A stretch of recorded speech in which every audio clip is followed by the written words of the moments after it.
testing to see if my mic is on. Hopefully it is. Hi guys. Happy Saturday. I'm a little late. Sorry. I know I said I would be starting around 10:30, but I had a lot of thoughts to put together in my musty deck, so I'm here now at 10:54. We're doing another musty deck today. I'm going to talk about all of the things that have been on my mind this past week. Pop culture and whatnot. Some things I actually forgot to mention, so I'm just going to casually talk about them here. And then I might do some Marvel Rivals, but honestly, I think I gotta stop. Like, I gotta lay off the Marvel Rivals because I am not talking a lot and engaging with my audience when I'm playing. So it makes it a little bit more difficult to be entertaining while playing Marvel Rivals. I'm like super focused. I also heard that like when you don't play competitive, you're playing up against bots. And that makes me feel away. So now that I know that I'm not really playing against actual people from time to time, it like demotivates me a little bit. But I still like the game. Blade has came out, and I think that's pretty cool. I'm happy that Blade came out. My boyfriend says that Blade is pretty hard though, so that sucks. But I'm gonna still give him a chance. And so yeah, today we're gonna talk about a lot of stuff that has been going on this week. Just stuff that's on my mind, stuff I've been reading, media I've been consuming, shows I've been watching. I got back into reading comics, which is good. So I'm going to talk about some of the comics that I've read. And then I also want to, I don't know, just yap about whatever's on my mind. Yap on how I'm feeling today. As it is the second week of my fun employment, second or third week of my official fun employment. And I am very relaxed so far. I got my severance, which is good. However, that's only going to last for so long. I have to hit up the unemployment department, not welfare, excuse me, but unemployment, so I can get my unemployment checks.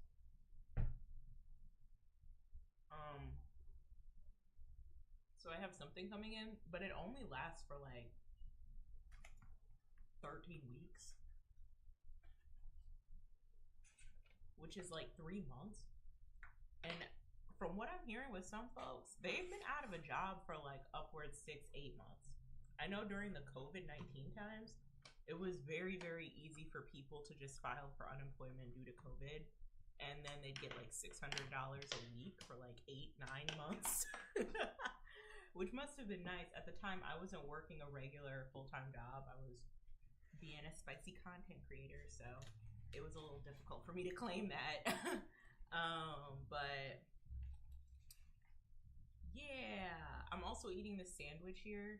Hopefully it doesn't look too gross, but I'm eating this sandwich. I am still on my little diet. It's been working very, very well. It is doing a really good job in curbing my appetite. I'm not as hungry anymore. And even the cheat meals that I have, because this is technically a cheat meal, right? It's not bad food. It's like healthy, whole food. Like this is just like chicken and bread and onions. It's not like I'm eating like fried, overly processed food with a buttload of chemicals and additives in it, which is what I love. And so that's what I've been eating as a cheat meal. But honestly, this is like my third week into my diet, fourth week, technically my fourth week into the diet. And to be completely honest with y'all, I don't really feel like I need a craving. Like at this point, I'd be like, oh my God, I can't wait for the weekend to come so I can have some sushi, or oh my God, I can't wait for the weekend to come so I can have some tacos. And it's like, I'm not craving that. I'm eating very small meals 5 times throughout the day, which I'm okay with. And I am, feeling really good. I feel very healthy, like TMI, but what you put in affects what comes out of you. And so like when I sweat and stuff, it's not as pungent as it used to be, which is good. And yeah, I've been having the time of my life.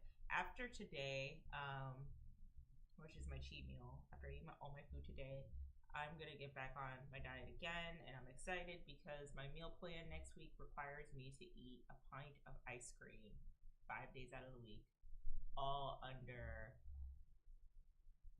300 calories. 300 calories and under. So I am very excited for that, but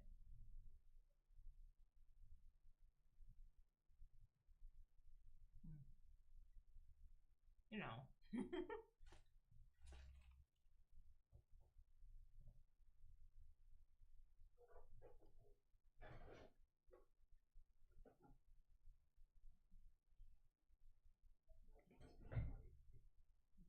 I'm just like really happy that I'm resetting my diet in a way where I don't have any cravings and I'm eating enough food. It's never that I feel like I'm starving myself, which is a great feeling to have. Um, I'm always eating the right amount of food. And I'm eating enough protein too. And I don't feel bloated after eating all that protein, which is even better because every time I eat a lot of protein, sometimes I'll feel super duper bloated. So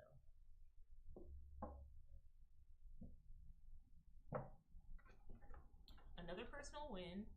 I cleaned my closet this weekend. It's all clean. And I did a declutter of some clothes. So there's some clothes that um, I'm just gonna put away in storage. I don't know if I want to give them away just yet, but it's either I can't fit them anymore, or I'm just not into them anymore. Like they don't really match my style or the direction I want to go into, and I'm not wearing them as often. To be fair, I don't go outside as much anymore, so I'm not really wearing too much of any of my clothes. The ones that I have kept are the ones from my staple wardrobe that I revamped technically like 2 years ago, and then just clothes that I find myself always going back to. Definitely my workout clothes. I also realized, and I don't think this is TMI, but it's just like, interesting. I don't really have a real bra in my wardrobe. I have sports bras, but I don't have like a wired bra in my wardrobe. And okay, so I have push-up bras, but I wear those for special occasions or if I'm doing costumes or stuff. Like for the Ren Fair, I bought a push-up bra for that, and I was like, okay, I'm gonna wear this push-up bra for the Ren Fair. Ooh, show my titties. But like for everyday wear, I don't have a bra. Like a regular bra that I wear. I am just wearing my sports bra most of the time because it's the most comfortable for me. Because my chest has gotten bigger. And while some women might see that as a blessing, I see it as a curse. I want a bigger ass. I do not want bigger tits. So, yeah, there's that. I'm eating my beans here. They're pretty good. But yeah. I think as I traverse through unemployment and as I look for my next role, which will I'm speaking it into existence, give me the job role where I get paid the money that I want to get paid. I'm gonna do like a second revamp of my wardrobe where we're just gonna embellish some things. We're really gonna weed through some of the clothes that I can see myself wearing. And I'm probably gonna do like a wardrobe shift. I mentioned this last week, like my aesthetics and what I like. And I don't know. I kind of want to dress more alternative, but not really like, yeah, just more alternative. So maybe my wardrobe might translate that. Like if I could pick, let me go to the in-game browser or the in-game scene. Put my sandwich down. This is the the loading screen I have for when I don't have anything to pull up. But if I could pick like an aesthetic that I fucks with. It's the whimsigoth aesthetic. I actually really like the way the whimsigoth aesthetic looks, but like dressing more like this, like super vampy. I know Silky Mochi also on YouTube also does a really good job of fleshing out dark aesthetics. So okay, overarching is I want to dress a lot more darker and vampier, and my reasons behind that is because I kind of have like a really angular and sharp face, and I have been distancing myself from wanting to dress like sharp, angular, like intense. But like my face and my features and just the way my, you know, genetic makeup works, I just have like really angular, sharp features that would look better leaning more towards this type of aesthetic. You know what I mean? And so I just kind of want to dress like this more. And it's kind of how I'm feeling, you know. Like I really want to, you know, dress in a way that showcases my like thoughts and my emotions and whatnot. And I don't know, I like whimsigoth. I like the vampy aesthetic. I'm not a plant hoe though, so that's a little, I don't know, maybe like a glamorous whimsigoth girly. You know what I mean? Maybe that might work, but um, what is this? But yeah, this stuff is kind of cool to me. You know, like the mermaid aesthetic, like the mermaid silhouette that you see in, you know, maxi skirts, and I think the Skims dresses has it where it kind of you have like the maxi dress, but it's like cinches and tight, and then it like flares out at the bottom. Again, a good example is that like this skirt here. You know, like I want to dress more like this. So between like witchy and vampire, that's what I want to dress like. Like kind of like this too. I already got Doc Martens, and I feel like my Doc Martens are gonna take me far. Like, ethereal, dark, vampy goddess, you know, like this is kind of the direction I want to go into, and it just like makes sense for me. I'm trying to run towards looks that I know just make sense for me and my personality and who I am. And I'm like a really bubbly person. Like I'm really like kind of like SpongeBob, you know. But I don't know. I just feel like this aesthetic would fit me a lot more. And it's kind of the chapter of where I am in my life. I also have been looking into subcultures like alternative and gothic and punk and all of that. And a lot of like what they believe in and what they stand for is, I mean, stuff that I kind of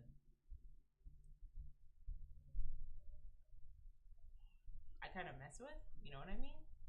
Um, like I just kind of believe a lot of the thoughts and views of somebody who would probably be alternative or goth or punk. Like it makes more sense to me.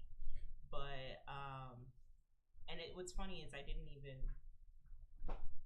know that like all the politics were the same because, you know, growing up the way I did and looking the way I do, there's not a lot of representation of us and or like of like black goths, black alternative people, and just black whimsical people in general. You really have to go digging before the internet. And then social media happened, and then it got easier to see people that look like you dibbling and dabbling into these aesthetics.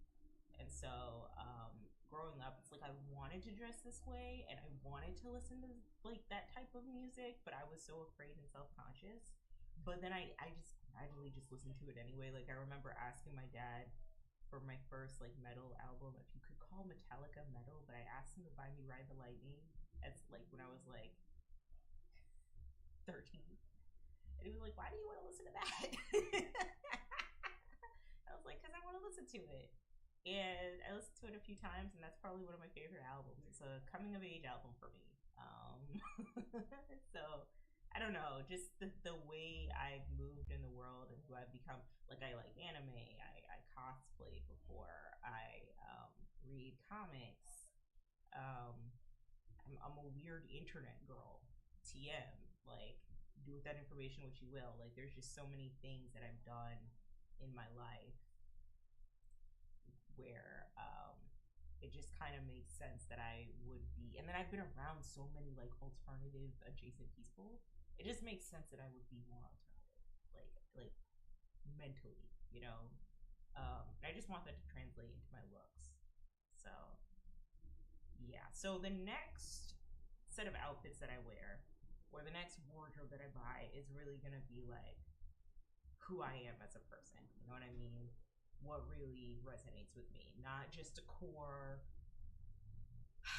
capsule wardrobe. Because when I built my capsule wardrobe the first time, I'm not gonna lie to you, I had that mentality of, okay, girl, you're entering in your 30s, so you really have to dress your age. You know what I mean? So like, you know, I was trying to chase trends, which is another you know, fault to myself, is that, you know, when I was younger exes would constantly chase trends.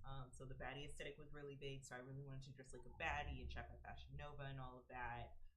Then the e-girl aesthetic was big, and it's like I wasn't really chasing that aesthetic. It's just kind of like if you're like in like an internet personality, you kind of like fall into it. But I resonated with that aesthetic a little bit more than like IG baddie, you know.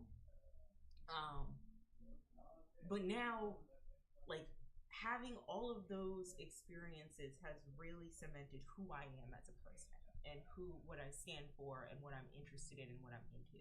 And so, like I said, vampy looks, mermaid-esque, sometimes like streetwear. Like, I like a good graphic t-shirt.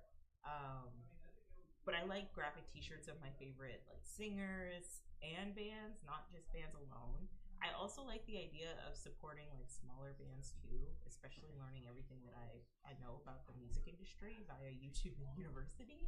Like, it just feels more wholesome if you can buy merch from, you know, an indie band. So, but yeah, like even stuff like this. Like, I used to, okay, here's an example. Why can't I make it big? I used to have this bag when I was younger. Like, I had a bag like this when I was younger, and I'd wear it everywhere. I'd wear it everywhere until there were like holes in it. So, like, there was just some things, and it had New York on it, I think. It was like a boho chic bag that I bought at the airport that my mom was like, here, just wear this so you have something to carry with you when you're traveling to another state. You know what I mean? So, yeah. Also, we can even talk about like male gaze versus female gaze and all that. Like, I like, okay, this is a good example here. Okay, this is AliExpress, so I can't make it big. But I would kill this, and y'all know I would kill this. Y'all know I would kill that. Okay. But anyway.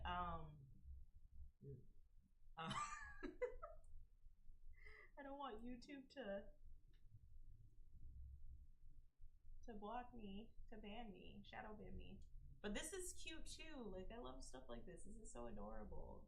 I want to let my my belly show. I used to be so insecure about my belly growing up because I have a really short torso and super long legs.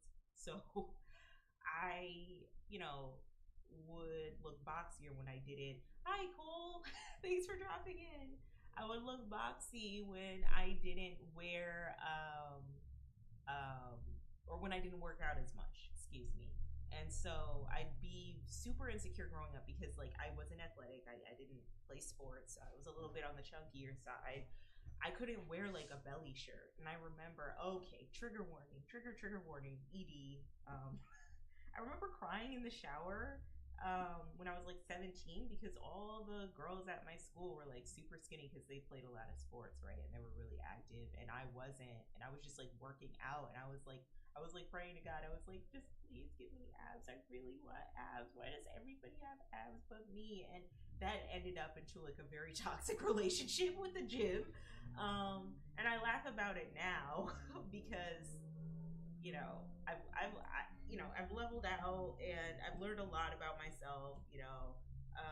But it's just looking back on that, it's just kind of like, damn, like it was really that real for me. That's how insecure I was about my stomach. And so, as I got older and as the trends have changed, people are wearing their belly out again. And now it's not so much about like trends as much as it's, you know what, 8-year-old me would want 30-year-old me to rock a crop top with my belly out. Like that's what she would want me to do. I know that you're insecure right now about your stomach, but just know 8-year-old you is expecting you to rock a crop top with your belly out. So yeah, another good example of like what type of style I'm trying to go for is if you watch the show Girlfriends. Her with Lynn. Oh, Lynn's fashion in Girlfriends, bro. Oh my god, Lynn Girlfriends.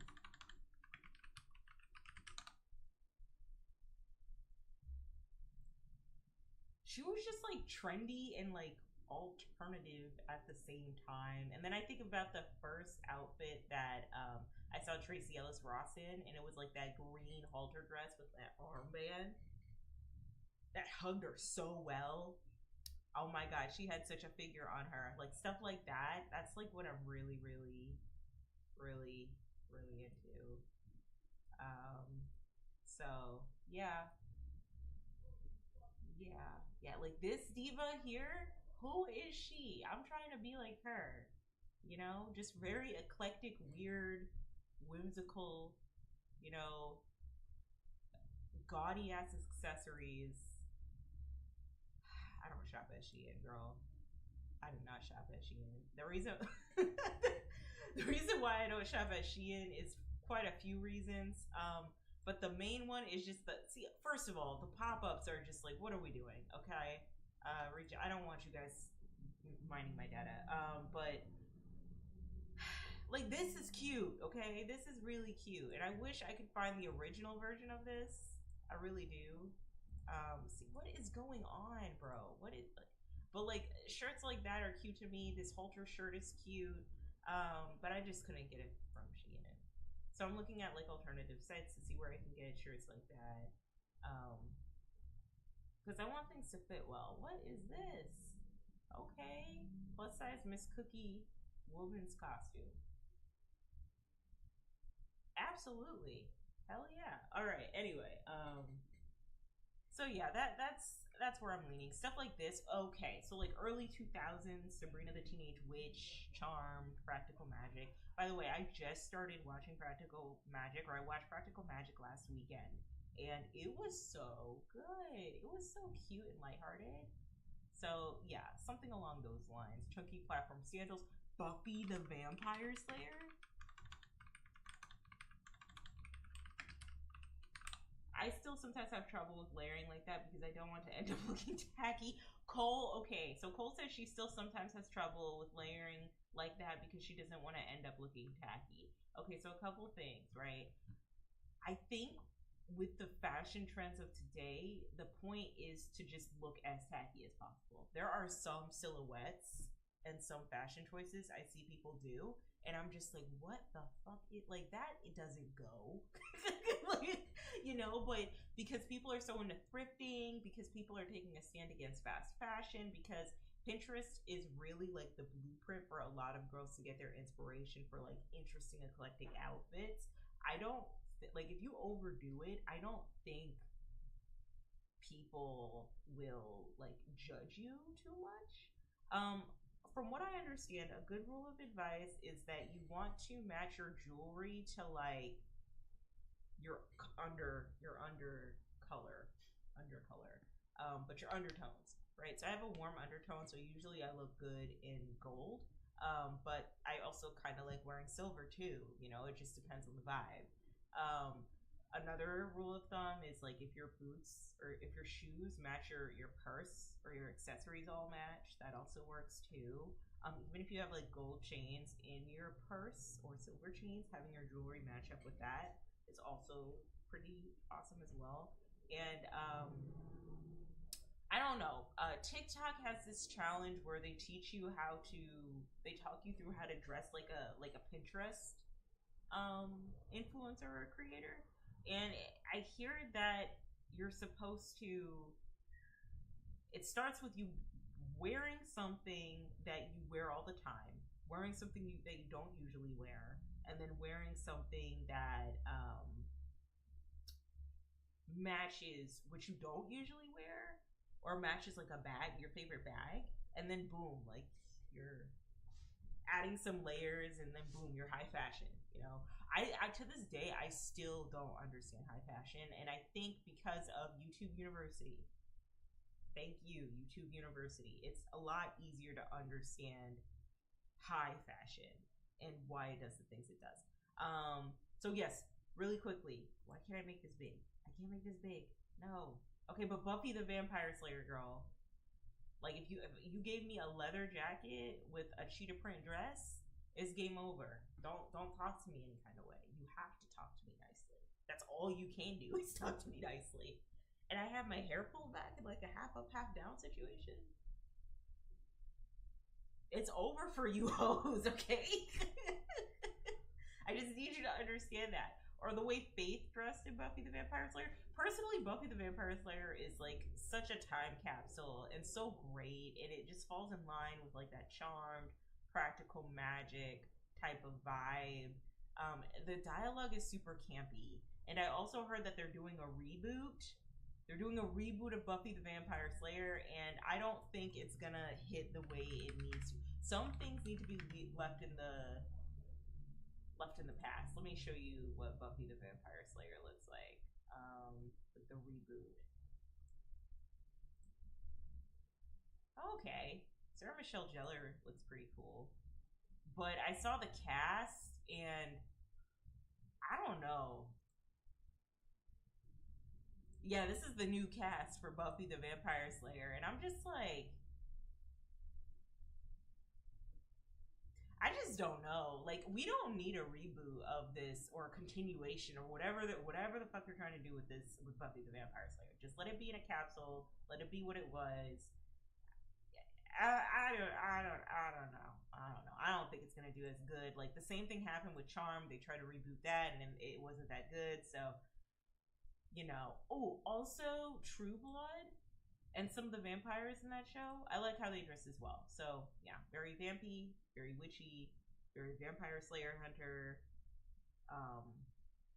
very grungy alternative. That's how I'm trying to dress. So yes, yes, yes. Cole, how are you doing today? Cole is in the building. Shout out to Cole for never, ever, ever, ever, ever missing a live. Shout out to her. All right, so let's get into it.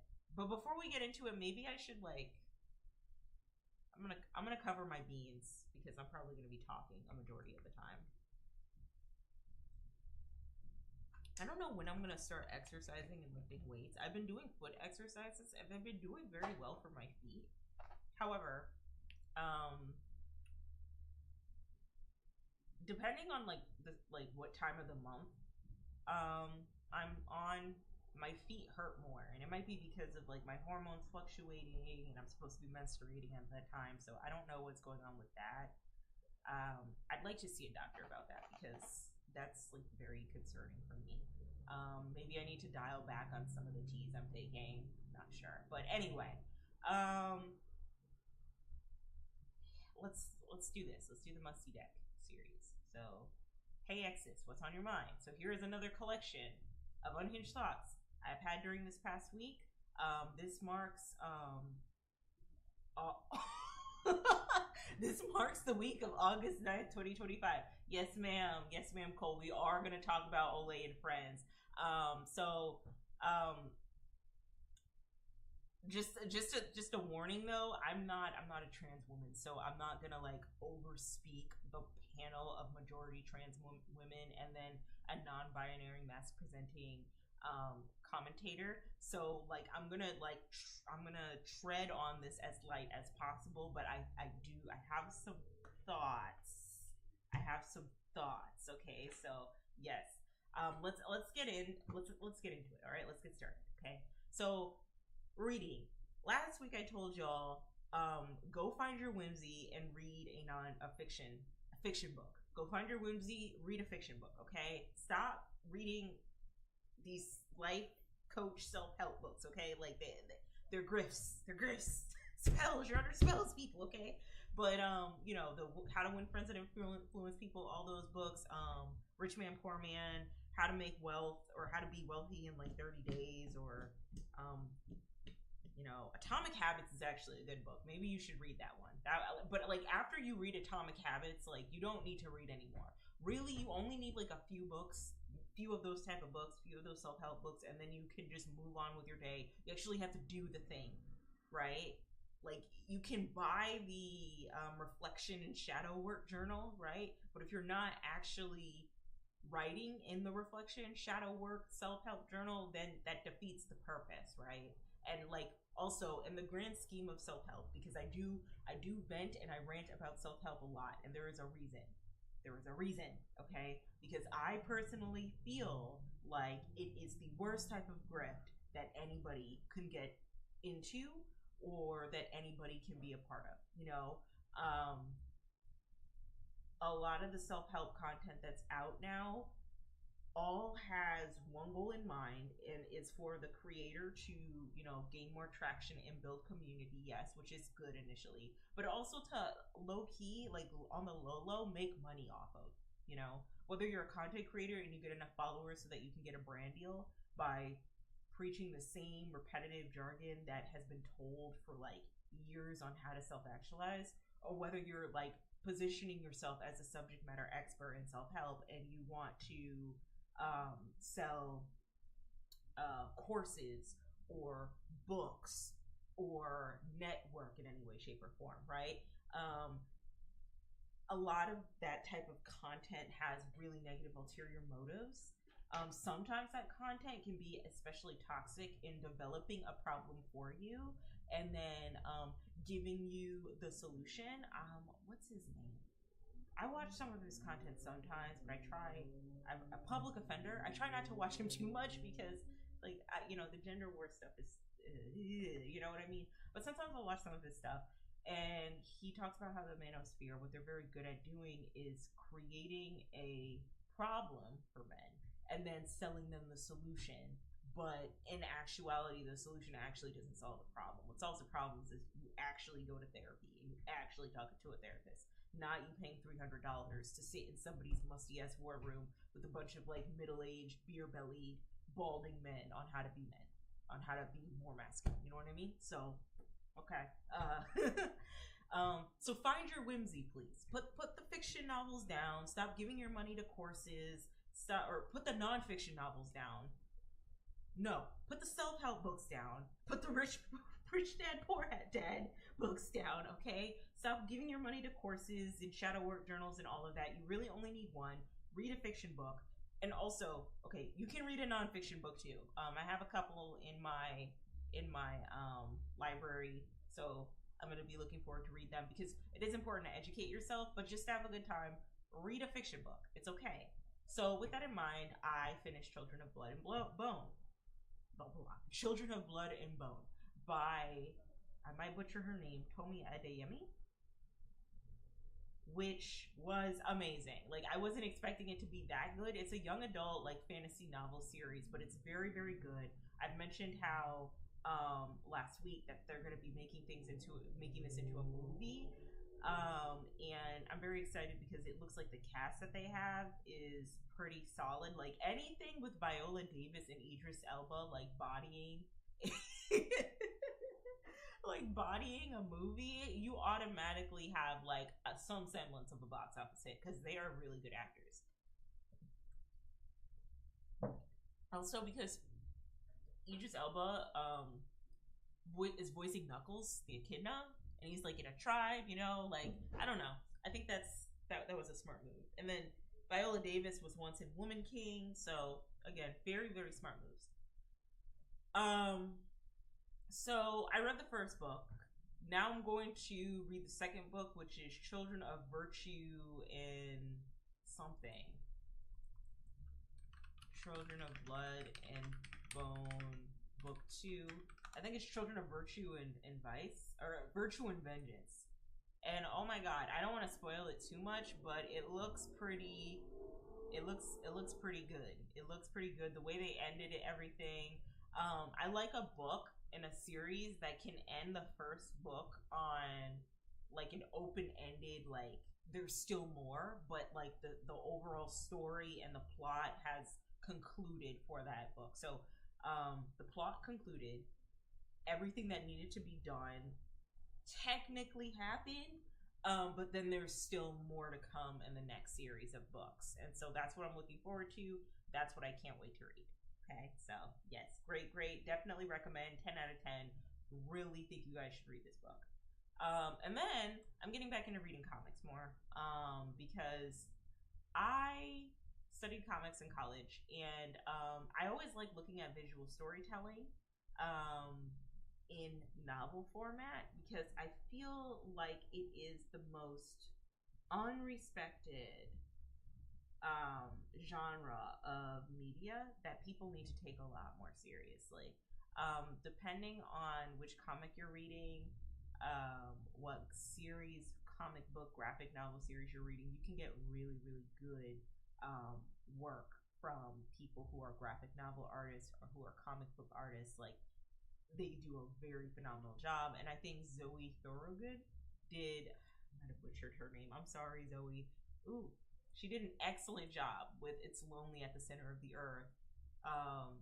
This was an autobiographic novel about her life and her dealing with mental health and mental health issues, depression.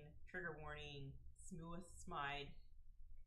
Put together that the way you feel best, but stuff like that. And she does so in the way where she is encapsulating all of what the medium of graphic novels and comics can do, and I think that is amazing. I'm gonna probably read her other book as well, just to see what that's like. It's the something of Billy something. Let me look that up too.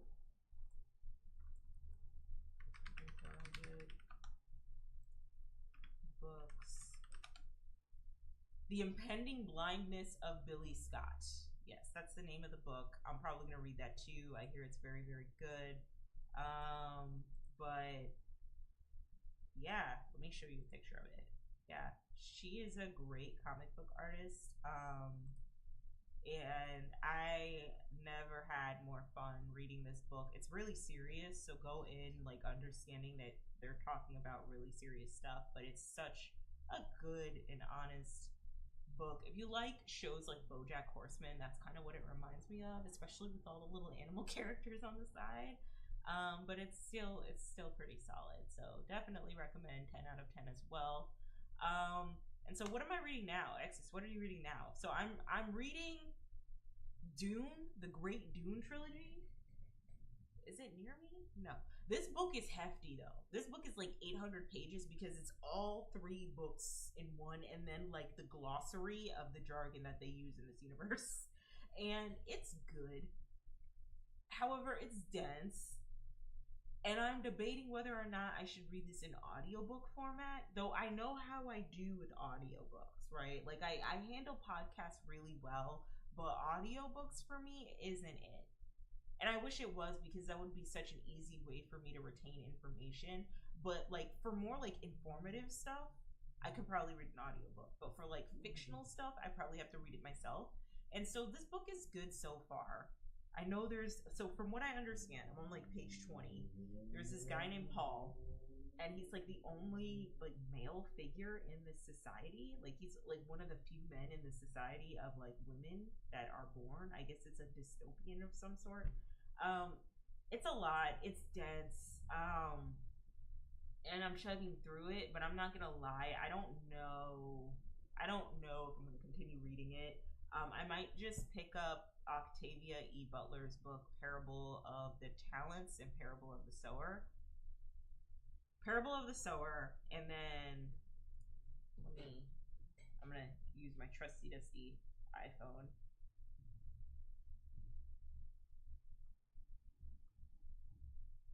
Parable of the Sower, and then Parable of the Talents. So they're the same. Yeah. So I might just read that instead. I think I read the Parable of the Talents, and I had a good time. I really enjoyed that book, but I didn't read the first one. And honestly, guys, if like mandatory reading, especially if you want to hang out in this corner of the internet, I do think that you should read that book series from Octavia E. Butler, especially with all the shit that's going on right now, because it's just so haunting how brutally accurate Octavia E. Butler like predicted America's demise before it actually happened. Like a part of me wonders, like even the slogan "Make America Great Again" is used, I believe, in the novel, and I wonder if like big conspiracy theory here, like the branding of Trump's campaign. I wonder if they like just to do like haha hee hee trolling. Did they make the "Make America Great Again" tagline based off of what Octavia E. Butler had written, or was it just like an idea that they thought was quirky and creative for the brand of Trump? You know what I mean? I wonder about that a lot because that was like eerily similar. Oops, no Norton.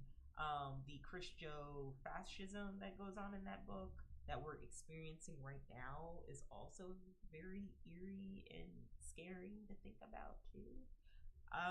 So yeah, definitely recommend read the Parable of the Sower and the Parable of the Talents. Very good book. So that you're aware of what America could turn into.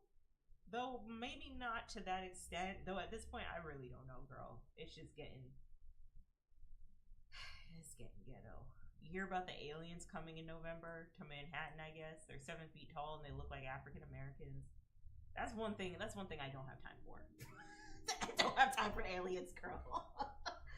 Oh, Cole, I'm reading Parable as well. Yes, Cole, good. It's a great book. See, this is why Cole is VIP.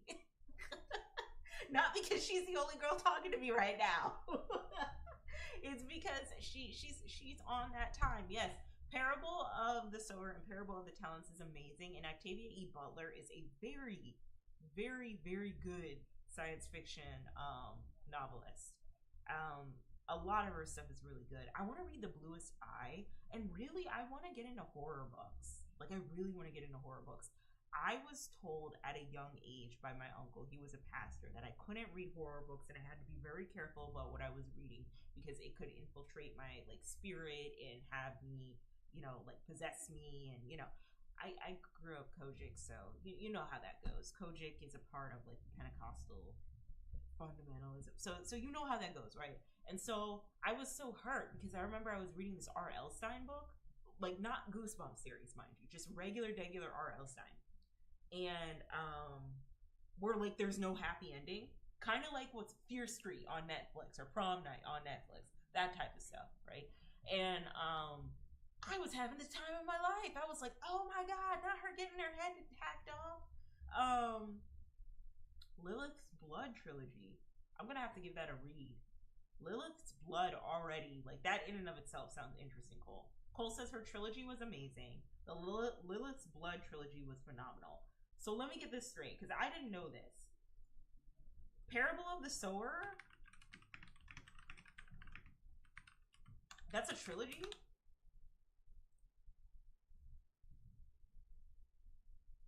Like Kindred's a part of Parable of the Talents and Parable of the Sower? I thought it was just 2 books.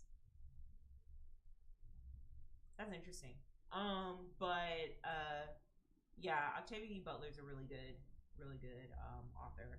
But anyway, Uncle was a pastor, told me to stop reading horror books because they were demonic, and you don't want that type of information or that type of messaging infiltrating your spirit. And this is like a 12-year-old me trying to come into herself. This is how I know I'm probably like a little, weird, like an alternative girly pop, because like I was having the time of my life reading my little R.L. Stine, okay, and Fear Street and all of that, and just like making up maladaptive daydreaming about these characters and this horror setting universe, you know what I mean? And then here comes my uncle. God bless him. And he's like, you can't read that. You have to be careful about what you're consuming in your mind. And I think my aunt, she told on me. She's like, look at what she's reading, Uncle so-and-so. And Uncle so-and-so was like, you can't read these types of books. These can affect your mind. It was like a 40-minute lecture, and I was so hurt. And then I just never read those books ever again. I'd read like the lighthearted ones. Like I remember when I was like 11, I would read Dare to Be Scared a lot, but I just stopped reading horror books. And I started hiding a lot of what I was doing. Because like I don't want to be told what I can and can't do, right?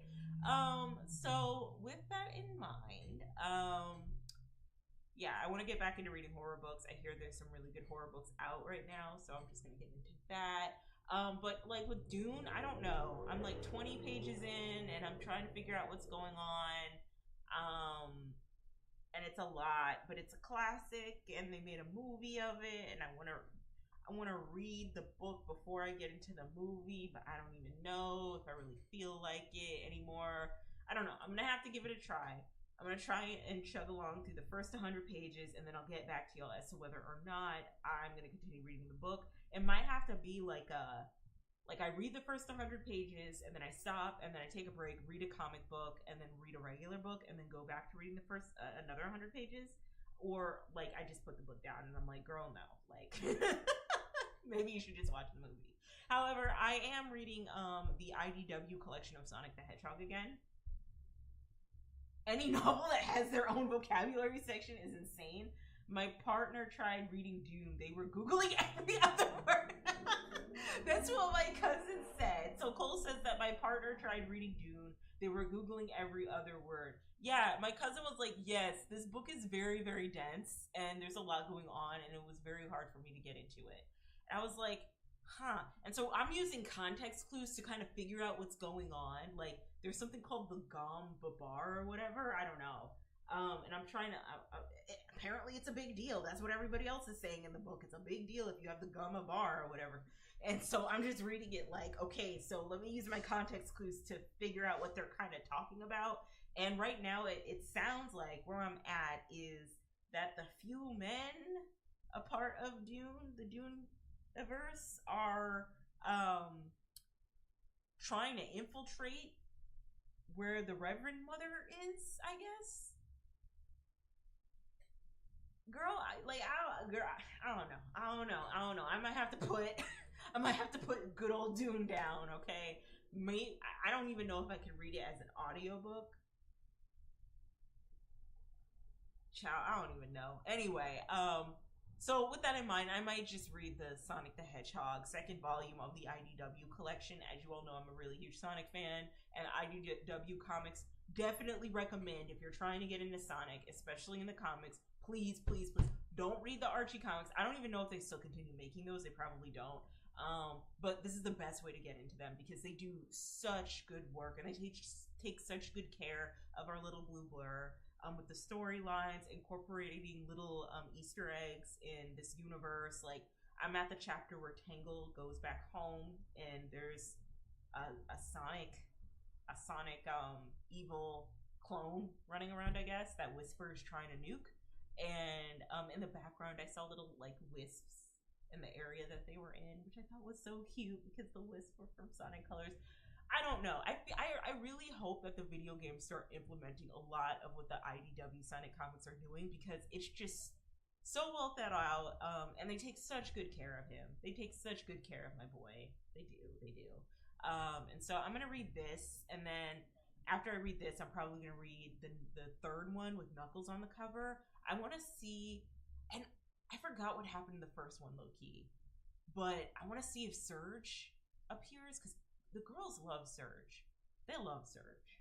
Well, they F's with Surge heavy, bruh. So I wanna see when that happens. If you start a book club, sign me up. You know what? maybe. My cousin invited me to her book club, and I just didn't participate as much. I was just like too busy with whatever, right? And so I don't know if I have the chops to like truly start like a healthy book club and actually like communicate with my community and whatnot. Maybe if like I was doing this full time, maybe, but like I don't know. It'd have to be like super casual. Like first month, hey, this is the book I'm reading, and then 6 months later, hey, so I finished this book, I'm reading the other one now. Thoughts? Like stuff like that. It'd have to be super informal, but yeah.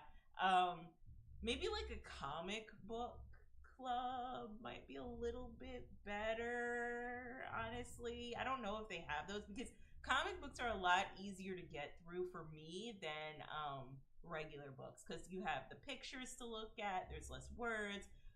So maybe like a comic book club or graphic novel manga club. Yeah, so we'll have to see.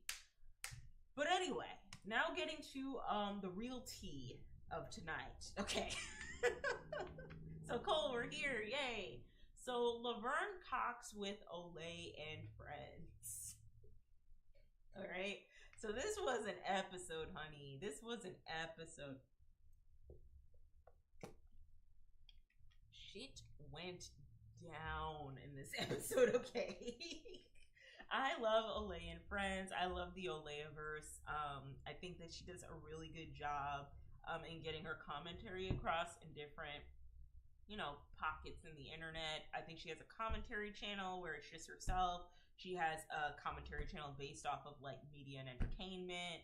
And then she has this podcast where she gets a panel of friends to kind of talk about popular moments, all from different perspectives going on in pop culture currently. And so in this case, and she's a progressive, right? So she's a lot more, very, very left-leaning, very progressive. And so her panel is usually full of people from that lens and looking at the nuances of certain events that happen in pop culture.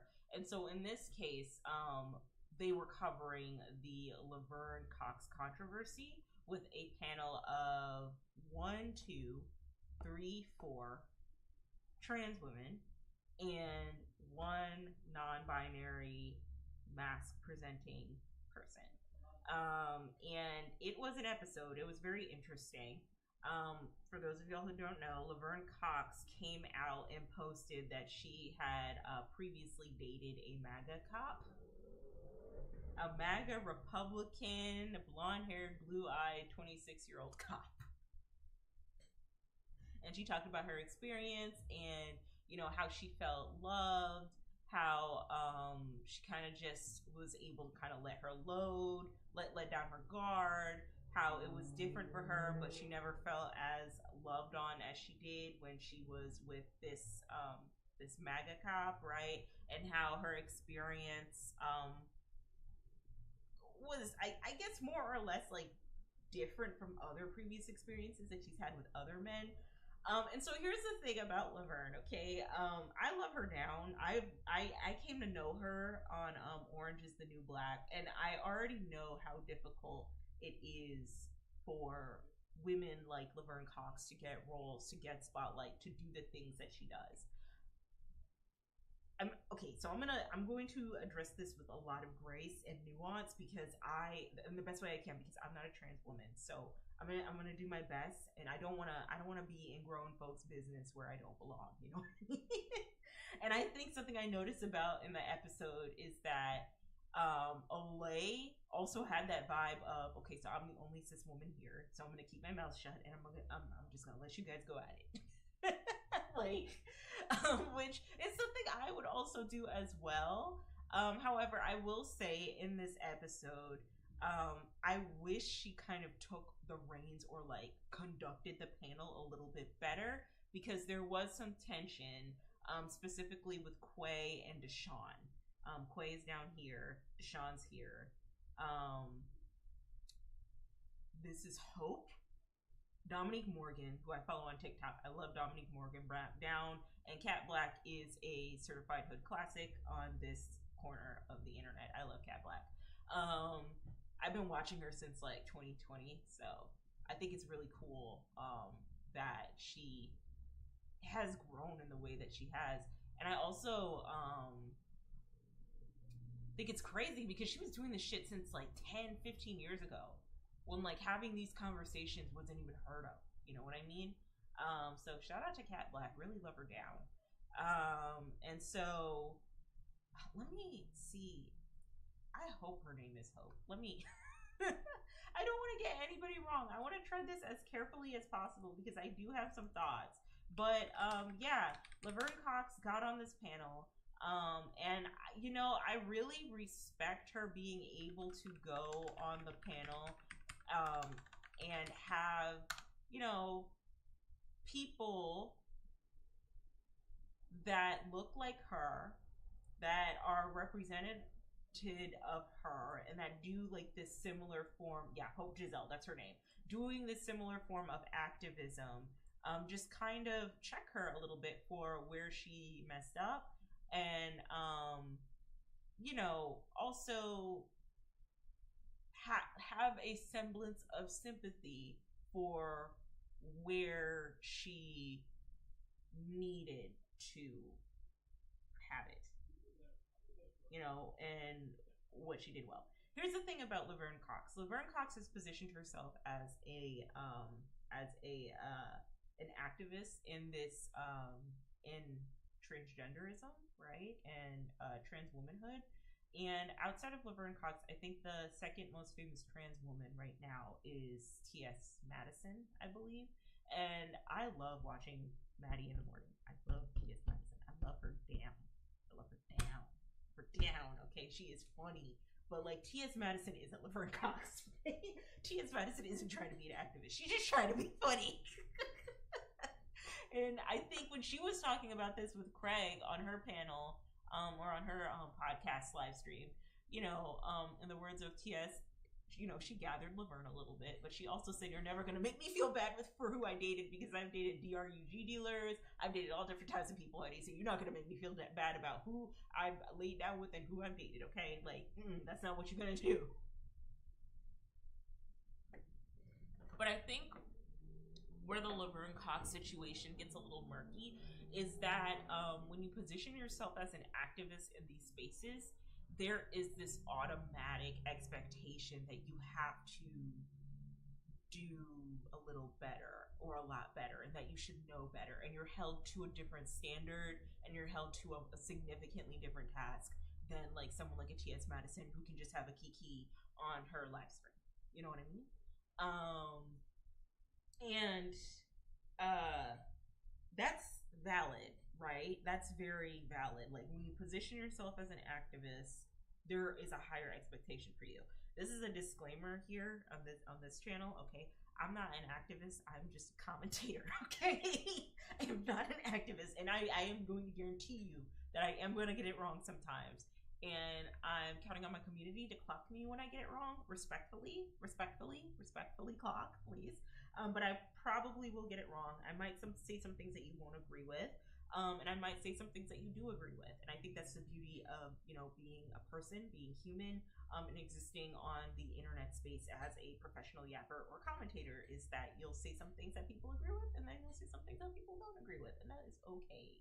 That is okay. You know what I mean? But when you position yourself as an activist, things are a little bit different, right? And here's the thing. Laverne Cox is a trans woman, right?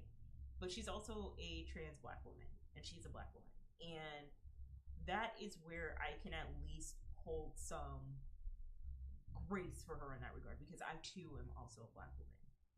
And something that I notice about us is that when we do position ourselves as activists, when we do position ourselves as advocates, when we do position ourselves in a way where we want to do better for our communities, that respective communities that we are in, the pressure and the expectations are a lot higher, and there is very, very, very little room for us to make mistakes. You know, like we can't F up. We can't be vulnerable. And that's not just for like a woman, like you know, woman advocacy area. It's also like in media and pop culture.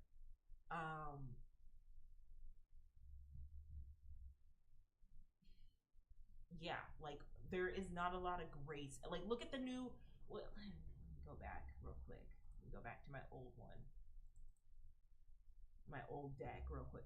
Look at all these black pop girlies out now, and look how much criticism they get for not getting it right the first time, like Beyonce. You know what I mean? Even though Beyonce didn't technically get it right the first time and had a lot of like artists in development and had a lot, like the times were different. Like Beyonce, we're not gonna get another Beyonce. You know what I mean? But like the expectation is unfairly casted on these like younger black girls to be the next Beyonce because we're so used to seeing someone like a Beyonce exist. That's what I mean. Is like there's like not even in the advocacy space, but like for black women in general, I just noticed that there is little, very, very little space for us to make mistakes. We have to come correct or not come at all. With that in mind, as the panel had said, especially Hope, because shout out to Hope. Hope gathered her all the way. She was like very nice and respectful about it, but she was like, no, girl, I'm going to check you. And that's what Hope did. She checked her. And Laverne took it. She took all her lashings, girl. She took all her lashings with the most grace, with the most respect. She didn't lash out, and like that is so respectable and honorable. Like as a woman, like that is something I commend and definitely look up to, because how many of us are willing to actually go on a panel and have these folks like tear us a new one for a mistake we made? If you can even call it that. But like as Hope and I think Olay had said, and I guess Dominique Morgan to an extent said, that you're dating your oppressor when you date like MAGA people. Like you're dating someone who identifies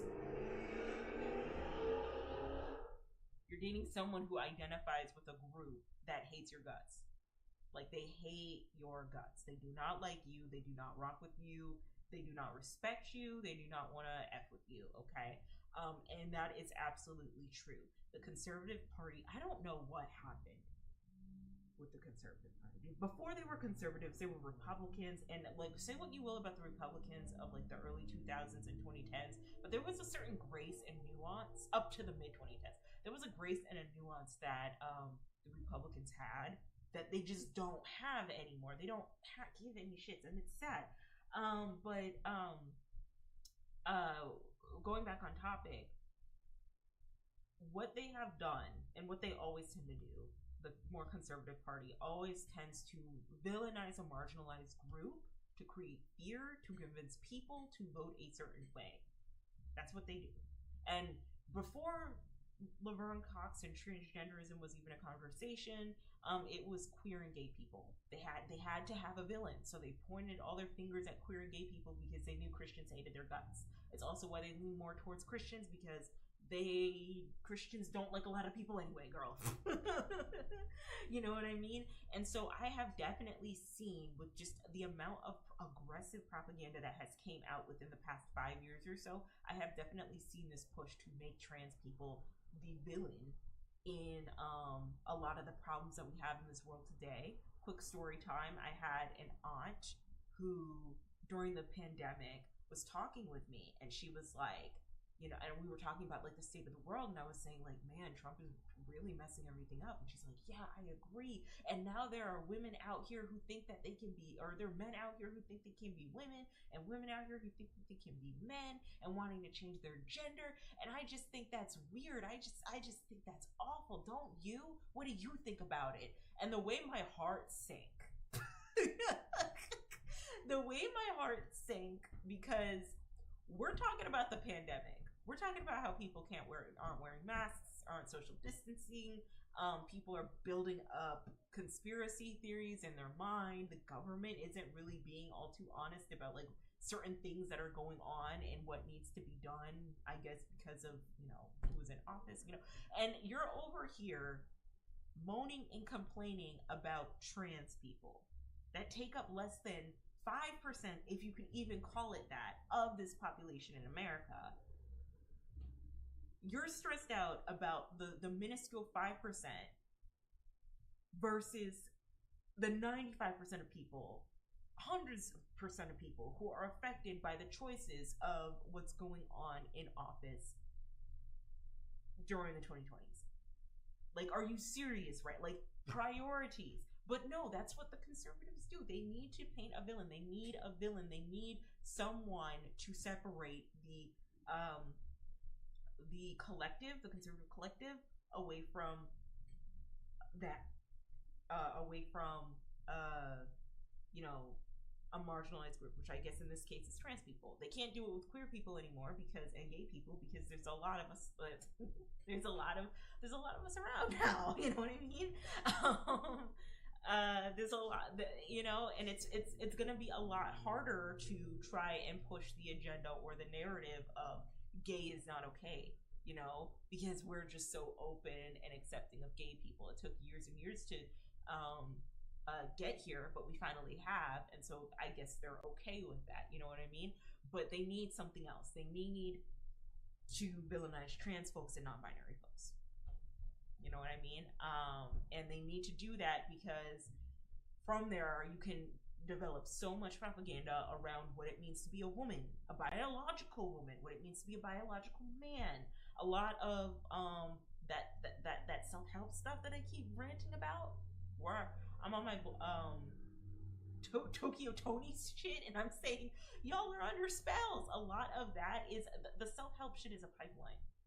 Whether you want to believe it or not, it's a pipeline. Okay, like y'all are under spells. Yes, this person is probably getting like $300 out of you to give you the worst type of advice ever, but like also they are trying to lead you down a pipeline of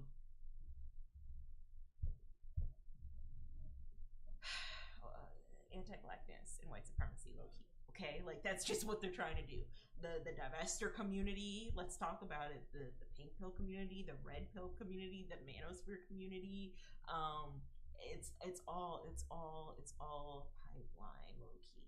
And I personally feel like some of the front runners, like at least with like the pink pill stuff, I feel like a lot of them don't even realize that they're getting into a pipeline. Like some of them will like regurgitate talking points from Candace Owens, align with people like Tasha K, which Tasha K is male identified. Like you guys know that, right? Like she's male identified. Like she don't like, but you know what I mean? Like there needs to be a villain, okay? And so now I'm rambling. So let me get back on topic. There needs to be a villain, and the villain for conservative is trans people. And so to hear one of the most prolific trans activists, one of the most famous trans women out right now, Laverne Cox, who has not only had a lot of accolades in her acting abilities, but also has had a lot of accolades in the activism that she does behind the scenes. It is very hard to hear and very, I guess, hurtful for the trans community to hear that Laverne was dating the enemy, was fraternizing with the enemy, that was laying down with the enemy. And so this panel was really delving deep and exploring that. And so for me personally, I thought overall the panel did a good job in exploring that and, you know, calling Laverne Cox in. I think Hope did a really good job collecting her and being like, you can't fraternize with these people. I think that Dominique Morgan also did a really good job in exploring the mindset of like, who were your girlfriends there to tell you like, hey, what's going on? Like, why would you do that? I think Kat Black came in with a sense of understanding because she is poly and she dates a lot of white men. And that conversation about like, you know, go where you're loved, right? And go with the people who are rocking with you, right? And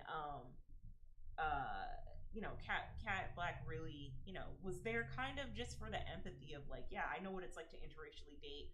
Hope was very much so coming from like a pro-black stance, which there's nothing wrong with that.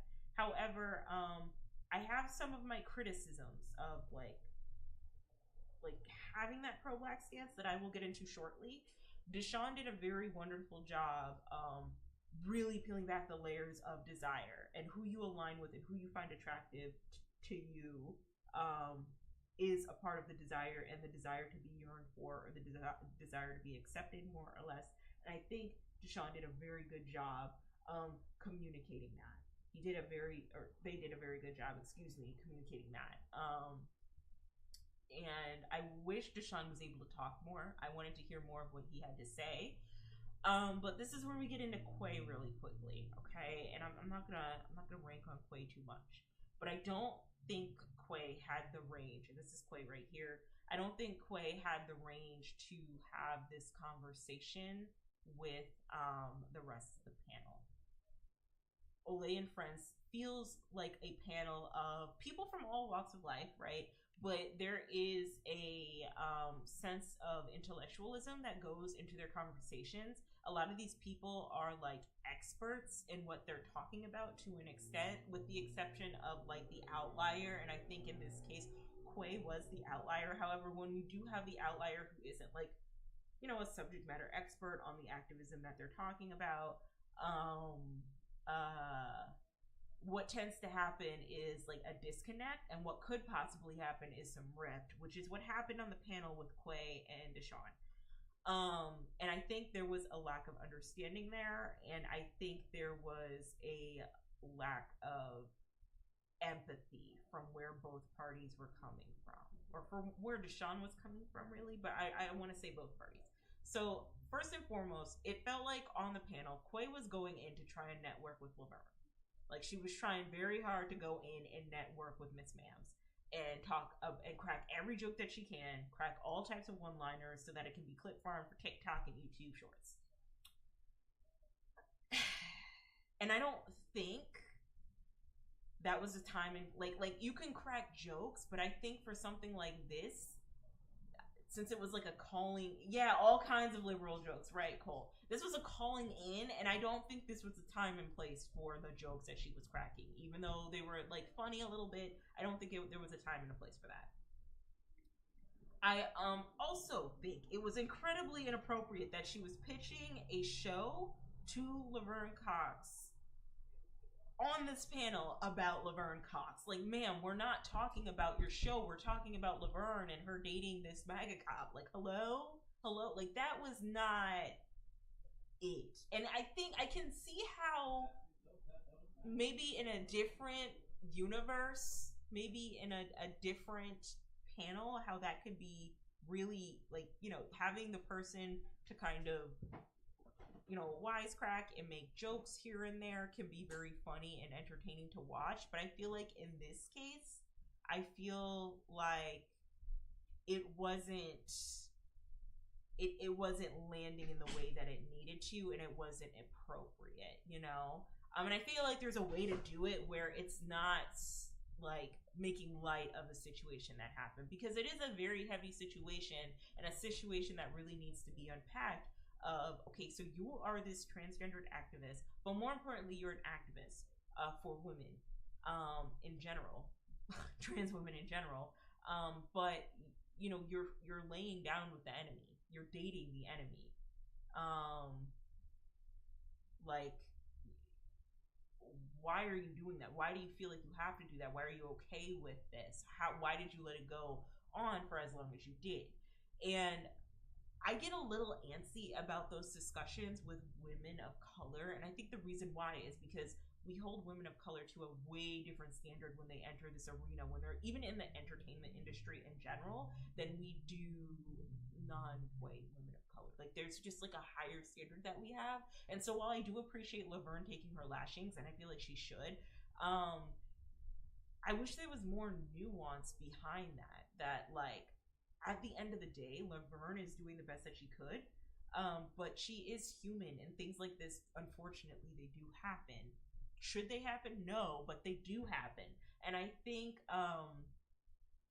Deshaun coming in and unpacking the why behind these things happening to us, and Deshaun saying things like, we have to value our own liberation before we value our like comfort and our happiness. I think that conversation was important, and I think letting him speak and letting them land their point was also important as well. Like, that needed to be said, because the truth is, a lot of us much rather be comfortable than free ourselves from like the shackles of anti-blackness. You know, like that is something that we do. Like, we want to be seen, we want to be desired, we want to be desired by these people, we want to be desired by white people. We want to be accepted. We want to be included, whether we want to admit it or not. And it takes years upon years upon years of deconstructing and unpacking and understanding in order to connect with the idea that this goes deeper than Laverne Cox and a panel on Olay and Friends like clocking her for dating a MAGA cop, right? And I can't help but think, because I do appreciate the calling in. I do appreciate the gathering that happened with Laverne Cox. I really do, but I can't help but wonder if Laverne was a white woman, if Laverne was Caitlyn Jenner and Caitlyn Jenner was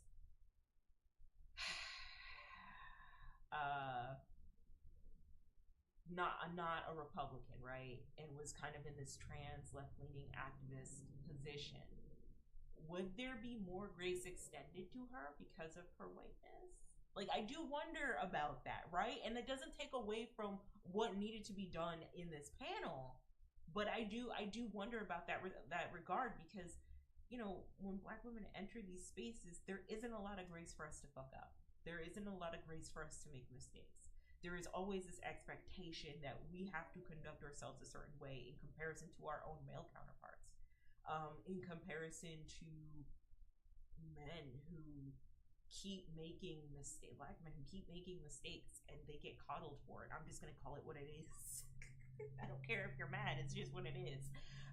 Cole says her language, I guess talking about Quay, was somewhat violent, as well describing intellectualizing Peener and how much of a hoe, like, ma'am. Yeah, it was a little, I wouldn't call it violent, but it just wasn't appropriate. Not in like a prude way, but in more of like a, girl, what are we doing type of way. It's like, the way I could compare it is like you're at work and you're having a meeting and someone's talking about their kinks during the meeting at your 9 to 5 and you're like, ma'am, HR.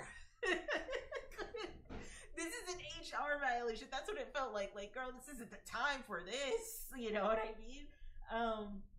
She treated Deshaun like a man, and he deliberately took effort to not be in the limelight. Yeah. And that's something I don't agree with. And I think, you know, I really appreciate Deshaun really unpacking the happiness versus the liberation conversation, though I would say you just being an individual person, even if you're an advocate, even if you're an activist, it can be very, very difficult for you to at times want to choose liberation over advocacy. But I also understand that when you position yourself that way, that is just the unspoken blind expectation. You know what I mean? Very few people can get away with being activists and also like making mistakes in the way that Laverne Cox can. Another example is Chaperone. I'm going to pull her in here real quickly, even though she's a cis woman. The problem that I have with Chaperone from time to time is that she makes great music. I love her music. She's a wonderful singer. And she's going to be a legend, right? But the problem that I have with her is that she positioned herself as an activist coming in, and she took a part of these queer subcultures coming in, like drag makeup and all of that. And then when she got on that Call Me Daddy podcast, and she just basically said, I'm just a girl, I can't do it all, help, guys, help. But like leading up to that, you kept pushing like this activist persona, and then you having the privilege and the comfortability to be like, I'm just a girl, it's hard, I can't tour and write songs and create artists in development and then care about everybody's rights during the time of who's in office right now and all the shit that's going on, when we really could have used somebody to like speak up and be like, hey, I don't agree with anything that's going on. And people had fair arguments to say. You had so much shit to say about how you would not be voting for Kamala Harris, how you would not be voting for the Democrat administration. You had so much to say for that. And then when it comes time for the current administration to come into office, which are so clearly oppressing the people that you are more or less cultural appreciating or appropriating from, the subcultures that you are appreciating or appropriating from, that you are technically a part of yourself, you have nothing to say, but you've positioned yourself as this strong, like, we the people activist. That's the problem that I have with Chaperone. That's the problem that I've noticed with a lot of white feminists and a lot of white activists. It's very, very them-centered. and it's very, very like less intersectional. Like, just in my opinion, that's how I feel. Okay, the intersectionality isn't there, and they can get away with doing that because of their white womanhood, and they can get away with doing that in contrast to someone like a Laverne Cox who cannot. She cannot. Another part of me wonders if somebody had something, like my conspiracy theory brain, like wonders if somebody had something on Laverne Cox where they were going to like dox her for dating this MAGA cop, and so she got ahead of the story and was like, you know what, I'm gonna tell you all that one time I dated a MAGA cop. Which, you know, that's my conspiracy theory brain. This is all alleged, by the way. I don't believe any of this, but like, I just don't like. I'm not an expert in a lot of the conversations that they were talking about, right? I'm a cis woman. I'm obviously not going to be an expert in this, but I did want to extend like some sort of understanding and grace for where Laverne Cox is coming from, because something that she did mention on this panel, or I guess what they were alluding to, I did think it was a good move on their publicist. Yeah, me too. I agree, Cole. I do feel like, again, conspiracy theory X is here, because, you know, Facebook auntie things, okay? But I feel like, to speak on the panel. Okay, so I was gonna say, but yeah, Cole, that was a good move on their publicist. It really shows how much respect that she has for the people who look up to her, who are in solidarity with her, who she's advocating for. Yes, great move, and I'm glad that she went up in front of a panel of like true subject matter experts that were going to clock her, and be like, no girl, this is what it is, that weren't going to coddle her. Quay was coddling because she needed a networking opportunity. She needed somebody to help produce her show. That's why Quay was there, and I think that's very unprofessional to do. I think there's a time and place for that. I think that she could have done that. Like, I don't know how Olay and Friends really works. I don't. I don't know if that usually happens from time to time. The last few Olay and Friends I've watched is the one with Shannon Sharp, the one with Nicki Minaj, and then the one with Love Island, you know? But I don't know if that's common. And then it just gets clipped out and post where someone's like, oh, by the way, I'm doing this thing. It would be awesome if you guys can like support it, and everyone's like, yeah, sure, we'll support it. Like, but there was just like truly a time and place to do that. Like, whether it was after the recording, whether it was before the recording, like I felt like really advertising to Laverne the whole entire time and making light of the situation when everyone's having like a super serious conversation of desirability and who we want to desire us and who we prefer to date versus who we probably should be dating. Like, I don't think that was the place to do that. Like I said, I think Deshaun had some very strong thoughts that needed to be fleshed out. I did not appreciate how Quay wanted to cut Deshaun off quickly and say that they were taking way too long in the conversation. And I do agree with Cole. She did treat Deshaun like a man, and Deshaun isn't a man. They're non-binary, mask presenting, and Deshaun did let everybody speak. All the women on the panel were able to speak. They waited their turn. I'm so sorry. They waited their turn, and when they had an opportunity to expand on what they were talking about, they were cut short by Quay, who really has no range being on the panel, with all peace, love, and respect. Like, I'd almost want to see her on a panel with like T.S. Madison and Craig, because that would be a fun time, but I don't think this was an appropriate place for her to be, for her to just advertise to Laverne 24/7. You know what I mean? And so, another thing I want to talk about when it comes to desirability, and I think this is not so much like a black trans issue. Well, it is a black trans issue, since we're talking about Laverne Cox, but also just like a black woman issue in general. It seems to me that Laverne Cox is going where she is desired. You know, where she's going where she knows that she'll be accepted. She's going where she knows where she will be, loved on.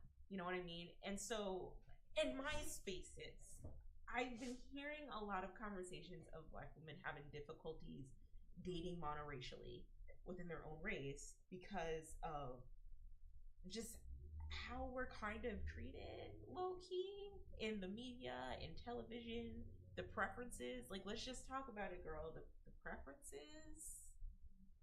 The preferences. How many Black dudes do you know just tell you, well, it's just my preference that I want my girlfriend to look like a cross hybrid of Zendaya and Ice Spice and Tyla?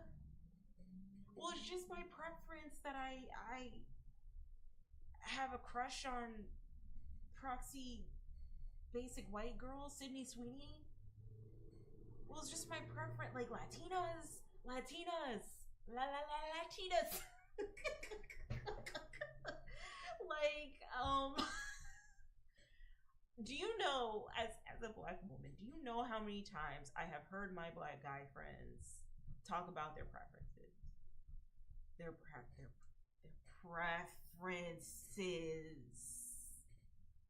preferences, sometimes unprovoked, and it's not all of them, right? It's not all of them. I'd say it was really bad growing up in high school because I was in a predominantly white area and there were more white girls than Black girls, and like, a lot of psychological shit can happen to you when you're an adolescent in like a predominantly white area and you're not exposed to a lot. You know what I mean? You're not exposed to to other people that look like you, right? So that's one thing.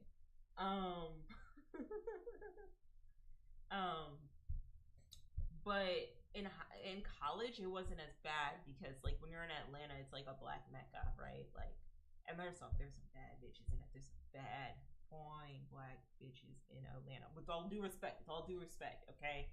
They are bad.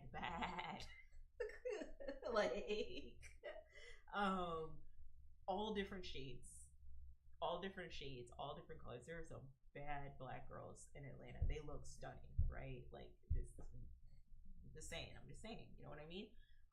So a lot less of that, but I'm just gonna be real here, okay? And I know I'm gonna sound like the nerdy femcel, okay? But a lot of the Black nerds that I was around in college, a good chunk of them, like a healthy chunk. Normally the least cool ones, right? They would always go. Some of them would always go back to. Some of them I know even now will always go back to. Well, growing up, Black girls used to pick on me. Black girls used to pick on me or didn't like me because I played video games and I played D&D and I read One Piece.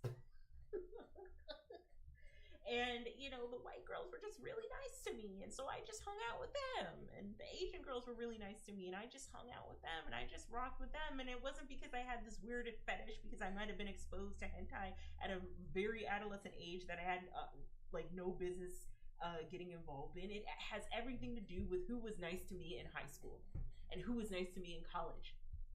And light-skinned Keisha with the green eyes didn't give me the time that I needed because she was too busy hollering at a ball player Tyrone or Tyler. I don't know who light-skinned Keisha was into, but like, how many times have I heard that? Didn't Donald Glover make his whole brand that? And that's why I clogged Donald Glover a little bit, because he definitely makes out. Like, a little bit. I love him down, but it's just like some of the things that he does, I'm just like, girl, I get that you feel like you're not Black enough for the Black kids and you're not accepted enough by the white kids, but girl, baby girl, sir, come on, man. You don't like us, low key. I don't think it's that he doesn't like us. I think that he's coming from a wounded place where he's hurt. And what have we seen in the past decades or so, especially with a lot of these, high profile Black men, right? Is that they either, go where they're quote unquote loved, which is unusual because in the Black community, Black women are taught to love unconditionally, like unconditionally love Black men, or go where they know that they can do better. And when I say that, don't clip farm this and be like, Exes thinks that Black men can do better dating Black white women. No, that's not what I'm saying. I'm saying that when you're conditioned to think that a certain beauty standard and a certain way of living or a certain way looking a certain way is more attractive and will ultimately help your status, you're gonna go and that's the better option. You're gonna go where it's better. You're gonna want to do quote unquote better. It's not that the Black woman isn't better for you. It's just that we have been conditioned, unfortunately, to think that white is all right in all cases. And to talk about what Deshaun, or expand on what I think Deshaun was trying to get at, is that idea of desirability versus our happiness versus actual liberation, is that it's so much deeper than Laverne dating a MAGA cop, blonde hair, blue eyes, white guy who is treating her right. This is like an internalized thing that we project amongst ourselves. And like I said, I'm not gonna lie to you, how many Black men have I heard say the same rhetoric of, I don't date Black girls because I was picked on in February 17th in 11th grade. And so that's why I date white girls, and not because you just have a desire or preference to align yourself with whiteness, because you know consciously or subconsciously what all of that can bring, the status that can bring. And don't get me wrong, like, love is love. I'm in an interracial relationship, right? Like, girl, love is love, okay? But a lot of the conversations I've been hearing from Black women is that the reason why they're straying away from dating monoracially and dating outside of their race is because they're tired of being the second choice. And they're tired of having to deal with the misogynoir of it all. The expectations of the misogynoir of it all. A good conversation they had on this panel is that, like, both Kat Black and Laverne Cox kind of like expanded on, was that a lot of the Black men that they were with kind of didn't want to fuck with them in like public spaces. They didn't really want to like show them off and like treat them like a true partner that they value. And like from just like a woman to woman standpoint, I mean, and just to be intersectional with it, like, how many conversations have I heard from at least, I guess, my own Black girlfriends who aren't the quote-unquote preferences, who get treated the same way, where they're not the first choice, so they're not paraded around as much, they're not celebrated as much. And that's not to dismiss the transgenderism of it all between Laverne Cox and Kat Black's experience of dating Black or white men versus Black men, right? But it's a conversation to be had. And so when Hope goes in and says, you know, there's an expectation for you to date, you know, more or less what I got from Hope is that there was an expectation for Hope to have Laverne Cox date monoracially, right? Because, you know, Hope was able to find the beauty, and that's beautiful, right? I do think that because of how misogynoir is set up, in my opinion, what Hope has can be seen to an extent as some sort of an exception instead of the norm. Like, there are, and, you know, here, I'll give Quay her flowers a little bit here, because she tried to expand on this too, but did it in a very, like, unprofessional, unthoughtful way. There are men of color, because of the misogynoir, because of the hyper-masculine expectations within the Black community, who are, you know, unaliving women like Laverne Cox and Kat Black because of their blatant attraction to them, because they're still trying to defend and honor their masculinity. And they're like, another quick story time, okay? I am taking driving courses, right? Because I forgot how to drive. And the way it was just proven to me that, like, sometimes like the hyper masculinity in like certain Black spaces is so strong and so aggressive, because I'm used to being around a lot of progressive Black people, progressive black men, they don't really feel uncomfortable in their masculinity, you know. Even those of which who are queer or identify as being more queer aligned, right? Like they are very comfortable in their masculinity to an extent, right? But then when I expand outside of this and going back to the story time about me learning how to drive, my driving coach, I remember we were driving someplace in like downtown Atlanta, and it was like in one of the more LGBTQ friendly spots where they do brunch.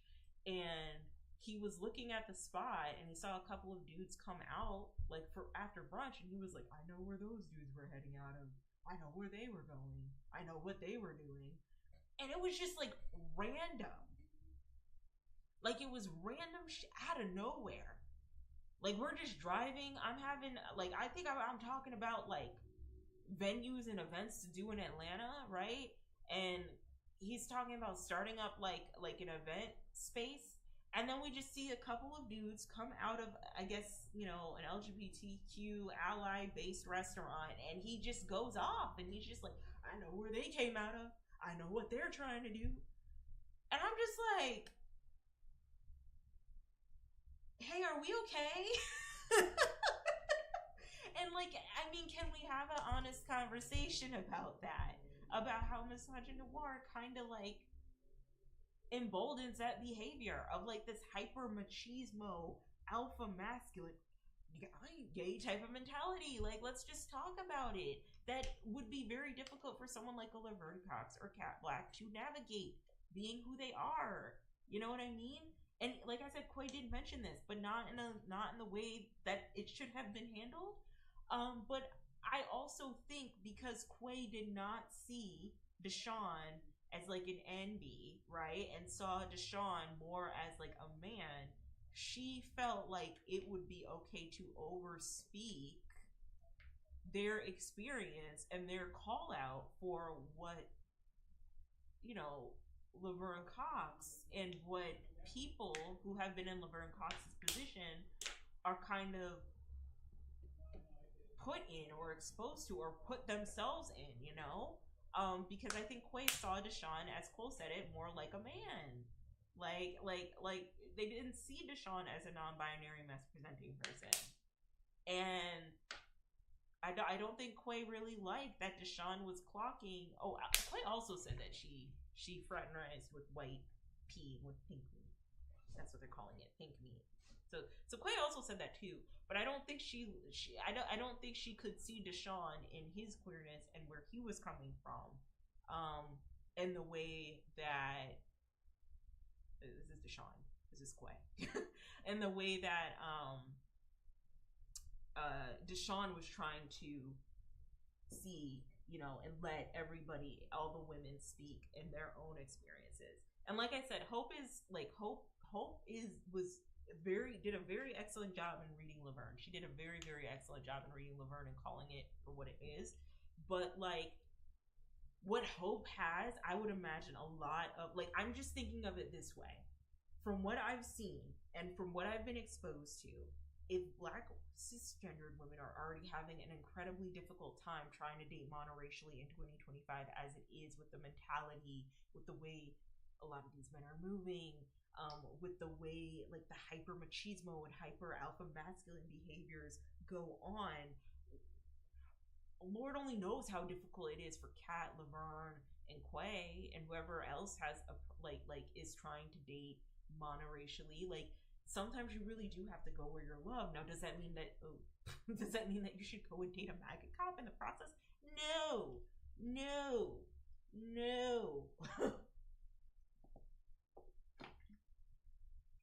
But is it wrong to feel compelled and moved to go where you are loved? Or if maybe you lean more so, you know, on the preference of dating like white, you know, like, or like Asian or Hispanic, like, you know what I mean? Is there some unpacking that needs to be done there? Yeah, probably, absolutely. You really need to unpack like the preferences that you have, but also, should there be a conversation about why Black women in general, trans, cis, however they show up in the world, why they feel like they should want to date outside of their race, or feel like that's like the only option that they have for how they're moving, you know? And like I said, that's not everybody and that's not everyone's situation.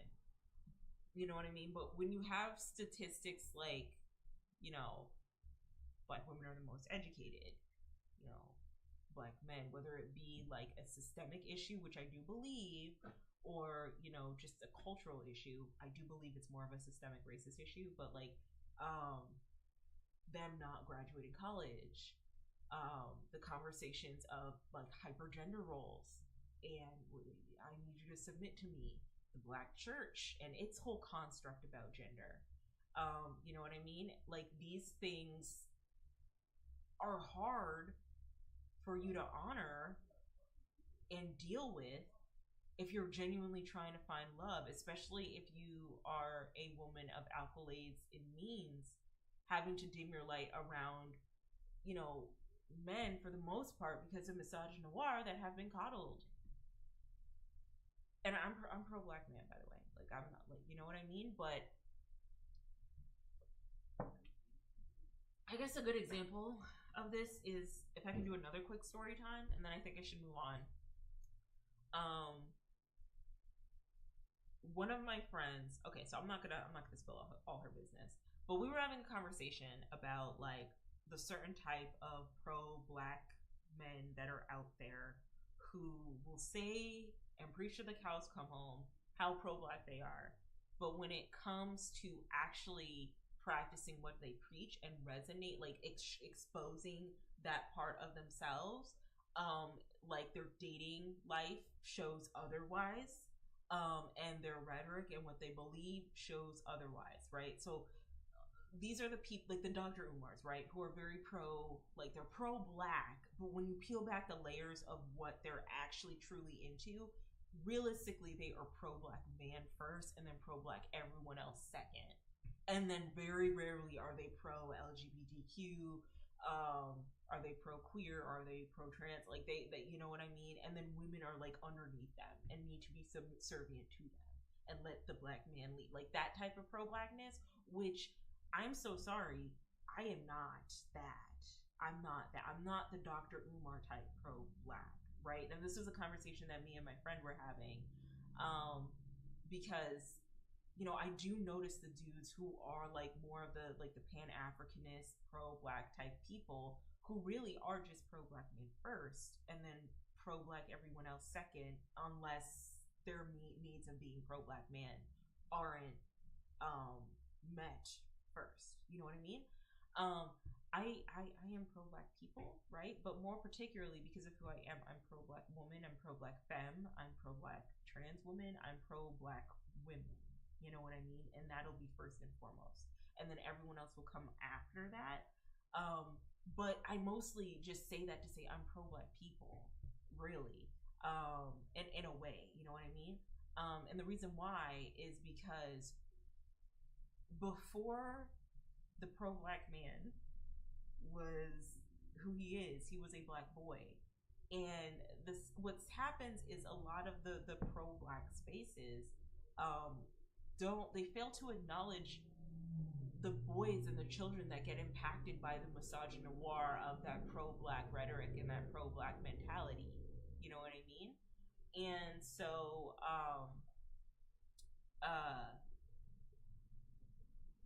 it's very, very difficult for women that look like me to, and I learned this the hard way, unfortunately, to be around men who haven't fully unpacked the toxicity of their misogynoir on their own, if they're too much focused on being pro-black man first before they're pro-black everyone else, to the point where they are willing to coddle the feelings of a Shannon Sharp before they even try to understand the viewpoints of a Laverne Cox, will try and debunk and unpack the nuances and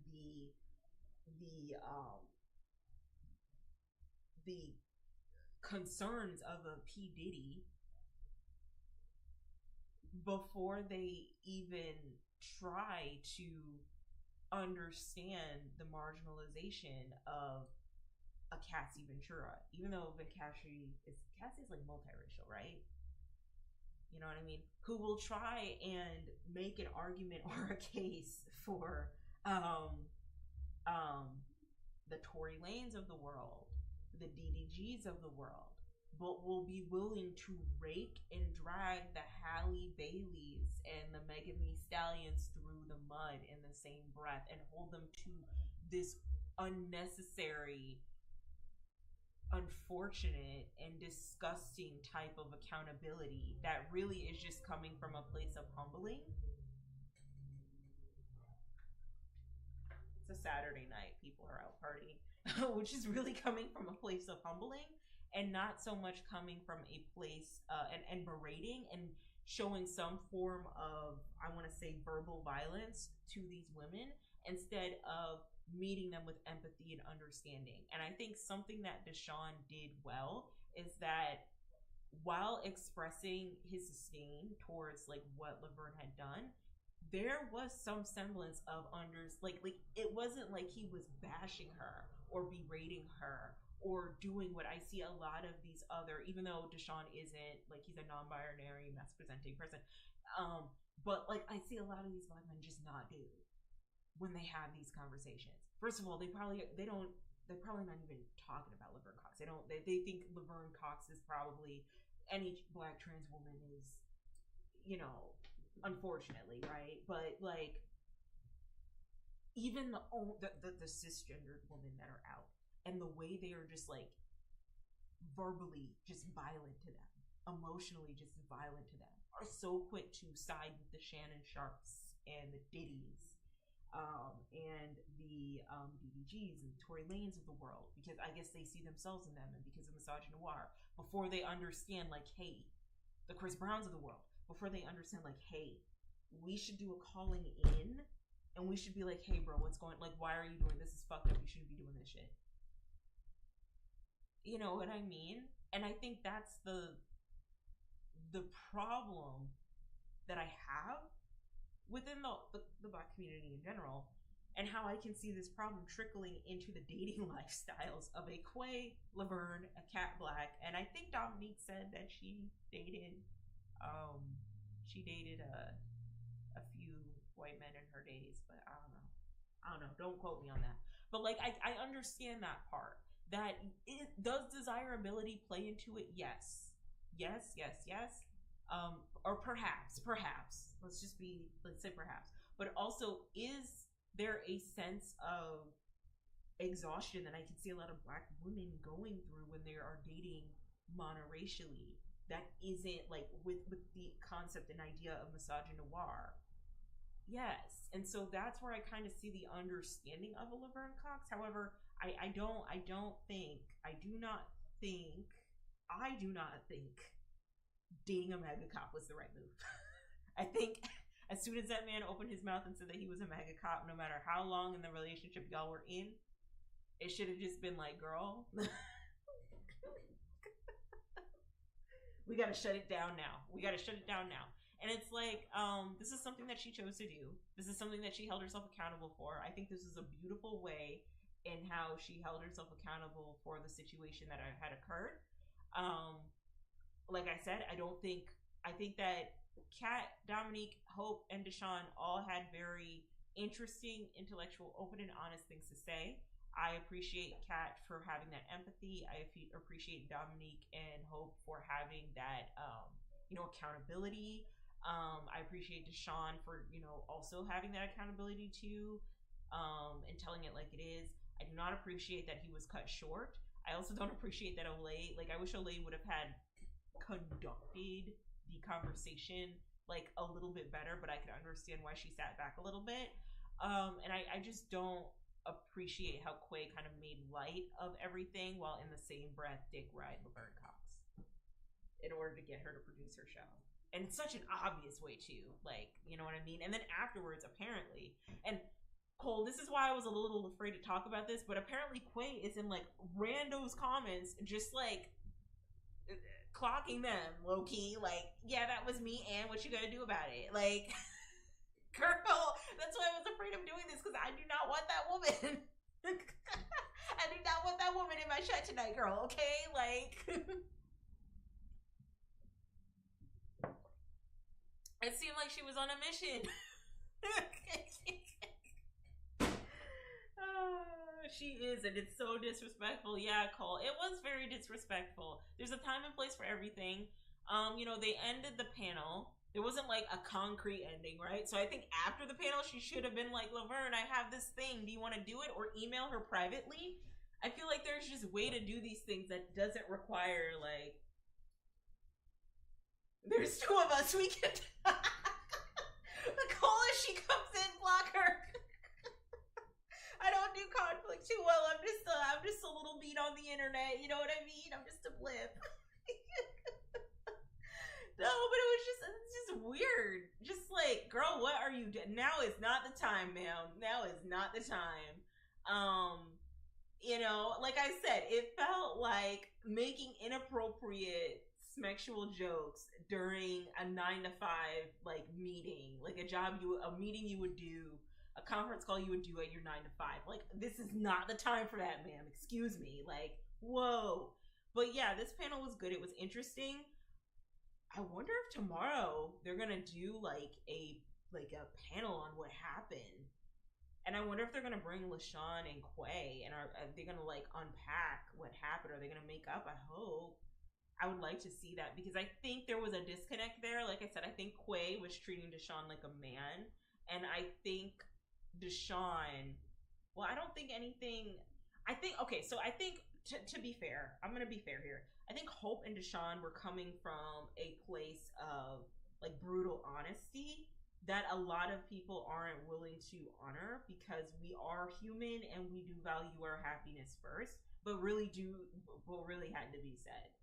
And I think, Deshaun and Hope being like, listen, we gotta put our liberation first before our happiness and before what makes us feel comfortable. And we got to unpack the desires that we have, and who desires us and why, right?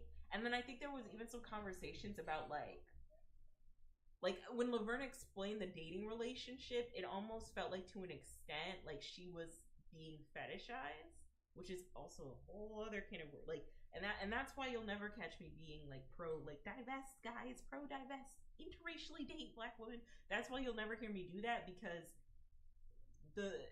the way you can get fetishized and seen as a project, and as in TV we like to call it, or they like to call it, the disposable Black girlfriend trope, to be like a spicy little experience that Lambden had when he went to Georgia Tech, like, you know what I mean? Like, that's why you'll never catch me being like a pro divester. I say go where you're loved, and I think it's a very human experience that, Laverne Cox, went where she felt like she was loved when she feels like she could not find the love that she was looking for elsewhere. I just wish it wasn't with a MAGA cop, right? But you're never gonna hear me, like, in some of these spaces, just shit, like, take heaping, nasty, disgusting, heavy, like, I'm talking what's the Miralax levels of shit, enema levels of shits on Black men, because I also understand that they have their own issues and discrepancies that they go through as well. And I do not think the solution for Black women is to just date outside of your race. Like, first of all, the solution should not be to date. The solution should be to find yourself first, okay?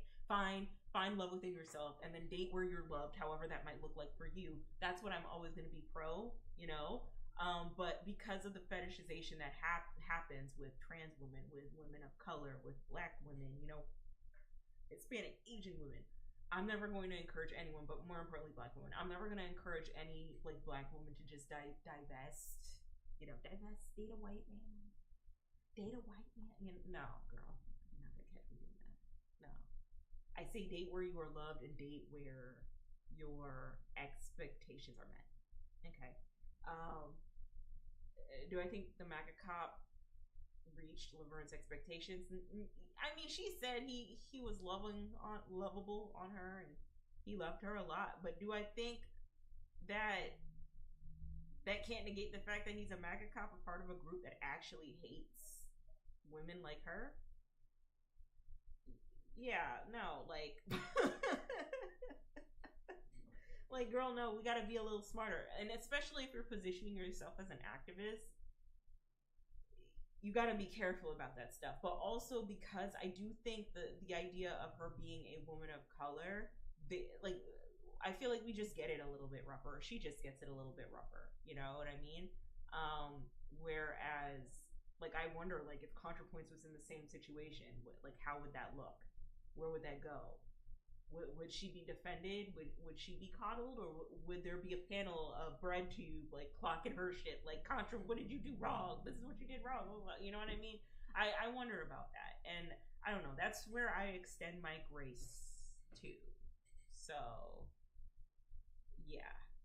I think in the future, though, they really got to flesh out the panel a little bit. Or there needs to be, like, the moderator has to, like, moderate a little bit better. Not to say that LA doesn't moderate, but it's just like this could have been handled a lot differently. So yeah, that's that on that. That's how I feel about the Olay and Friends with featuring Laverne Cox. Okay, so moving on to the next set of tea. All right, so I'm not gonna lie to you.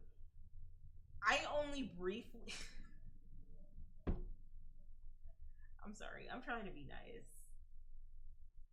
I'm going to be nice and respectful, but all I'm going to say is that what we're about to get into, this woman does look like that. Like, she just looks with love.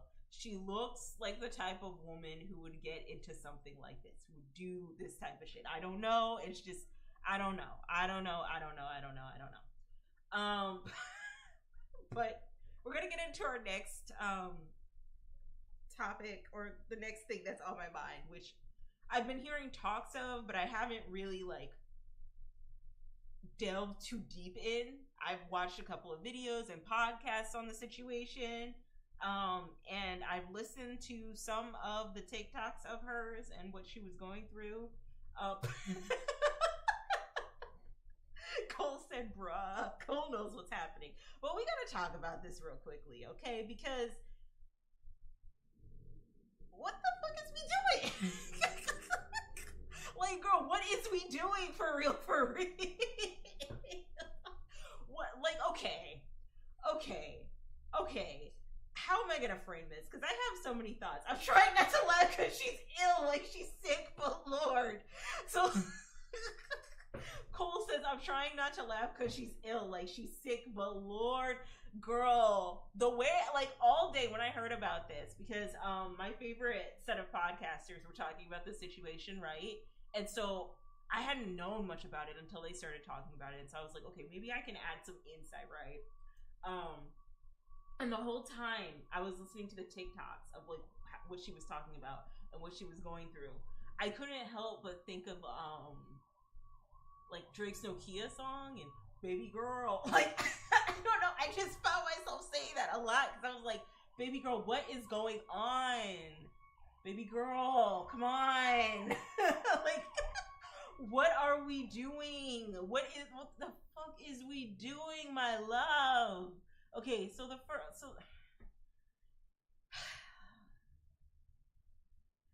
I guess Miss Kendra was trying to find her Reese's moment by talking about how she fell in love with her psychiatrist. And she framed this in a way where she had fallen in love with her psychiatrist, but framed it as if the psychiatrist was the predator preying on her, the victim patient, and trying to lead her on into, like, somewhat of a relationship with her. Right, I guess that's how I can put it. Because during this whole entire, let me see if I can pull up the TikTok. Cole, let me know if you can hear this shit, because baby girl, like, oh my god, like, what is we doing? But basically she fell in love with her psychiatrist, and she's trying to frame it as if the psychiatrist is the one with the problem. And she's doing so in a way where the psychiatrist is the predator and she is the victim. When in actuality, the more and more she talks, it just feels like the psychiatrist was doing his job and the patient, who she was, right, was on this one-sided love relationship with this psychiatrist. I feel very bad for this the psychiatrist because of HIPAA violations and him not trying to honor that. But it just felt like she kept pursuing him, didn't understand the idea of like, hey, this is a patient doctor relationship, right? Patient expert relationship, therapist psychiatrist relationship. We're not dating, ma'am, right? And it felt like she took it to that level because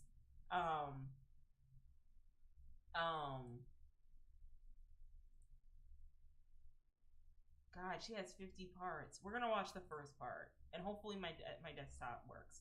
But like, it feels like she misinterpreted and read the room wrong of what was going on, and then she just went with that narrative and posted it on TikTok. Okay, so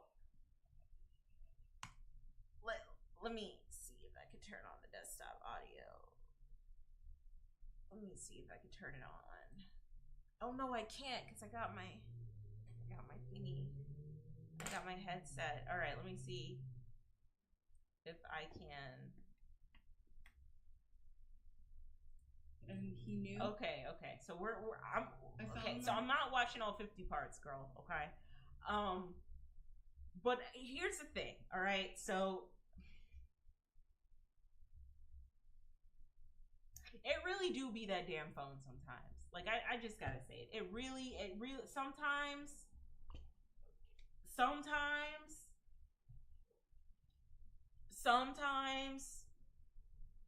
sometimes it be that damn phone, girl. Like I don't know what to, baby girl, like I don't know what to, like like put the phone down. We are in the generation now, like, and I guess we've all, like, in the past decade, right? We are in an era where people don't know how to put the damn phone down. Not everything's content, not everything's a moment, and oversharing is a thing. You don't need to share every little tidbit of your life. And what I don't appreciate about this creator talking about how she quote unquote fell in love with her psychiatrist and all the shit that happened and how she felt like she was taken advantage of and whatnot. I was in love with my psychiatrist. He knew nothing about it, right? But it just feels like she was trying to get a moment, you know, and she was framing this in a way. So she was framing this in a way that was very hetero-pessimistic, in that she was making the psychiatrist out to be the predator, and because he was a man, and she is the victim because she is woman.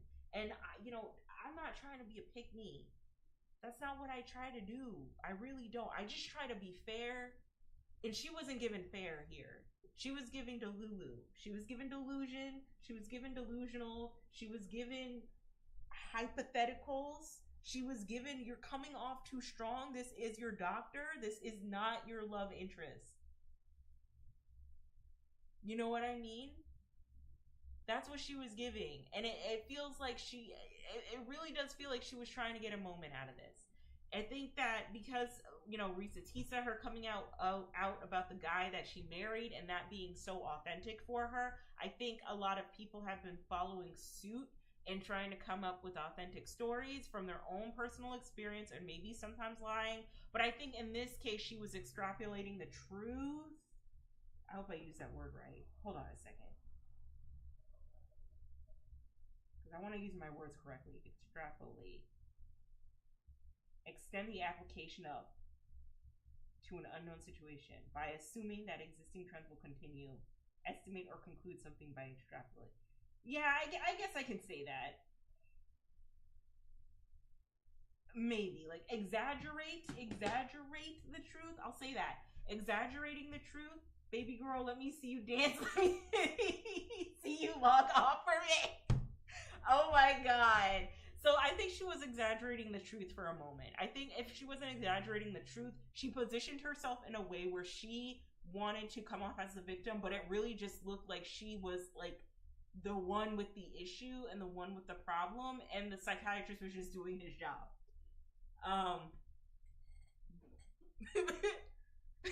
Baby girl, let me see you log off for me. No, but really, it's like, girl, log off. Log off. Log off. And I think it's especially harmful because she uses a lot of like psychology jargon and psychotherapist, psychiatrist jargon, which can be harmful, especially with people who are narcissists who use that jargon to weaponize like how things that they want from other people. You know what I mean? Anyway. Baby girl. Cole, let me know if you can hear this. I want to make sure everyone can hear what's going on. In love with my psychiatrist, and he knew, and he kept me until I had the strength to leave after 4 years. Here it is, part 1. So I decided to go back on ADHD meds after many years of being off of them. I was on them in my early 20s to help me get through college, and then I went off of them because they just weren't, like, the side effects were too much over the benefits. But then in my late 20s, I read this book, Taking Charge of Adult ADHD, and it absolutely changed my life. For my fellow ADHDers, there's so many good things in here. And the biggest thing that I took away was that it's very important for ADHDers to be on meds. So I decided to make an appointment with a psychiatrist. I just Googled psychiatry in the city that I lived in, and I went with the first one that came up, and I got an appointment within a month. And then I booked a 90-minute intake, and I show up to the intake, and this man is my age, and I can't help but notice that he's pretty attractive, this psychiatrist. Okay, so a couple things to unpack here real quickly. All right, we're not going to go through all 50 parts, right? Like we're gonna bounce around. Okay. So I've talked to therapists before. I've even talked to a psychiatrist before. Without going into too much detail, but there was pressures from me at work to talk to an expert for potential ADHD concerns. And the way that it was being brought up at work, just full transparency, it felt like it was coming from a place of like, you have to see this medical professional because you have to do your job correctly. Not that the job just in and of itself was way too difficult for the amount of pay we had. It was like, you have to see this professional because, you know, we need you to do your job properly. Like, that's what it was giving. It wasn't giving like true understanding for like me potentially having ADHD. I go to see a psychiatrist, and the solution is, like, the first psychiatrist I see, the solution is that she immediately wants to put me on medication. Okay, and so here's the thing. That's what psychiatrists are supposed to do, right? Like, they're supposed to give you a solution. They're supposed to put you on medication. However, when it comes to psychiatrists and therapists, I think it is very important that you do some dating.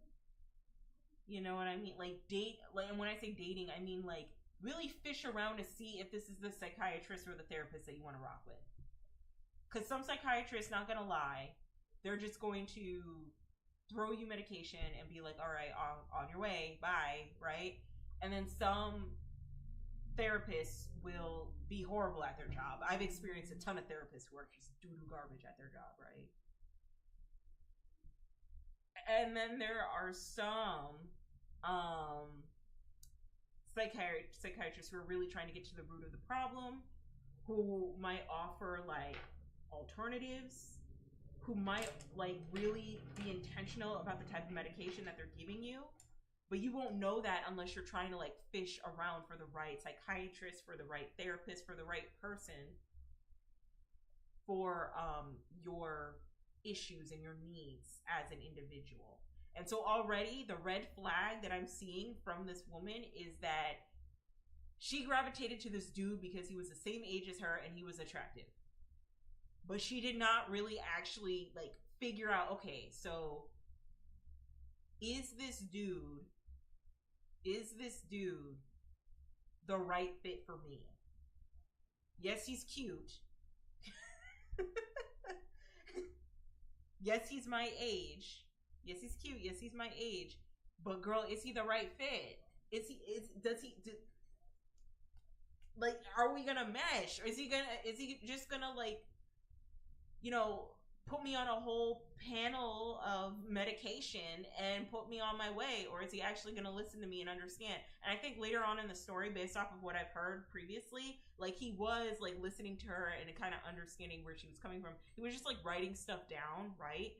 Which is what psychiatrists are supposed to do. But like, as a patient, it is your responsibility to not just fall into the first therapist or psychiatrist that you are with because you think they're hot, because you think they're attractive, because you see a lot of coincidences that you want to perceive as like signs and signals. You know what I mean? So, all right, let's do the second one. I fell in love with my psychiatrist and he kept me anyway, part 2. So in this intake, I kind of clocked that he was attractive in my age, but when I tell you that I've had a lot of couch time in my life, a lot of therapy. Okay, so we're going to pause that, right? Because she says that she has a lot of couch time and a lot of therapy, right? So that's why she's able to use a lot of the jargon and terminology of what therapists and psychiatrists use, right? So that's why. And I think people like this are especially harmful because they can twist, flip, and reverse the whole narrative to be on their side while weaponizing a lot of the terminology that these subject matter experts, that these professionals use in order to diagnose people, in order to convince people to take her side, because she sounds like an expert, right? When in actuality, she just has a lot of experience being in this environment. So let's continue. I just went right into it. I trusted him enough, of course, why wouldn't I, to tell him about my childhood trauma, my daddy issues, if you will, what I had went through, all of the relationship trauma that I had. I was 6 months sober at this time, but like all of the drinking and substance use I used to do, and he just listened and nodded. And that's the thing about psychiatrists, is that they're good at pretending to listen. They can appear connected, but that doesn't mean that they're always connected. So if she knows this, so she's proving my point, right? So if she knows this and she felt like the psychiatrist wasn't connected to her, then she should have like found another psychiatrist that was.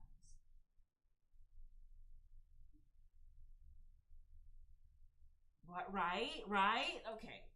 So I just felt really seen. And I also told him, I was like, look, I don't want to be on stimulant meds. So he listened to me and he put me on the non-stimulant ADHD med at the lowest dose just to figure out if it was going to work for me. I felt... Okay. So already I'm getting the idea. So I'm not gonna, this is 50 parts, okay? Or 24 parts. Hold on, let me... I fell in love with my psychiatrist and he knew that, and he kept me for years as a patient until I was brave enough to leave him. I want to talk about it. Usually when I go on this app and I have a question, I have a bunch of videos that pop up, and I searched "in love with my psychiatrist" and nothing happened. So Okay. I fell in love with I my gotta go back. psychiatrist. I gotta go back because I just gotta go back real quick. That, and he kept me for years as a patient until I was brave enough to leave him.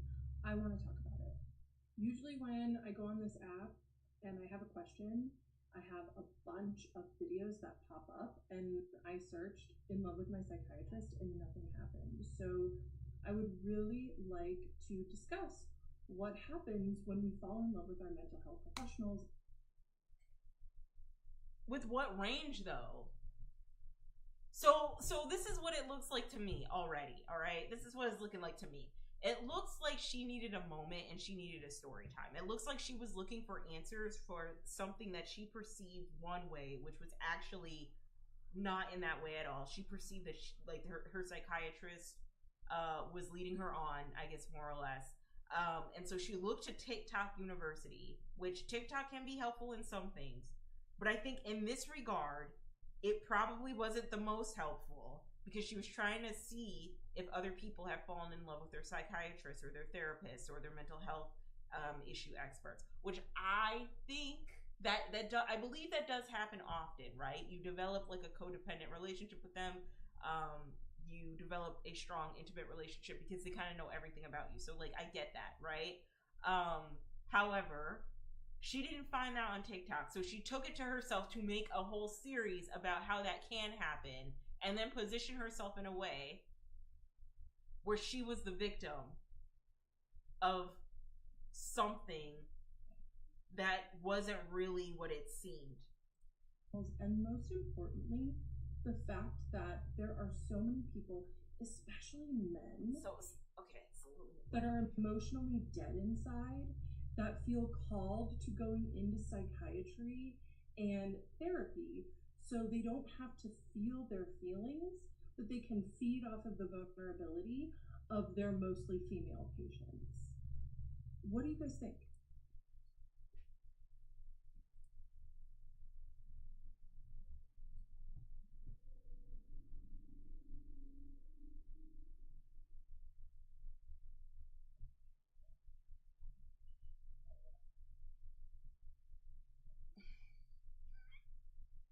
Okay, so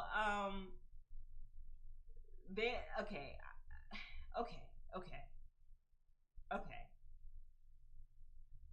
It feels like she made this video. It feels like Kendra made this video with the idea of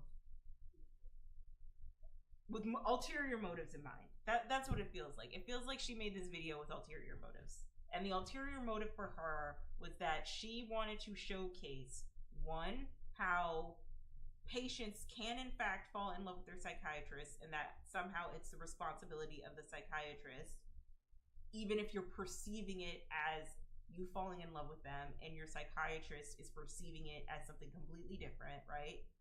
As them doing their job, as them not being so, open to your advances, right? And then two, trying to create this narrative of how more or less men awful. Okay, like trying to create this narrative that men are terrible. And that men get into these fields to exploit women.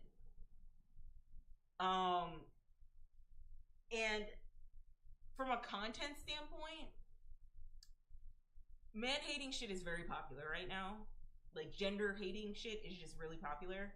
And also telling wacky story times like this one, where you have been taken advantage of, are also popular as well. And so by default, I'm thinking about this from the point of this is her way of creating a moment for herself, of creating traction for herself. Also notice how she turned her comments off. It's because people are clocking this, right? Like people are clocking this in the same way I am and saying, girl, what happened was you fell in love with your psychiatrist. Your psychiatrist tried to keep it professional. And because your psychiatrist kept it professional, you took it one way. You took it as them leading you on when they are just trying to do their job and they were never interested in you in the first place. And like, to be a professional in this field, in that field, you really can't, you have to be so careful about what you say and how you say it, right? You have to be so careful in how you, wow, she's really tall. Sorry, I just looked at one of her TikToks. It says that she's 6'2". Sorry, lost track. Okay, so I really like tall women, but anyway, I just feel like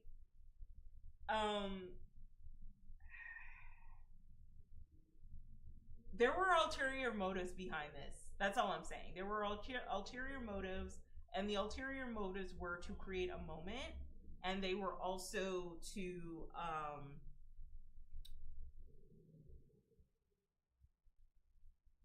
portray themselves as a victim and play into a lot of the trending topics that are on social media right now. You know what I mean? So I'm gonna watch one more video, and then I'm gonna just like have at it. After I risked my life to see him, that's when he really started turning up the intimacy in our appointments. However, he was really smart and knew the Okay, let me go back. I got a new therapist. I stopped, so I was seeing him every month and just gaining more and more respect for him because he would just tell me these little things about his successes and all of the cool things that he was doing in his life. And it made me fall for him, honestly. And he was really good at listening.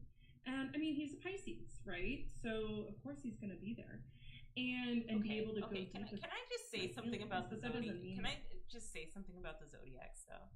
Because I'm a Leo, right? And you know, I've done a little like, what house are you in, or are you a rising? Like, what's your rising sign? I'm a Leo rising, and I'm a Pisces moon. Sis is also a Pisces moon, so that makes a lot of sense, right? Like, that's mother right there. But anyway, regardless,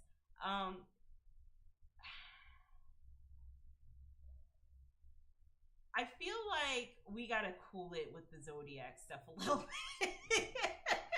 Like, we gotta cool it a little bit. Like some of this stuff isn't like accurate or right. Like, we're getting like so far gone where I see makeup tutorials on like how to do your makeup for your Venus rising sign, how to do your makeup for your 10th house in Taurus sign. Like, we gotta cool it just a little bit, okay? But anyway, I'm gonna let her continue. He wasn't extracting from them. Anyway, so I would beg him to let me see him every week. Beg him, because my therapist at the time, he was fine. You know, he wasn't a predator, but he was fine. He just wasn't doing very much for me. And so that therapist retired, and I got a new therapist. And this new therapist, who is a 75-year-old woman with a PhD, she was pretty helpful. So I stopped asking my psychiatrist, begging, honestly, to be my therapist and let me see him more, right? Which also should have been a red flag. But then I started focusing on the... Hold on. To be my therapist and let me see him more, right? Which 75-year-old woman with a PhD, she was pretty helpful. So I stopped asking my psychiatrist, begging, honestly, to be my therapist and let me see him more, right? Which also should have been a red flag. Why did you ask him? If you saw it, like, you saw this as a red flag. Okay. But then, okay, maybe I'm not giving this series justice. You know what? I was gonna do my like to be black in suburbia deck, but like maybe for tomorrow. But maybe I need to do a full exploration on all of this, because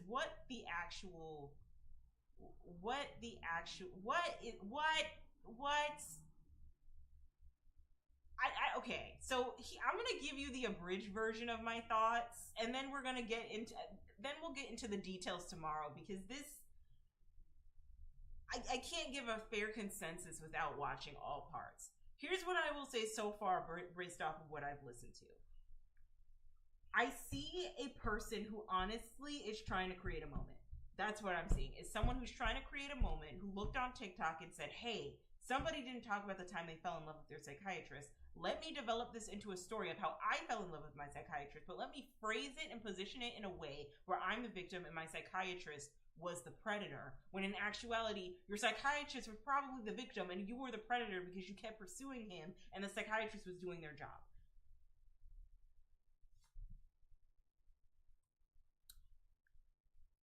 Put the phone down. Put the phone down. Stop. Not everything needs to be clout. Not everything needs... Are we even using clout? Not everything needs to have traction. Not everything needs to be talked about. Put the damn phone down. Put it down. Baby girl, put it down. Put it down. What are you doing? Like, oh my. We gotta, there has to be like some internet, like, not literacy, but etiquette, where like you don't have to share literally everything of your life. And I feel so bad for this man. I think the psychiatrist, he's a man of color, and he can't speak up about this because of HIPAA laws. He loses his license. And so this woman is like running amok. You know how volatile the internet is. They are going to find this man. The internet does what it does, girl, okay? They are not new to this. They're true to this. They're going to find this man, and they're going to try to dox him and then send DEATH threats to him because you created a perception in your mind that this man had an attraction to you and he was trying to pursue you. Like, are you dumb? Like, are you? Are you? Like, come on now. Like, I gotta, okay, so I can't stay on this too long, but based off of what I watched, I'm gonna have to go in and do like some more work. I obviously have to watch like all parts and maybe create a whole slideshow off of all of this, because like, you can't, you have to be so careful with people's livelihoods. It sounds like you didn't get your way, and so now you're it sounds like you didn't get your way, so now you're positioning yourself as a victim, which is incredibly harmful. You're trying to get a Risa Tisa moment, which you're not going to get a Risa Tisa moment because only one person can be Risa Tisa, okay? You're using and weaponizing therapy speak in order to push yourself as what's the word? As an expert in this field, but you've just been on a therapy couch way too many times, and spoke with enough therapists to know a couple of jargon, right? A few words and some jargon here and there. But you gotta be for real. You gotta be honest. That's not what happened. And you're positioning this story in a way where this guy could lose his license because you caught feelings and he did not respond. And then make it like a grandiose statement of how men are emotionally unavailable, awful, terrible creatures. Which I can go into so many details about that. Listen, y'all, heteropessimism isn't helping us. I think I said this a couple weeks back. Well, y'all are out here beefing left and right and having like the most heteropessimistic like conversations about how women aren't submissive and are masculine and aren't home taking care of the kids and awful human beings, and how men shouldn't have love and they're just terrible and mess everything up and awful human beings and are inherently violent and blah blah blah, and critique both genders without critiquing the system that makes the genders who they are. You are a part of the problem, okay? And y'all need to stop doing that. Stop it.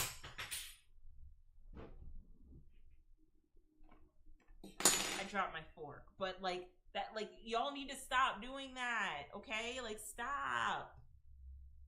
Y'all are over here beefing with each other about how men are trash, about how women are trash. Meanwhile, there are like tech CEOs making big boku bucks of keeping you outraged and angry on the app about how men suck and how women suck and why you shouldn't trust any of them. Like, you guys gotta stop that mess. And yes, is patriarchy a thing? Yes. And do men benefit from patriarchy significantly? Yes. But do they also suffer from it? Yes, they do. And does it do any good by critiquing the individuals that suffer in the same way that suffer in a different way that you do, than actually critiquing the system where everybody is suffering in one way, shape, or form? I mean, yeah, like you have to. I'm just kind of tired of the hetero pessimistic narrative. That's all. Like, I think it's doing more harm than good. It's rooted in emotion, because who hasn't gotten their heart broken from the opposite sex in one, like if you're straight, at least in one way, shape, or form, like, you know, and you know, having that pep talk of you don't need that girl, you don't need that man, is very helpful. But like this is where it can get harmful, because obviously she's the one with the issue. Obviously she's the one with the problem, and she's presenting herself in a way where she is not the victim, where she is the victim, and this isn't good. So so far that's my consensus. I have to watch all parts to really like have a full analysis, but I think like it's still on, girl. What the fuck is we doing? Like, the fuck is we do? Like, why are you like?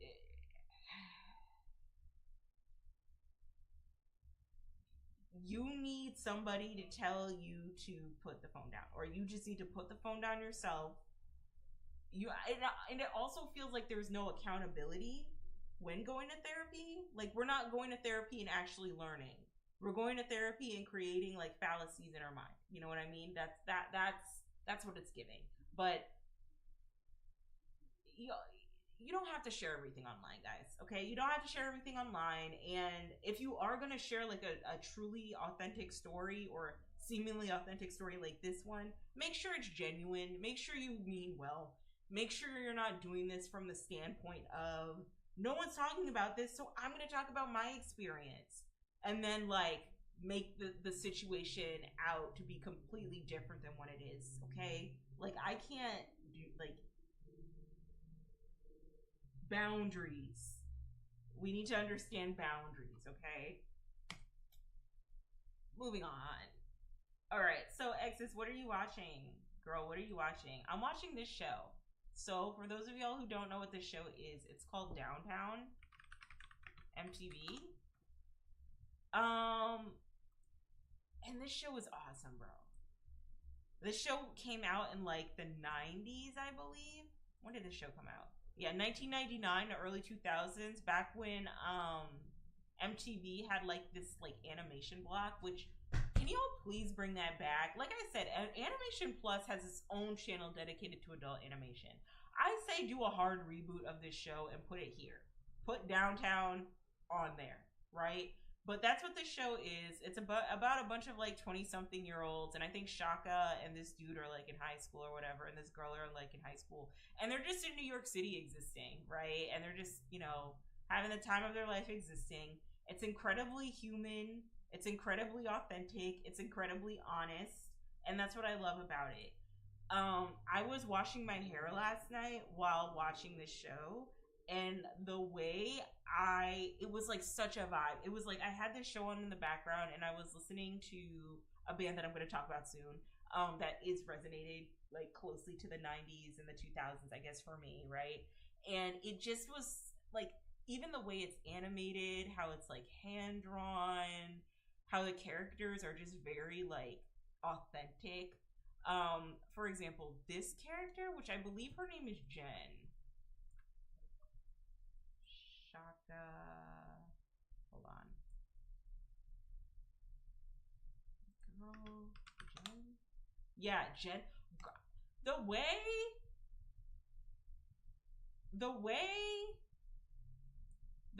I kind of relate to Jen low key a little bit. The way I relate to her low key. The way I would. Who the hell is this? I hope I didn't spoil it for myself. I hope that's not Jen in the future. Anyway, but the way I resonated with her a little bit, like growing up in my early 20s and like just going through life, this show is pretty good. I liked it a lot. It's definitely of its time because Alex is like a nerd and he's playing D&D, and like Jen and everyone around him is like, ew, you're a nerd playing D&D and you collect like action figures. That's weird. And like I'm sitting here with like in a room full of my Bratz dolls. Meanwhile, my boyfriend next door has a bunch of like Marvel Legends. and I'm like 31 years old, and I'm like, damn. Like, yeah, that's definitely the sign of the times. Because when I tell you, back in the 99 and 2000s, being into nerdy shit was not cool. It was not like, if you were like 21, if you were like a teenager and watching anime and manga and collecting action figures and shit, like, like, this being like a cool phenomenon is like it's a new thing. It's a new concept. You know what I mean? I want to say ever since Marvel really took off with its Avengers franchise is when people really started to think fondly of nerd culture. And I think right now, because like everyone, because of the pandemic and everybody was at home,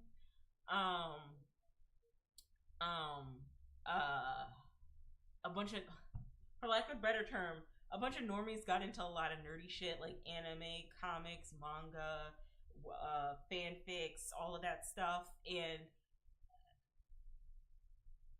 I would say don't really have the etiquette without trying to be too like elitist, because that's not what I'm trying to be. But don't really have the etiquette for how these spaces are supposed to work, right? So it's just interesting to see like regular people and like nerdy people who are like so into their fandom like interact with each other online, and like the disconnects, and you know what I mean? And it's just interesting. But like I said, Alex, the character right here in the middle, like I feel like everyone was a little too hard on him where it wasn't needed, which was like his interest in his hyperfixations. It wasn't needed. Shaka is a mess. Shaka is too damn young to be out here roaming these streets in the way that she does, right? But the teenagers of it all, like at one point, I thought they weren't teenagers. I thought they were in college. And so when this dude, there was an episode where he was dating a Catholic schoolgirl, I was just like, bro, are we 20 dating a 16-year-old, bro? Is this what we doing? And that's not what we were doing. He was in high school, so I was like, oh, okay, whatever. But that episode was interesting.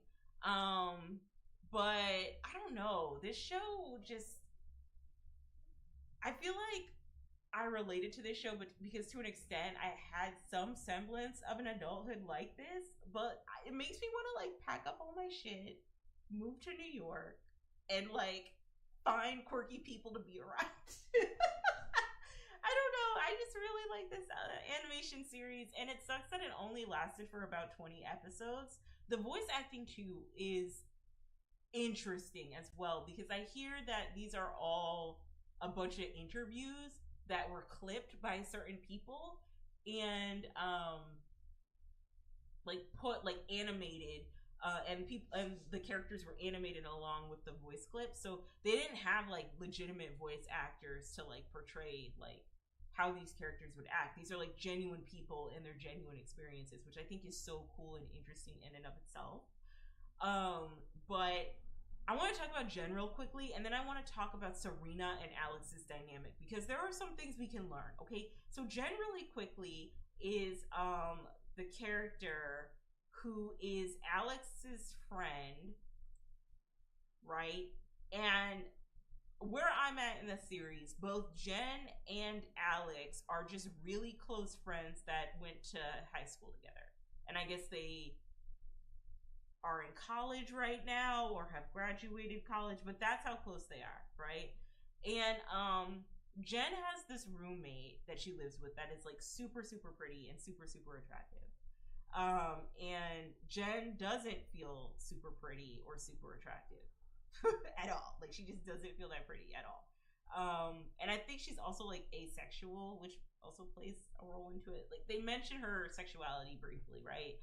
But you can kind of see, especially how Alex has a gravitation towards Serena, our goth baddie right here, all right, that Jen is jealous. And she's so jealous that in one episode, she's stalking the goth baddie all around New York City because she has a problem with her, because she feels like she's literally going to take her Alex away from her because she has a crush on him probably. You know what I mean? Girl, I hope this isn't a canon event. I hope that they didn't spoil this for me. I hope she didn't. First of all, I hope this show doesn't end with her losing a bunch of weight and having like her glow up moment, because you shouldn't have to lose a bunch of weight to have your glow up moment. You know what I mean? Like that should not be the thing that makes you glow up. It's like you change your clothes, you wear clothes that like fit your figure a little bit more. Maybe you learn how to apply makeup. You don't just lose weight. Like that's dumb. I hate that. Anyway, but I don't know. I resonate with Jen a little bit because at one point in my life, I was the girly pop who was a little jelly of the girls who were like really pretty and like just very confident in their styles and how they dressed and how they wanted to like care for themselves. And I also had this like attitude, which I think is a very human attitude that a lot of women have given how we live in society today, where it's kind of like a pick me almost. Like, I'm not like the other girls. Like, I'm not gonna be flown out to the Hamptons in a helicopter like my insanely hot and attractive roommate is, because I'm just Jen, you know? And that's why they love me, because I'm Jen, you know? And it's like, you're Jen, but you're also incredibly jealous of this goth girl, Serena, who has a liking to a dude that you obviously are attracted to, Alex. And so you're stalking her all the way around New York City, trying to figure out like what her deal is and how she's not that great and how she's not that awesome. So you can report back to Alex, like, girl, like, that's weirdo behavior, that's pick-me-sha behavior, that's haterade behavior. But it's honest behavior, because girls do that to each other sometimes. In the name of a man, in the name of a musty-dusty dude, too. Don't do that, though. Like, don't do that to other girls. Like, if you're a girl and, like, you're trying to plot on a dude and he's dating another girl, don't make the other girl look bad because you didn't plot on him correctly, or don't even plot on him at all. Just work on yourself. Jesus. Anyway, I really wanted to talk about Jem because I think it's very interesting, because I do feel like most girls who, like, are developing their like personality and like who they are as an individual and like coming into their own, most of the girls that are like trying to be like, I'm not like the other girls, you know, I'm just like one of the bros, I'm down to earth and I'm quirky, you know, like I think the evolution is for you to be confident in yourself, for you to do things that truly entertain you and that you enjoy because of who you are as an individual, and not so much of because you're trying to impress a guy, or because you're trying to be approachable to people or approachable to men. I think I resonate with Jen because at one point I was trying so hard to be approachable to people that I was trying to be like sweet to people. Like, I was trying to have people see me as like a kind person, and I thought the best way to do that is to be like non-intimidating as fuck in regards to my look, because I just know that when I look a certain way, when I put on a full face beat, okay, I eat down, all right? When I wear clothes that look good on my body, I eat down, all right? And that's not me being arrogant, that's just confidence. And it took me years to get to that point in my life where I was just like confident in myself and I got to know who I was as an individual. And I feel like this character is an honest example of like what happens when you subdue your own confidence in the name of being like not like the other girls in order to impress the guy that you like, or in order to, you know, separate yourself from other women, or from the shame of dibbling and dabbling into feminine aspects of womanhood, or like the femininity of like being a person, you know. Normally when you have this not like the other girls mentality, what's the meme? Not like the other girls?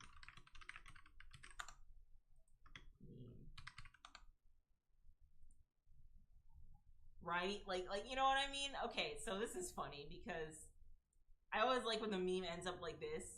Okay, inappropriate stuff. We don't want to see any softcore stuff. But like, you know, where it's like me versus the other girls, right? Let me see if this will load though. Yeah, so yeah, this is a good example, right? Jen is in her me era, right? I have a wonderful style. I have unique taste in music. I'm very Okay, so this is the positive version. But back in the 2010s, it would be me. I'm just a regular girl. I don't wear a lot of makeup. you know, I'm just like the guys. I make fart jokes, right? And then it would be the other girl over here who would be like, I wear makeup, I like, I don't know, The Bachelor or Love Island, and I dress kind of like really feminine, right? Like, and I guess the conclusion that we've gotten to is what the text is saying is that we both are awesome. We have wonderful style. We have unique tastes in music. We're very dynamic people, and that like our outer appearance and like even our interests should not define who we are as individuals, and that we shouldn't be boxed in into being hyper feminine or like a one of the boys type of tomboy. You know what I mean? And I think Jen right now, like that character, is an example of going through that arc of a girl as a woman, of, you know, really embracing yourself, embracing how to express your sensuality and how to express your beauty in a way that is unique to you, but also navigating that concept of not feeling like you have to tear other women down in order to do that. You know what I mean? So yeah, I don't know. I resonate with Jen. Like a part of me long ago resonates with Jen. I no longer resonate with Jen because I've like grown out of that, but I can see the authenticity behind her, right? But I want to talk about this dynamic real quickly because I need my girlies to learn from this, okay? In my Tyra Banks voice. Never had I ever had to yell at you in my life. No, that's not what she says. What did she say? I've never had to yell at a girl like this in my life. The only time my mother yelled at a woman like this is when she loved me or something like that. Oh my God, that was a moment. Learn from this. Okay, so Serena and Alex. So in the show, Alex develops this crush on a goth girl named Serena, our goth baddie, our neighborhood goth baddie, our friendly neighborhood goth baddie, right? And so he develops a crush on her, and he's fetishizing her the whole time, bruh. He's like, oh my God, she's so hot. Like she wears mesh stuff and has a bunch of rings and jewelry and looks pale all the time and wears a lot of makeup, and I'm just so into her, you know. And it's like, I don't know what, like, I need to write a Substack about like the fascination with goth women because this has been a constant thing like I've seen in my whole entire life. I think it also kind of, for me personally, I think it also ties into,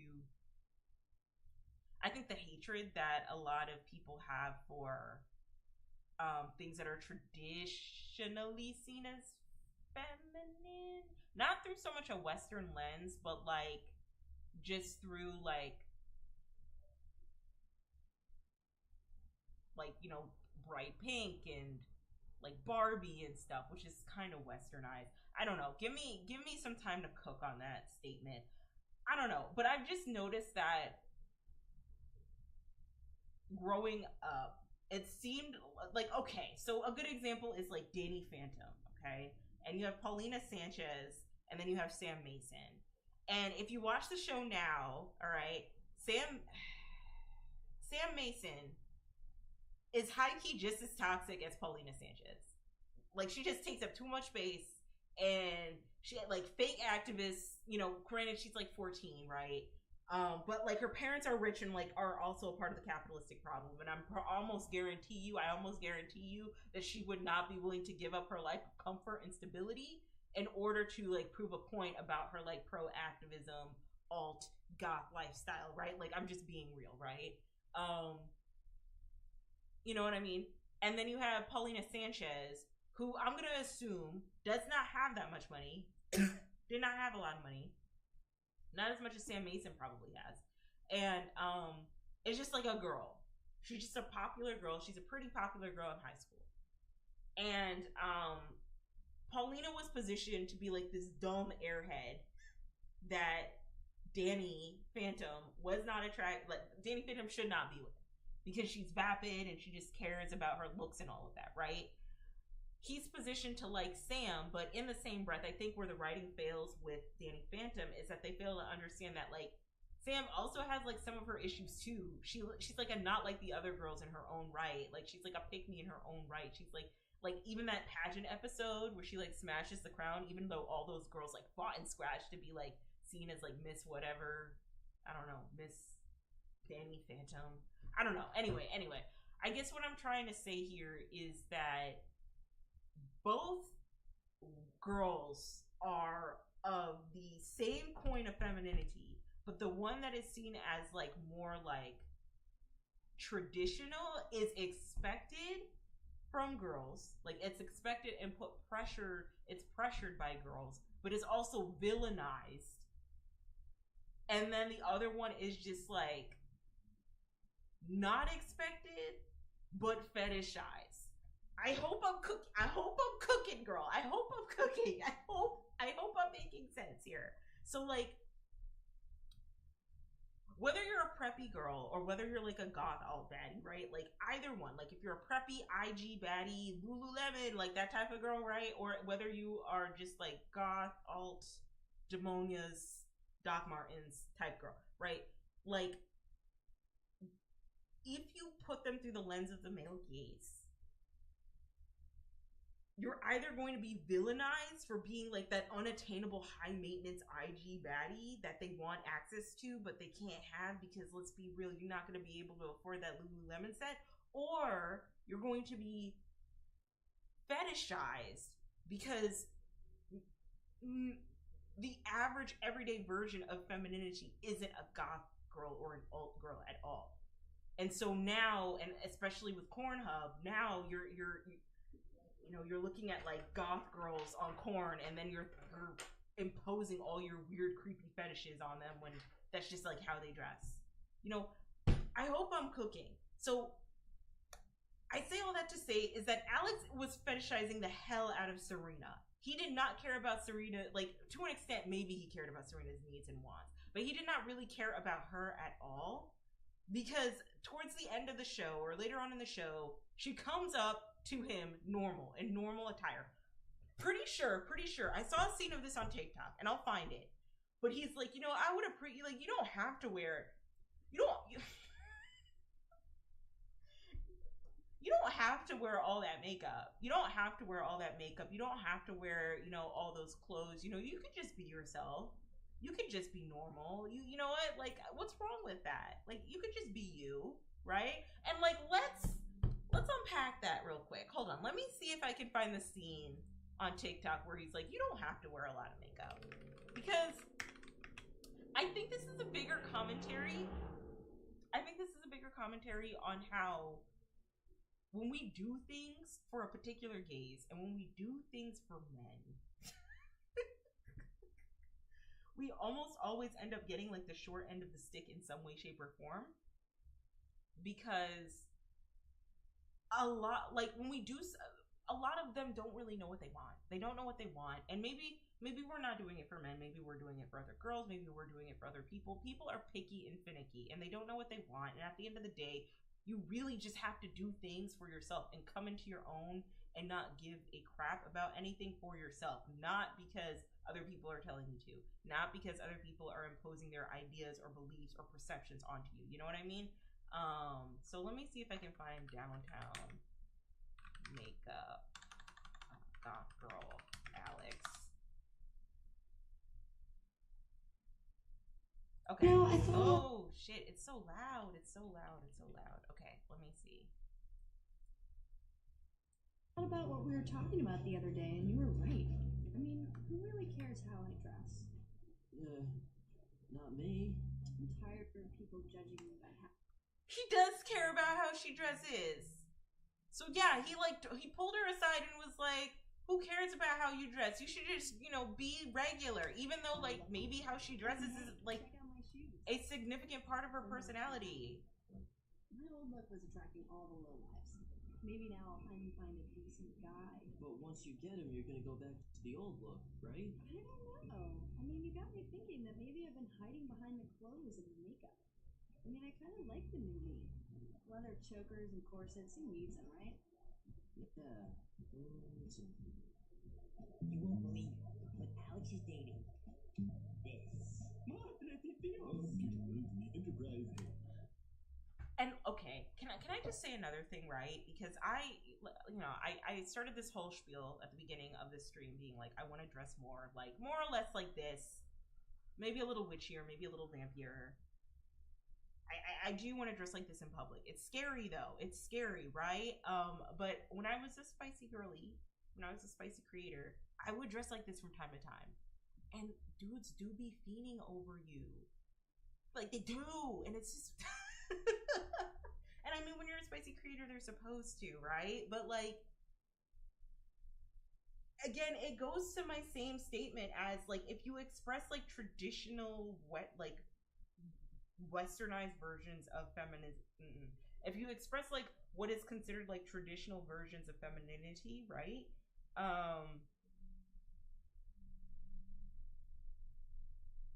Through the male gaze, you can be villainized for being unattainable, right? But then if you express non-traditional ways of femininity, through the male gaze, you can be fetishized. Because you also might be unattainable. Or like,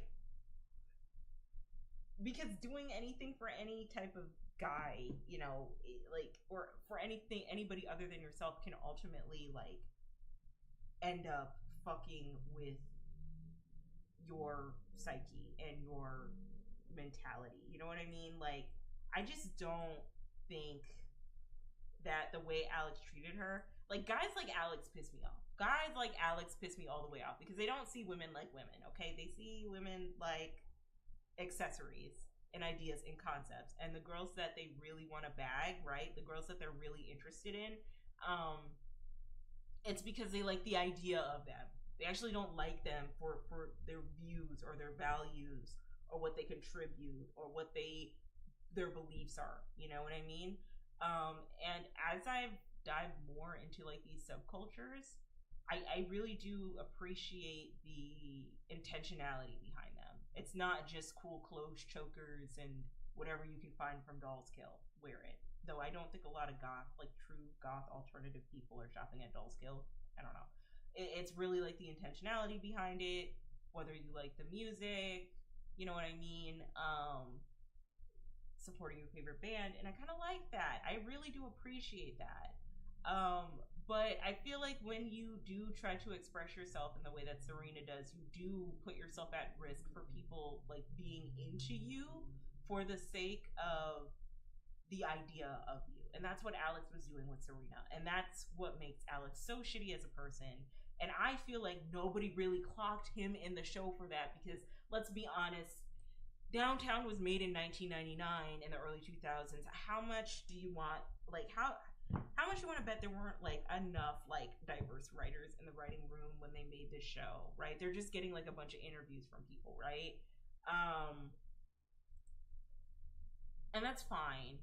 But I really wish we could talk about the dynamic of, like, the regular dude having this weird fetishized crush on, like, the edgy alternative baddie, right? And then, or, like, any baddie for that matter. And then, like, finally obtaining said baddie. Really, like, seeing who she is as a person. And then being like, hey, you don't have to wear any of that stuff. Hey, maybe you don't have to dress that way. Hey, maybe you don't have to, you know, wear all those piercings and, you know, all those rings and jewelry and all of that. And maybe you should put the demonias down, you know what I mean? And then when it's all said and done, strip the same girl away from the things that you were initially attracted to, only to no longer be attracted to her anymore. Only to be like, yeah, I'm sorry, I actually liked you for the idea of you. There was also a story on TikTok about how this woman used to dress like super goth and alternative when she was younger. And then she got married, or like in between her marrying, her husband was like, hey babe, you know, the goth shit is so cute, but I would really love it if you would just be in your natural. Be a natural girl. Really prioritize your natural beauty. Like, you're just so pretty without all that makeup. You don't have to wear all that makeup. you don't have to wear all that makeup. You don't have to. That's what they say, you know. Just be in your natural. Just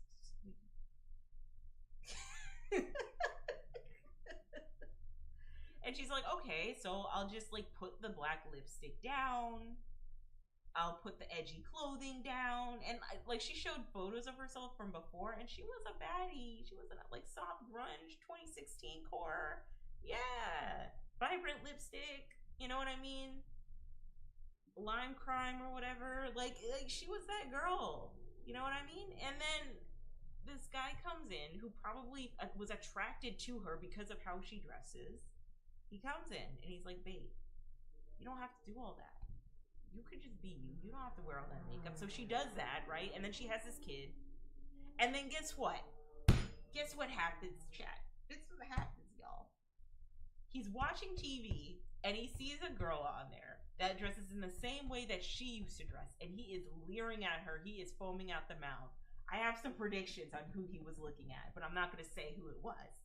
And he's like, oh my God, she's so hot. She's so beautiful. And then the wife is like looking at him. And as she's telling the story, she's like looking at him and she's like, huh, that's odd because I used to dress like that years ago. And you said that you didn't like that. You said that you wanted me in my natural, and you said you didn't like me wearing all this weird stuff, and you wanted me to wear my natural hair color. You wanted me to wear, natural makeup. Like, what? And she just was so pissed off because she's like, damn, I wasted so much of my time trying to appease this guy, my husband, and what he liked, only to realize that what he liked was who I was originally, that he was trying to mold me to. And of course, hetero pessimistic TikTok had a field day with that.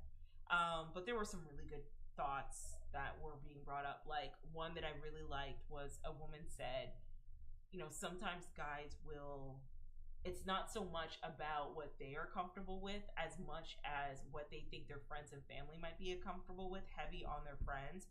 And so, yeah, if you look very high maintenance, insta baddie, unattainable, like, you might want that, but like your guy friends might be like, okay, well, she's unrelatable. Like, how does she fit into your narrative or into our narrative? You know what I mean? Like, it's not so much that guys are dating these girls because of what they like. It's that they are dating these girls in hopes to think of what their guy friends might think of them and what they might like as well.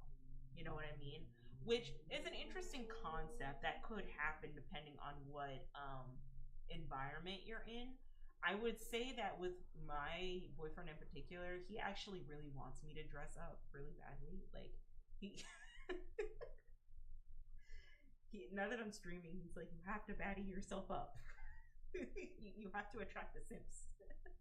And I'm like, okay, but sometimes I'd be tired. So he's like really supportive of me wearing what I want to wear, which is more or less is what I'm trying to say.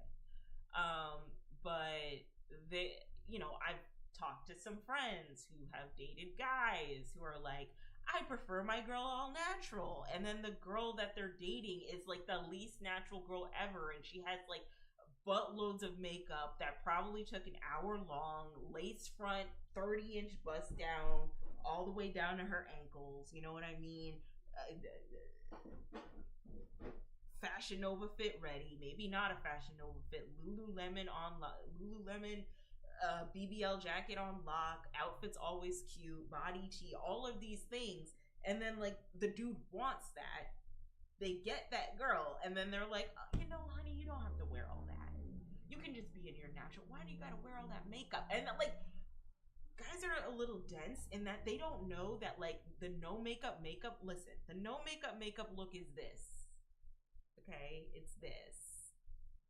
All right, or the no, like not wearing any makeup looks like this. Okay, it looks like the dark spots under my eyes, the little bags. Like this is no makeup. I had a little bit of lip liner and lip gloss and lipstick on, but like that's it. You know what I mean? But the no makeup look, the look that they really want is the no makeup look. That's what they want.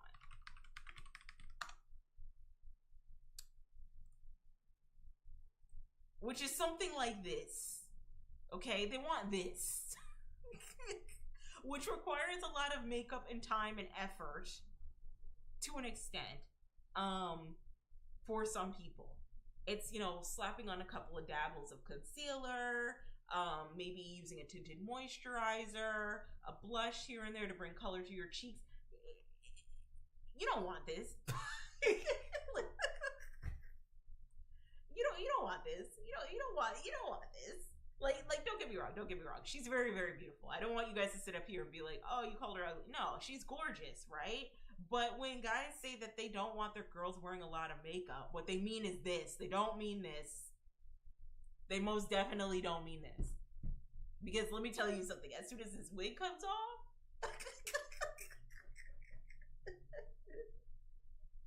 as soon as you like wake up next to me in the morning, you know, like, girl, you do not want the no makeup. Like, you do not want the no makeup baddie. Okay, you don't want the girl. You want, like I said, you want this. Okay, like, let's just be so FFR. Let's be FFR right now. This is what you want. And going back to this real quickly, what he really wants is the idea of having a goth baddie around his arm, because he's attracted to that, because he thinks it's cool, because his like nerdy friends think that goth girls are cool and hot and sexy, which they are. But it's just like, bruh, like, you never really liked her for her anyway. Like, you never really cared about her. You never really appreciated her. It was always about, like, her image. And, like, because he's just, like, a seemingly adorable dude, he probably gets away with that type of shit, right? And that's not okay. That's not okay. And I don't know. I just didn't really appreciate that dynamic. To be fair, there are some nerdy guys that are like, I will uplift and support and buy all the demonias for my goth baddie, and that's like, good for you, man. Good for you. Doing the Lord's work. But like, there's also some of y'all who are just like, your interests in girls that dress like this are to the extent of like a Pornhub search. You know what I mean? And then in the same breath, the contrast is your interest in like high maintenance, like baddies, like IG baddie girls, is the extent of fantasizing about them on IG, and then when you finally date them, like demoralizing them because you know you couldn't afford like half of the lifestyle that they have, or half of the lifestyle that they're used to. You know what I mean? So I don't know. I just think that's really interesting. I just wanted to talk about that, but moving on. So I was listening to music this week, okay, because I have a lot of time on my hands now. So I was just listening to some music. I was just bopping my head, listening to some of the girly pop albums, because I do like me a good, healthy pop album. I do. And so I finally listened to Addison Rae's album, and I also listened to Pink Panther's album. So I mentioned in a couple decks back that like Addison Rae, Tate McRae, Benson Boone, Gracie Abrams are all a part of like this white mediocrity epidemic in pop music. I listened to her album finally, and here's what I'll say. Okay, out of all of the people I mentioned in like the white mediocrity pop epidemic that we're having, Addison is a lot better, but I still stand on business of, I don't think these ideas are her own. I don't think these ideas are her own. And I also feel like there is a team behind her that is trying to push this weird girl aesthetic onto her. That is working to an extent with some people. But I guess people who are a little bit more in tune are just like, girl, this isn't you. This is not you. This is not who you are. And I think the reason why they feel that way is because, and I said this before, you do not go from making TikToks, like generic TikToks of dances, to like being a weird girl and creating a song with Lana Del Rey undertones. I'm thinking about Diet Pepsi. Or creating a song with FKA Twigs undertones. I'm thinking about High Fashion, which is actually one of my favorite songs. Or doing like an homage to Lady Gaga and Famous Gun. And I get that. I do. I think that there's a muse behind Addison Rae's image. And I think that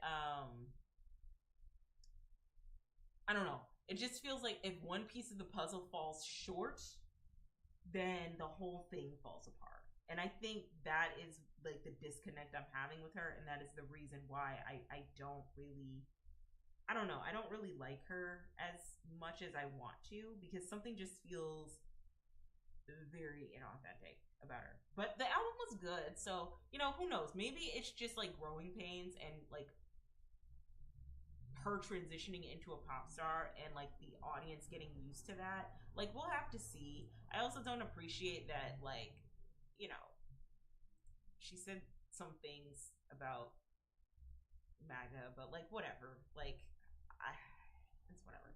Anyway, I listened to Pink Pantheress' song, or her album, her entire album. More so as like a palate cleanser, you know what I mean? In reparations, if you will. I don't know. But like, this album was really good. This album was so good, guys. This album was amazing. That, like, okay, and so here's why I wanted to put these two together, right? Because Addison Rae is kind of doing like the nostalgic Y2K sound, and Pink Pantheress is also doing the nostalgic Y2K sound as well. But the reason why I give Pink Pantheress more of her flowers and respect is because she produces those songs. Like, she's in the studio. That's why when she gets up there on stage with her little purse and her microphone, looking like the coupon lady from CVS, I'm not mad at it, because like, she's not a pop star in like the traditional way. She's a producer who made like music in her bedroom, and then she got big because her music was good, and so now she's just kind of doing her thing. And you know what? To that I say hell yeah. Like, the music kind of stands on its own. Her whole persona of her not having to do too much is like pretty awesome. Illegal is probably one of my favorite songs on that album, and the music video for that song is amazing. Just like the vision and the aesthetics, the shoe diva aesthetic of the whole song with the silhouettes of the characters, like, it reminded me of like the shoe diva look from the early 2000s, and the plaid design that she had in that music video reminded me of this book here, The Click Revenge of the Wannabes. No, that's not it. Invasion of the Boy Snatchers. Like that, like, I don't know. It's like she just isn't trying so hard to be weird, because she's actually weird. And that's the difference that I have between Addison Rae and Pink Pantheress. It's because Pink Pantheress seems like the girl that has hyperfixations and interests and was like, I'm gonna make music in my bedroom, and it took off and did really well, right? And so it makes sense for her to have these weird, like, random interests. And then it's like Addison Rae was like this big TikTok star who, what we saw, her creativity was like the extent of copying other people's dances and then getting featured on Jimmy Fallon for doing so. And then when she finally gets hard launched as a pop star and she's doing all this weird girl shit, it's just like, it doesn't feel like her, because we've never seen a version of that in her TikTok career. Because Pink Pantheress kind of like sprouted up randomly, like out of nowhere, right? It's easier for me to believe like, oh no, she, like, this is her, like she's a weird girl. It's not easy for me to believe that Addison Rae is this weird girl who she wants to be. I think it's because she's around a lot of people, they're influencing her, which is kind of how you learn. But I don't know. Also, like, if you're not gonna produce your own music, then, and the dancing is just okay, and the vocals are not there,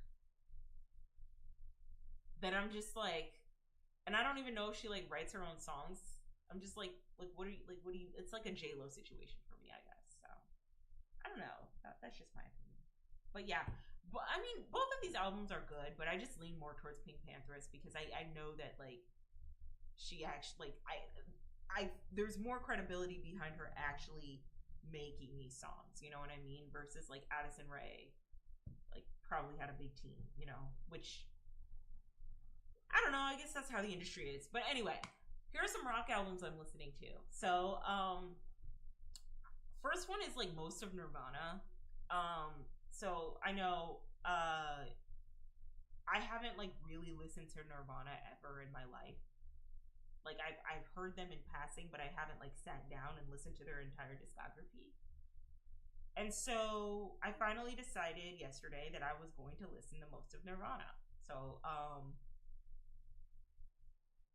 my consensus is I have been sleeping on them for way too long. I think they're amazing. I have a new fondness for Kurt Cobain. Like, I understand why people really miss him, and I can understand how the grunge sound, like him being a pioneer in the grunge sound, cemented the sound for the 90s into like the early 2000s. Really just like the 90s, like most of the 90s, you know what I mean? Yeah, Nirvana's awesome. One of my favorite songs from them is Heart Shaped Box. But even like songs like Lithium and Come As You Are and Something in the Way, that song that was on on the Batman soundtrack, yeah, those are good songs too. But I just hear so many people who have good taste in music be like Nirvana, you know what I mean? And I was just over there in the distance, like, I guess like Teen Spirit, sure, like whatever, but no, Nirvana's actually really good, and I regret not listening to them for so long, and I'm happy that I listen to them now. I don't know if I also mentioned this, but Heart Shaped Box is also one of my favorite songs too, but that's in the In Utero album, and I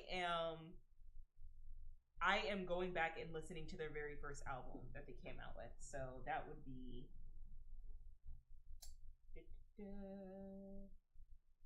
Bleach, and I'm listening to the deluxe version of Bleach, and I'm probably gonna go back and listen to the deluxe version of Nevermind.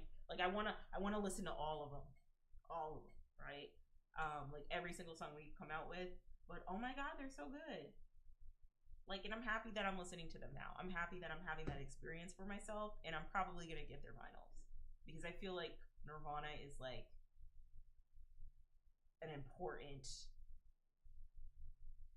artifact. So anyway. Jaws of Life by Pierce the Veil. So you know that song So Far So Fake that has been on TikTok a lot. I'm not going to be able to play the song, but that guitar riff, that sexy ass guitar riff that everyone's like, ooh, what is that? Ooh, and they start like whining their hips, right? That's on this album, and I listened to the album, and all of it is really good. And another band that I'm like, why did I just hear of them this year from TikTok? I'm sad, but their music is good. So after I'm done on my Nirvana binge, I think I'm listening to Deftones right now, and I have some opinions on Deftones, and I'm like in early Deftones, so like much later on, I gotta give myself time because there's a lot of music that they have. I might have like a consensus about Deftones, but not now. But I will definitely go back and listen to more Pierce the Veil because they are really, really good, and I really, really love them. Or I love this album at least. So, and they do things with rock music that I really like the sound of the frontman and the riffs are very pleasing to my ear. They just scratch my brain in a way where I'm like, yeah, give me more. So definitely will go back and listen to them. Okay, moving on. All right, so the Him trailer has dropped. Wow, we are like 3 hours in. We're getting through this whole entire day. I do not give a shit. Okay, like we are anyway. So the Him trailer, the second trailer for Him has dropped. For those of you who don't know, Him is the new horror film that Jordan Peele is producing, but he isn't like he's not directing. Okay, and he's not writing. He's just like a producer on this movie. It's being written by, I see on the bottom, Skip Bronke, Zach Akers, and Justin Tipping. And this is also directed by Justin Tipping. Apparently, Justin Tipping has experience directing Dear White People, that movie.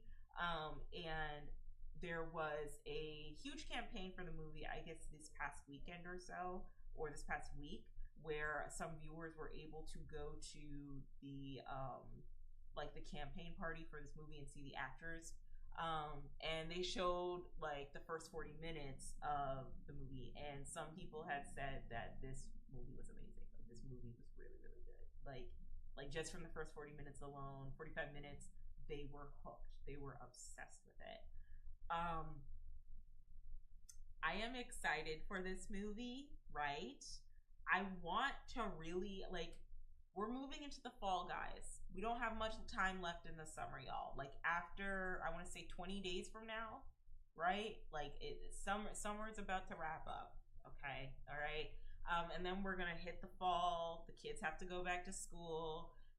Pumpkin spice latte time, y'all. Like, get ready, okay? And with the fall time comes the next holiday season, which is Halloween. And I really want to just like celebrate Halloween for all of its spookiness. I want to have like a fun, cozy Halloween. I want to watch some horror movies. I have like a list of horror movies I want to watch, but I'm like scared, okay?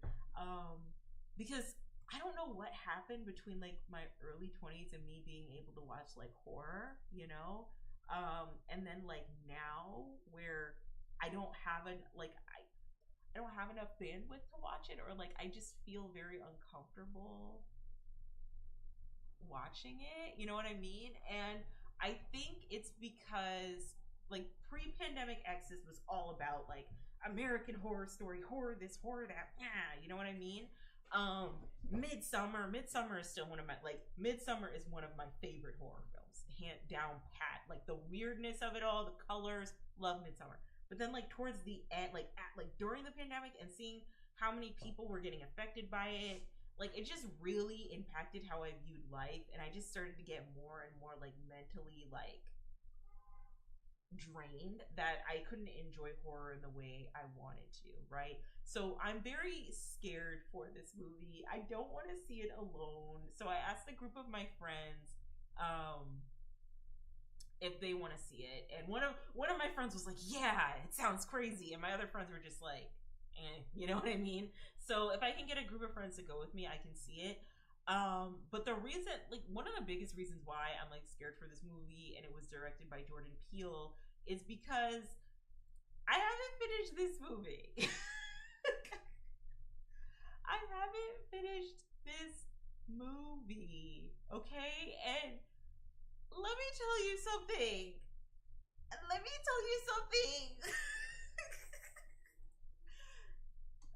When I came back to YouTube, it was like 2023, right? It was when I came back to YouTube, like 2022. I just took a hiatus from YouTube. I was like, girl, I'm not coming back. 2023, I came back. And the first comeback video I came out with was me talking about how I did not finish Nope, but I have some updates with y'all. Because I had to tell y'all about how this like this movie made me feel so uncomfortable. Okay? And it's because of the scene halfway through where, spoiler, Jean Jacket literally devours the entire Jean Jacket eats the entire audience alive halfway through the movie. Like, and I went into detail like why it made me feel uncomfortable. I hate man eating shit. I do. Like that's my biggest phobia. And so like man eating stuff, like the all like giant things like just eating people. So like War of the Worlds, not the one Ice Cube's in.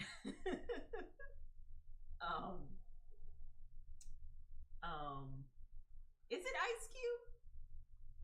Who's in War of the Worlds?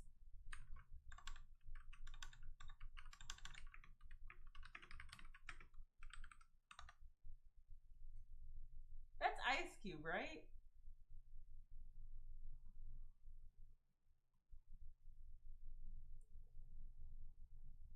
Yeah, not the one Ice Cube's in. Not the one Ice Cube's in. Sorry, I had to check. No, not the one Ice Cube's in, but the one from like the early 2000s with like the 9/11 undertones. So War of the Worlds, Attack on Titan. Y'all won't catch. The first 3 episodes had me all the way messed up. That couple, how they said that they were in it together and they were gonna get married, and then they both got devoured, and then Aaron's mom got eaten. Girl, no. And it was funny because my roommate at the time, who wasn't into anime, finished the whole series, and I was just like halfway through, I was like, halfway through, I was like, absolutely not. And so like, no, right? Nope wasn't gonna do it for me. Like, give me weird people doing cult shit. Like, you know what I mean? Like, give me Midsummer, they're all dancing around flowers. Someone's crowned the Mayfair Queen and they stuff their boyfriend into a bear to stick it to him, right? Like, don't give me some ominous creature, alien-like organism that abducts people, but really doesn't abduct them. They just eat them. And then, like, on top of it, because Jean Jacket looks like a biblically accurate angel, right? Like, did you guys not notice that? That Jean Jacket, like, her design is based off of angels. And so, like, now my conspiracy theory brain is like, okay, so, like, I know Jordan Peele just, like, made this up from his head. But what if he didn't? And what if there were, like, theories, like, where, like, the reason why a lot of, like, you know, in the Bible, where they're talking about, like, biblically accurate angels, the reason why they don't show their true form is because their true form are actually, like, these large organisms that eat people. And every time someone saw their true form, every time someone saw their true form, they just get eaten.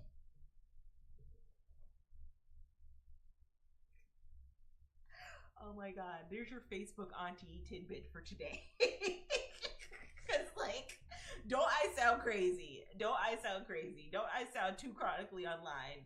That is, like, peak unemployment mindset right there. You know what I mean? But like, no, like, the concept of how Jean Jacket's designed. Let me see if I can find Jean Jacket concept art. Yeah, that's like an angel, bro.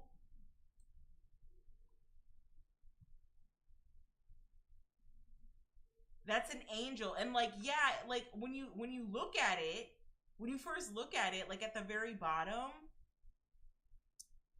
it looks like a spacecraft, but, like, it has, like, this, like, symmetrical design that's similar to an angel that would eat people. And so now, very quickly, because NASA alien abduction.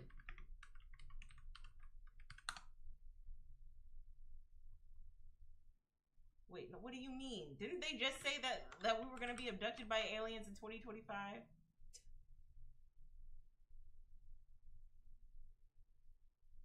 No, don't lie in my face. A bunch of folks from NASA said that in November we are supposed to be expecting an alien invasion in New York, Manhattan, and that the aliens look like 7 feet tall black people. But what if they aren't black people? And what if the spacecraft is just like some huge ass organism? Like Jean Jacket. Girl. Yeah, so, like, this type, and this is probably not true, and I feel like, low-key, I feel like aliens, if aliens do exist, they probably don't want to deal with our ghetto planet. They're probably like, I'm not gonna fuck with you, like, just... Okay, so humanity is on the verge of discovering alien life. High-ranking NASA scientists say, I think we're going to have a strong indication of life beyond Earth within a decade, and I think we're going to have definitive evidence within 20 days. Bro, we have... Aliens exist, bro. Like, this isn't, like, aliens exist, and they probably don't want to deal with their ghetto asses. They're probably like, girl, never mind. We'll just go over here. NASA chief scientist Ellen Stofan said Tuesday, April 7th, during a panel discussion that focused on the space agency's effort to search for habitable worlds and alien. So why are you searching? See, this is the problem that I have with humans. Okay, let me roast humans for a second. because we done fucked up our own Earth, right? Like, we done fucked up our own planet. That's what we did. We went on this planet and we extorted it for all of its resources and we fucked it up. And so now we got to find another place to create civilization. So we can do what? So we can fuck that up too. And so what they're proposing is that the Space Force basically, okay, so they couple things. They want to, like, the Space Force that they're creating, or that they have created, is in the name of trying to prepare us for a time where Earth will inevitably be uninhabitable. And so, because the resources will be run dry, the climate change will be too bad. And so what the plan is that they want to migrate people and create civilizations on other planets. You know? So like, instead of like world colonization, it's like interdimensional planetary colonization. You know what I mean? But the problem for me is that every time humans like plant their like nasty human like self on a planet, right? Especially the ones with the colonizer mentality, they just take up space and extort the resources, and they don't respect the environment that they're in. And so I don't know, girl. I just think it's not the best idea to discover life on other planets in hopes of extorting it. Especially if you do not know how powerful this life is. And I think colonizing is the worst thing you can do. I think if anything, we should just make do with the environment that we have right now and find a solution. But unfortunately, that's not how humans work. You know what I mean? That's not how, we're very selfish people. So we're going to just extort everything from this country or from this world. And then when it's no longer livable, we will leave all the people who do not have the privilege of traveling behind and start civilization somewhere else and wreak havoc.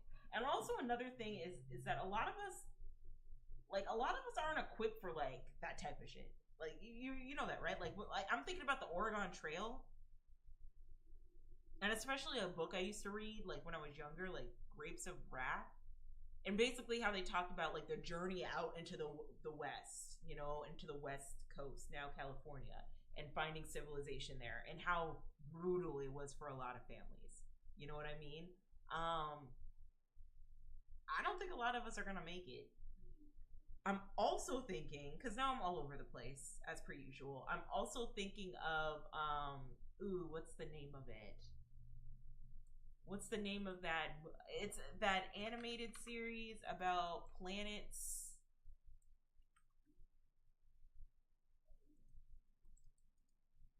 Which actually is one of my favorite animated series about.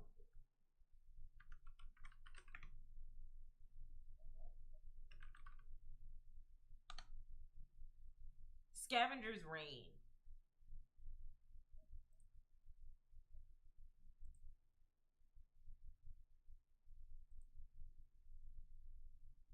I'm also thinking about this. Scavenger's Reign. And how it's set place in like this futuristic environment, where a bunch of people who are on like a colony ship end up crashing the ship into this like foreign planet that has its own intricacies and ways of life and how they interact with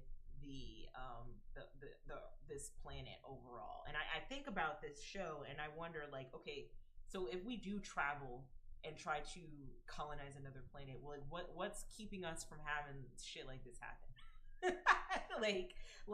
You know, like humans are just so dumb and entitled sometimes.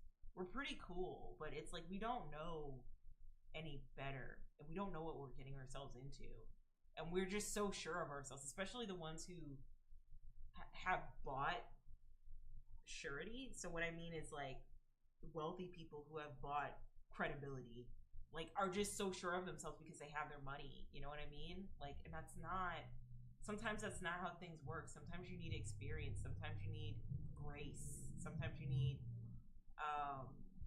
understanding, you know. Money can't fix everything. Anyway, moving on. So yeah, I really want to watch him, but if it's as bad as Nope, I'm scared. So and I'm gonna probably watch it in the big screen. But if it's about like sacrificial stuff, like it might be gory body horror, but like I could probably rock with that. Plus, Tyreek Withers is very attractive, so.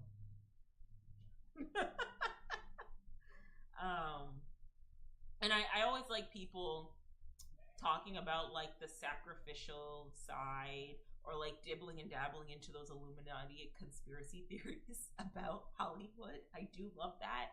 I would love to see a horror movie about the conspiracy theorists that are convinced that like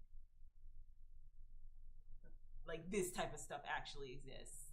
Like convinces themselves that this stuff exists. Like it's like some big like satanic like orgy, when in actuality it's just like probably like powerful people doing really awful things, but I'd like to see a horror movie of what that would look like that isn't like so on the nose like him. You know what I mean?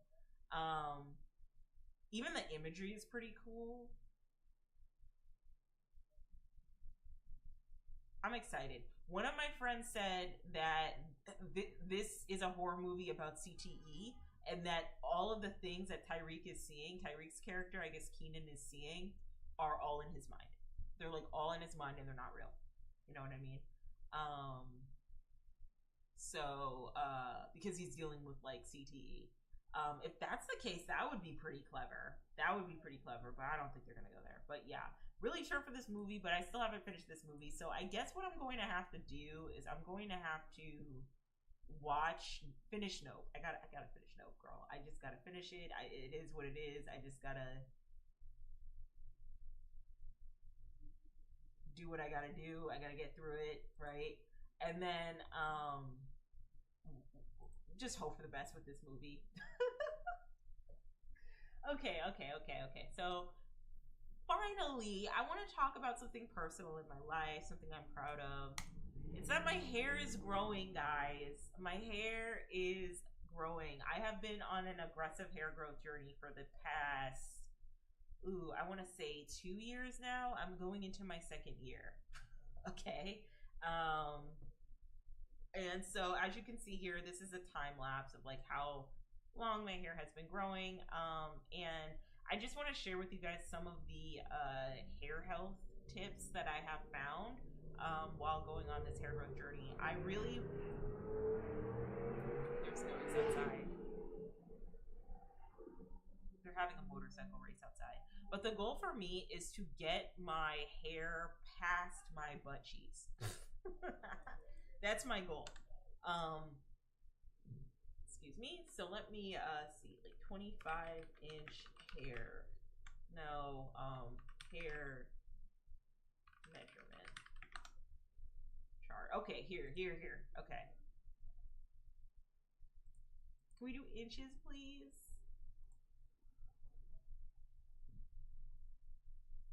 Can we do inches? Okay, yes, we'll do. Okay, cool.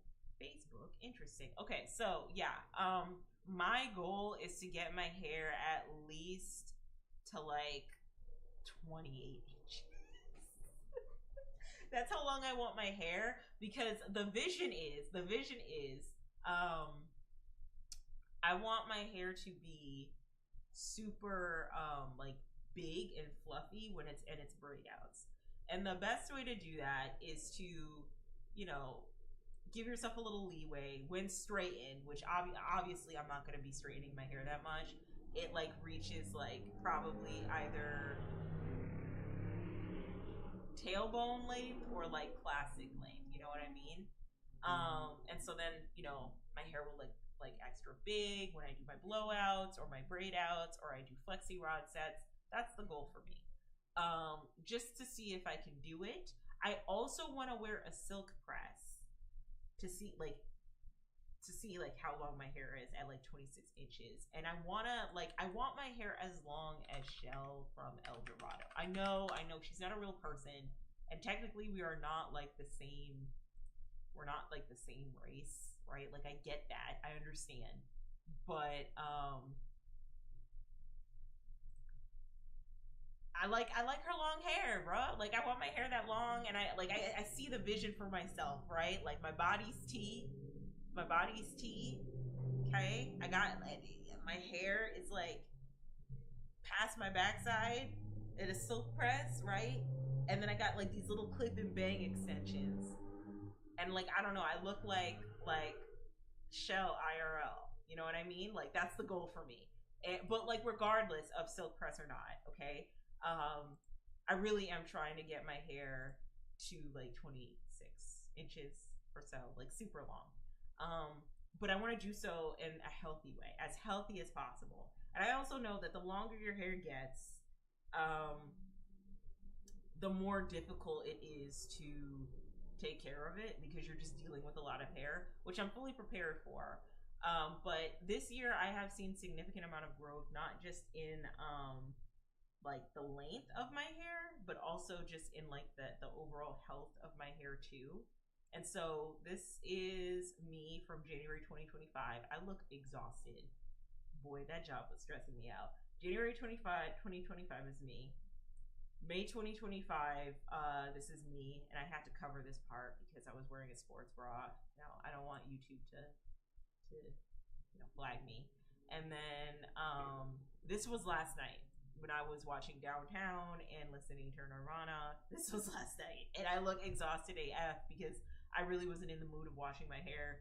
But yeah, like even within like May, June, July, and August, like I've seen significant growth, I guess, because your hair grows a half an inch a month. So I guess my hair grew like 5 more, like an inch and a half, and I see it. You know what I mean?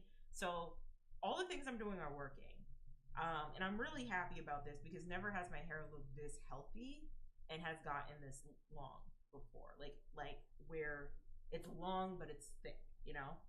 And so I want to like really quickly kind of give my hair growth tips to close this out, because I feel like there are some things I've learned about taking care of my hair as being like a lazy, like I am a very, very lazy natural, that I think a lot of the girls aren't really doing and having struggles with, because they're doing all of this stuff, they're doing all these weird fads, and then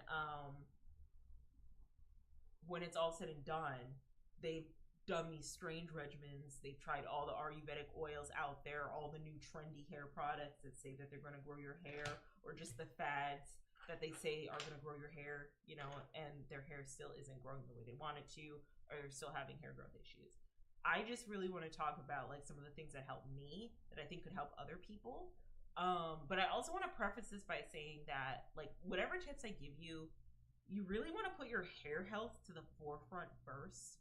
And you do not want to put that to the back. Like that shouldn't be the last thing, you know? Your hair, you want your hair to be healthy first, and you want to prioritize that first. And then growth will come with health. But I think with the mentality a lot of women have, especially Black women have about their hair, in that your beauty is so wrapped around how your hair looks, and your like having hair length and having your hair longer is a stamp of attractiveness in Black spaces, especially if your hair is natural, right? And so if you wear your hair shorter, or if you wear, maybe you want to wear a bob, or say you want to straighten your hair, and it's not, and like it's short, and I just feel like when you want to wear your hair shorter, excuse me, I'm jumbling my words, it's deemed as less attractive, even though there is this demand, which again ties into misogynoir, for, you know, Black women to be in their natural, wear their natural hair, to put the quote unquote hair weaves and the lace fronts away. But then when we actually see natural hair for what it is, the 4A, the 4B texture, the 4C texture, and it's not deemed as desirable, it's often villainized and it's often looked down upon, which then gets into the cycle of Black women wanting to wear more wigs, more lace fronts, extensions. So I think that the mentality that you should have with your hair growth or your hair journey is prioritizing your health first and making sure your hair is healthy, but also understanding that, in the words of India Ari, I believe. India Ari, I'm going to look that up. I don't want to be loud and wrong on Maine. Yes, India Ari. You are not your hair.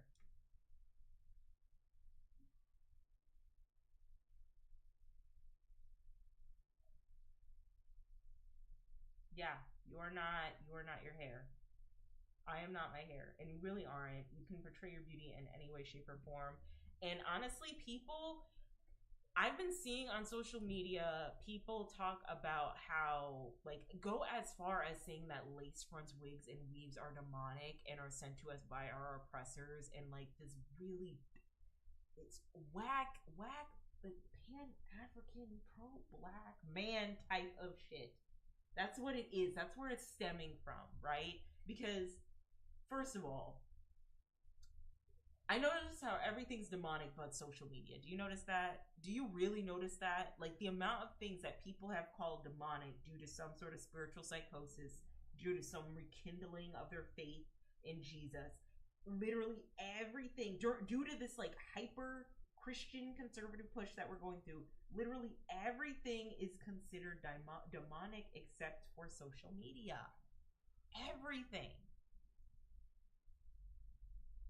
And for people to go as far as to say that wigs are demonic, and then why do women wear wigs, and we need to unpack the why behind women wear wigs. And like, I know that there are like pro-black people who really want to unpack the anti-blackness and the self-hatred and all of that, and like, it's there. Like, don't get me wrong, it's there, and I get it. But at the end of the day, we're all people and we do what's best for us. I'm sitting up here talking to you with a wig on my head, but I'm also growing out my hair. And the reason why I wear a wig on my head is because I don't touch my hair, which is why I'll go into more detail as to why I'm not touching my hair and what I think is best if you're trying to grow your hair a lot longer. Now, if you just want your hair healthier, you wouldn't have to take all this advice, right? But like I said, overall, we should prioritize our health before our actual growth, because that is what is going to give us like the best results. You can have super long hair and it look awful. You can have super long hair and it look like stringy, because you might have some sort of deficiencies, which we will get into. Which is why I say that having healthy full head of hair is a lot better than having long hair down your back that looks like it needs to be trimmed because it's thin, it's falling out by the clumps. You know what I mean? So here are some hair health growth tips that nobody asked for. Okay, so the first tip I have is, first and foremost, before you decide that you're going to go on this hair growth journey, you're going on this natural hair journey, whatever that might look like to you, you have to go to the doctor.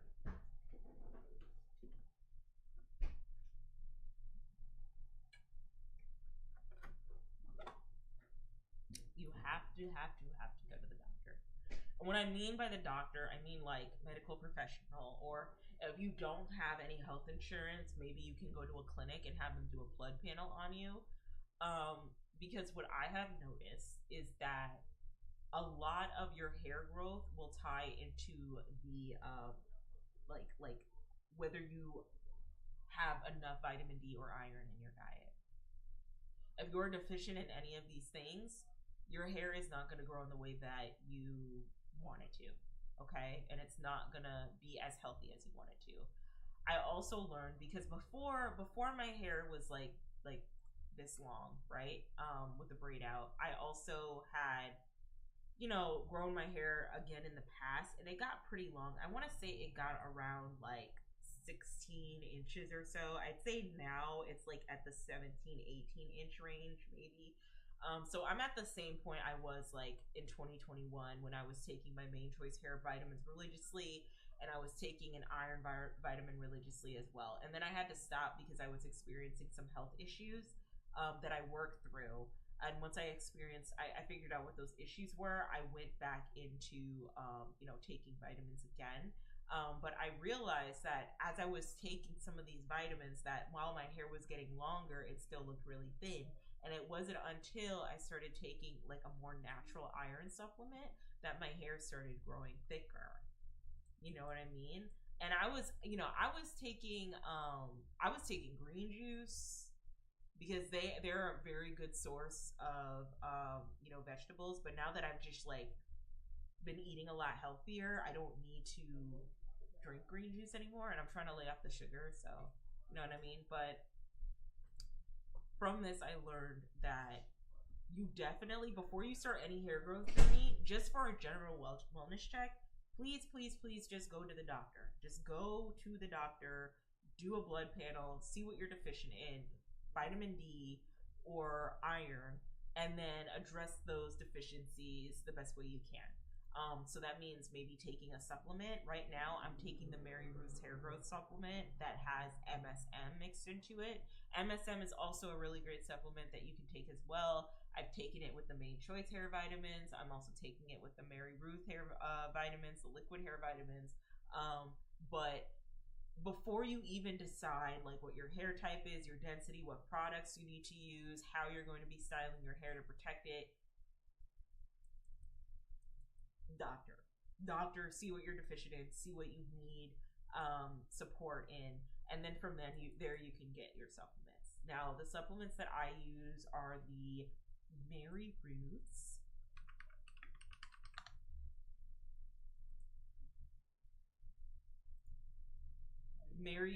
no, that's not it. The hair growth vitamin, and I have it in dragon fruit, not peach mango. But I've been using this for the past 3 months, and it has MSM mixed into it, so that's good. It also has vitamin D, and no iron, actually. And then Listriva, which helps grow thicker and fuller hair, which is okay with me and improves like fine lines and wrinkles and stuff. You know what I mean? That's fine with me. But that's what I'm using for my hair supplement and just like my everyday wellness vitamin. Then I use Mega Food Blood Builder.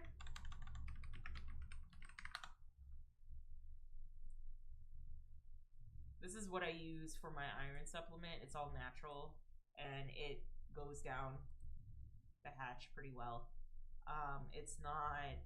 It doesn't irritate my stomach, so I can take this on an empty stomach and there's no problem. And it's made from a bunch of vegetables, so that's really nice. I like that, and it it's just really good. It makes my hair a lot thicker. And then I'm taking the Mega Food probiotic, which I may have to stop taking because it's making me feel a little weird. I don't know. I might have to take a break from it for a minute, but I don't know if it's the probiotic or if it's just like hormones, but I take this. I've also taken the Wisp probiotic, and it's pretty solid. You know, I don't think it has anything to do with my hair growth, but it works. Like, I think as a woman, you want to make sure your pH balance is good, so this helps with that. So, all right, and then, here is like the real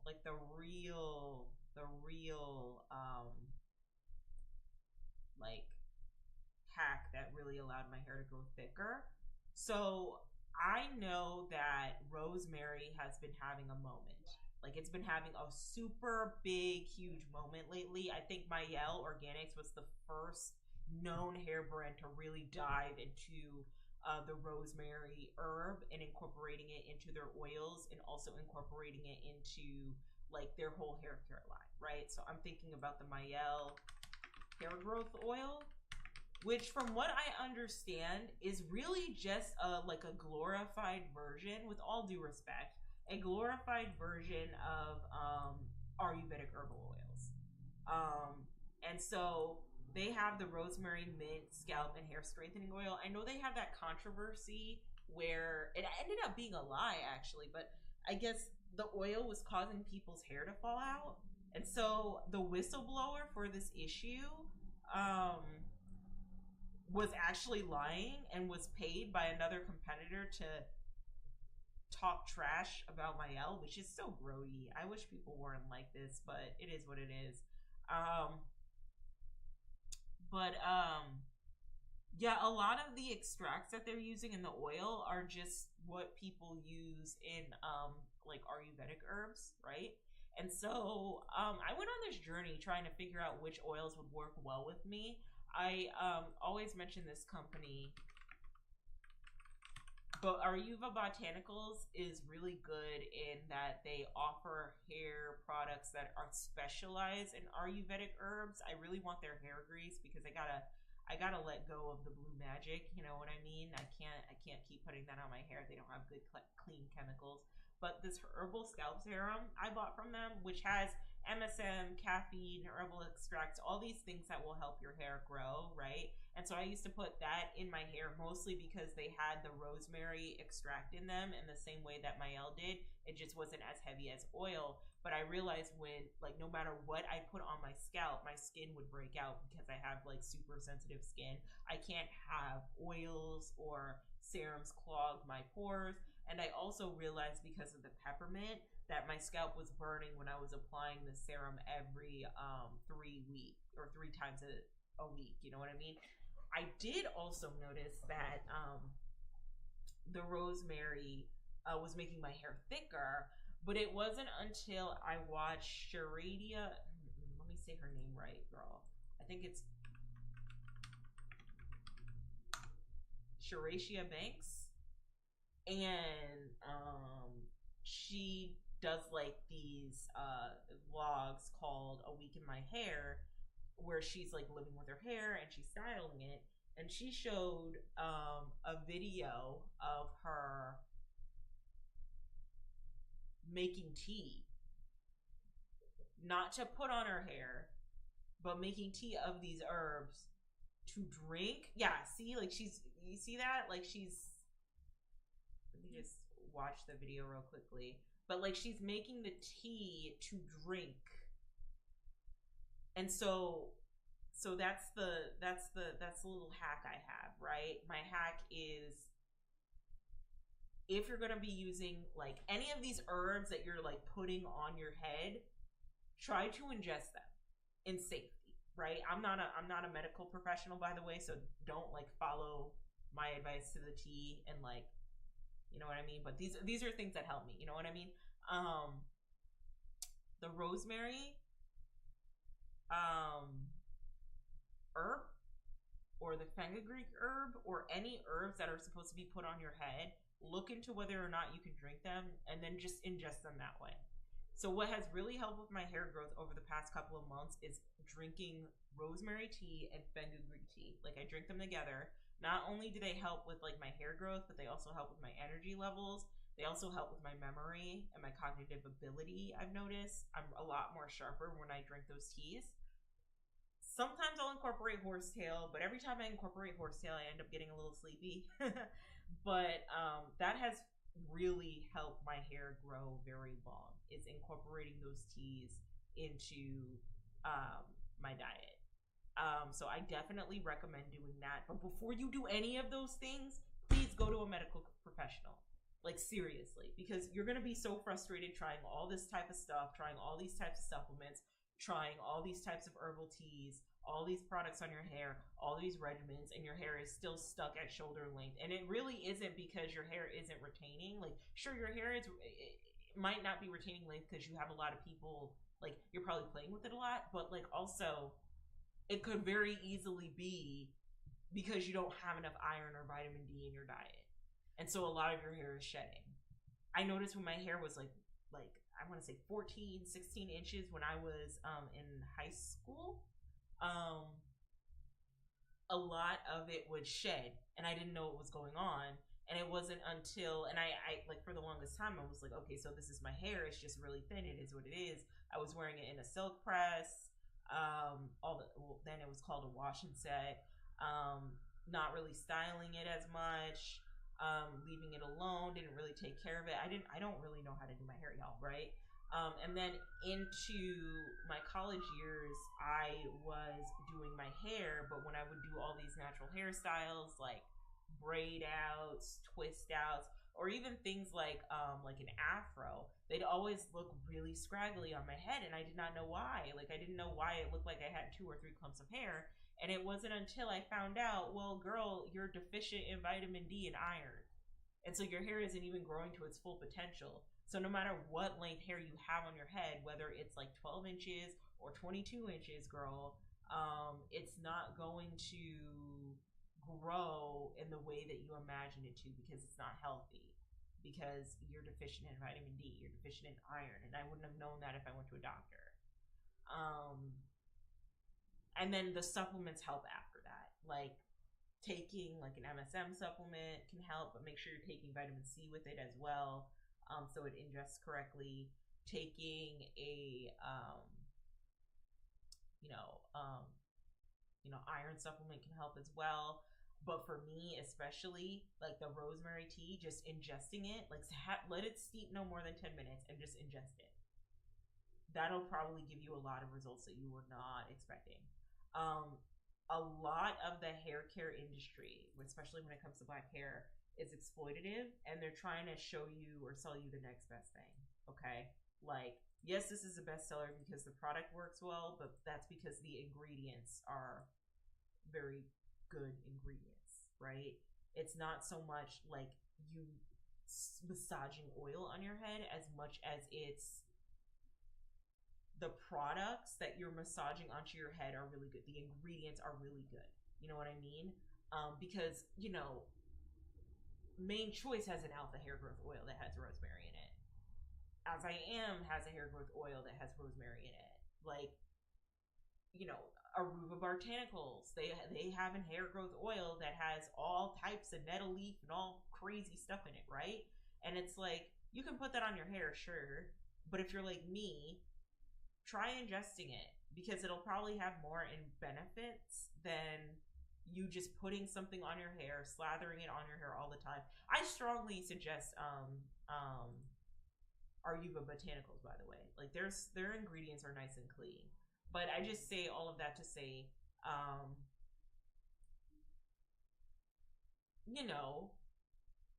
make sure you are supplementing your body first on the inside before you do anything to your hair or any other part of your body on the outside.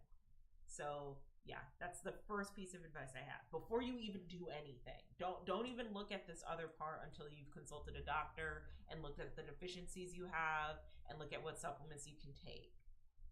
Like, don't do anything else, okay? And then once you've done this, then you can go into the actual regimen of what products you need based off of your porosity levels and all of that. Okay. So the next step that I have for you is that you want to know your hair type, right? This is very important in picking products. And I don't mean the type 4A, 4C chart, okay? The 4A, 4C chart is outdated. That shit came out in like 2000 something on like an Oprah Winfrey special. That is super outdated and is super inaccurate, because in some cases you might have more than one hair texture on your head, okay? I think I have 4B and 4C on my head. I have 4B in the back, and then I have 4C in the front. And people might hear me say that and be like, "Girl, you don't have 4C hair." But no, on the front it can get a little kinky. You know what I mean? It can get a little coily. You know what I mean? I don't think that's the best chart ever, because people can get confused, especially if you are like a natural hair influencer and you use like, oh, I'm a type 4A, I'm a type 4B. People might get confused on like what that might mean for them and what that might look like for them. So I just don't think that's a good idea. However, figuring out your porosity and density will take you a lot further in knowing your hair type, because it'll help you troubleshoot what type of products you should and should not be using for your hair. So for example, I have low porosity hair. The way you can find that out is if you take a hair strand out of your head and then you place it in a cup of water. Clean hair, by the way. Your hair has to be clean. Wash your hair. Wash your hair. Okay, you don't want to deal with product buildup, because product buildup is gonna show you what your hair looks like with a bunch of products on it. So you might think you have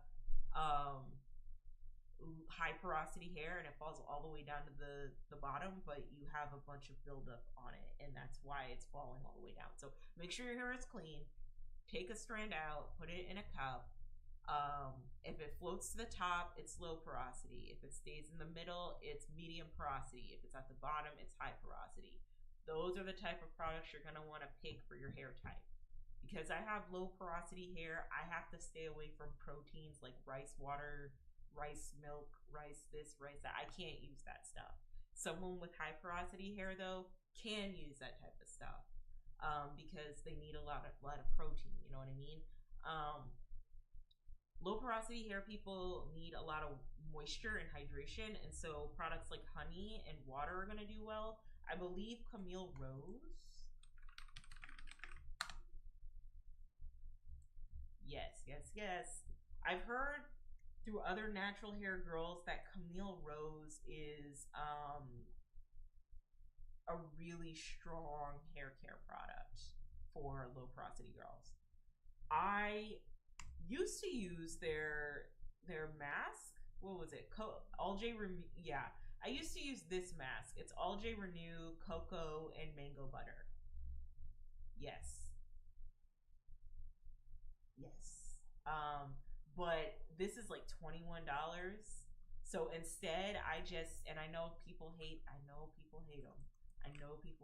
But I use the Shea Moisture Manuka Honey mask because we don't have $21 to be spending on our hair, girl. So I just use the intensive hydration hair mask with fig extract and baobab oil. And it works. It works very well for my hair. So I'm just going to keep using that. Okay. You can also use the Honey Miracle hair mask for low porosity hair too. But I'd say in this case, like if you have mid porosity or low porosity hair, your best case is to, or mid porosity or high porosity hair, your best case is to probably go on TikTok and see what people are using for that type of hair. Maelle is interesting. I don't use a lot of their products. I used a gel, like a leave-in conditioning gel, and it didn't work well on my scalp or on my hair. So I kind of steer clear of Maelle hair products. It's no bad blood. I just don't find myself, like, I just don't think they mesh well with my hair and my scalp and my skin. So, all right. So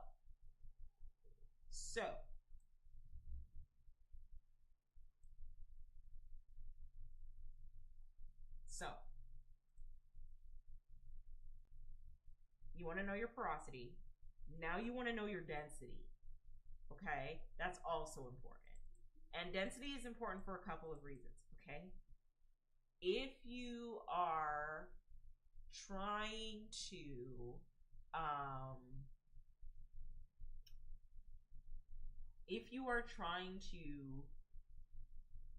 find inspiration for what your hair is going to look like as a mini twist, as like a braid out, as a blowout, as a flexi rod set, right?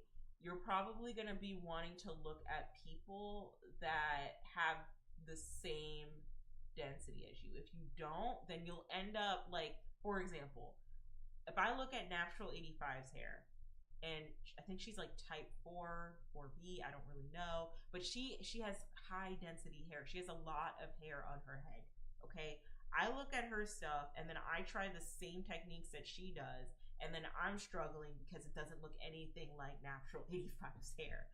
The reason why you want to figure out your hair density is so that you can be like realistic in your expectations of how your hair is going to grow. I have low porosity hair that's medium to low hair density. So this is all medium to low hair density. I don't have a lot of strands on my head. When I put my hair in mini twists, they look like little scraggly twists on my head. They look like little chicken bones on my head. Like, it's okay, it's what it is. Because I'm like more so worried about the health of my hair, not like the aesthetics at this point.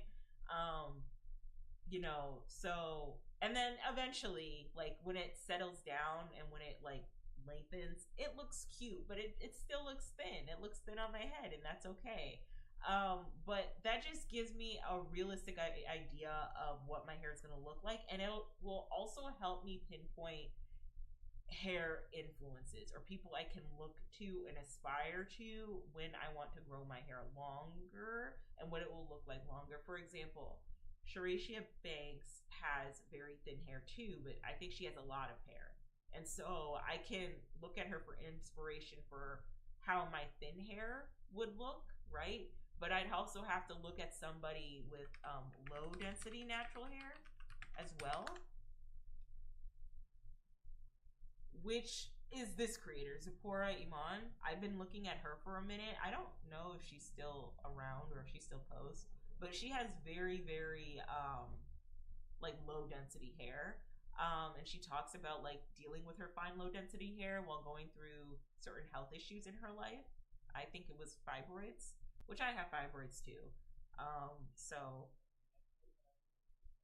it's good. Like I said, it's good to look at people or find influence and inspiration from people who have a similar like hair porosity to you, but also a density to you as well, so that you know what your hair is going to look like or what to expect when your hair inevitably grows longer. You know what I mean? So that's the whole point behind that. Like I said, you look at Natural 85's hair, and she's like 4B, right? And you're like a type. And she has like high density hair, right? And then you're like a 4B, but you have like low density hair. Y'all's hair is gonna look different. Same for the 4C girlies. There's not a lot of representation of 4C girlies. You really have to go digging. And so you're looking at a hairdo done by a girl that's like 4A. And then you have 4C hair, and it looks nothing like the 4A girl. And I'm not even gonna talk about the 3A through 3C girly pops. I'm not gonna talk about them. Okay, because like they're those are curly girls. All right, they're not natural hair girlies. They're curly girls. They got their own shit going on. Okay, but it's just important to make sure that you are like realistic with your hair goals. You know what you're looking for, and then also you understand the porosity, so that you're picking the right products, so that you're not getting products that will help make your hair fall out. Okay, so. All right, so like I said, make sure you get products for your hair type. It's good to get a mask. So it's good to get a deep conditioning mask. It's good to get a clarifying shampoo. So let me do it in order. So you want to get a detangler. That's a big one. I didn't know the importance of a detangler until like a couple years ago, like I want to say 2022, no 2023, when I started this hair growth journey. No, 2024. Before then, I was just detangling my hair with water, which is the worst idea anybody could do with natural hair.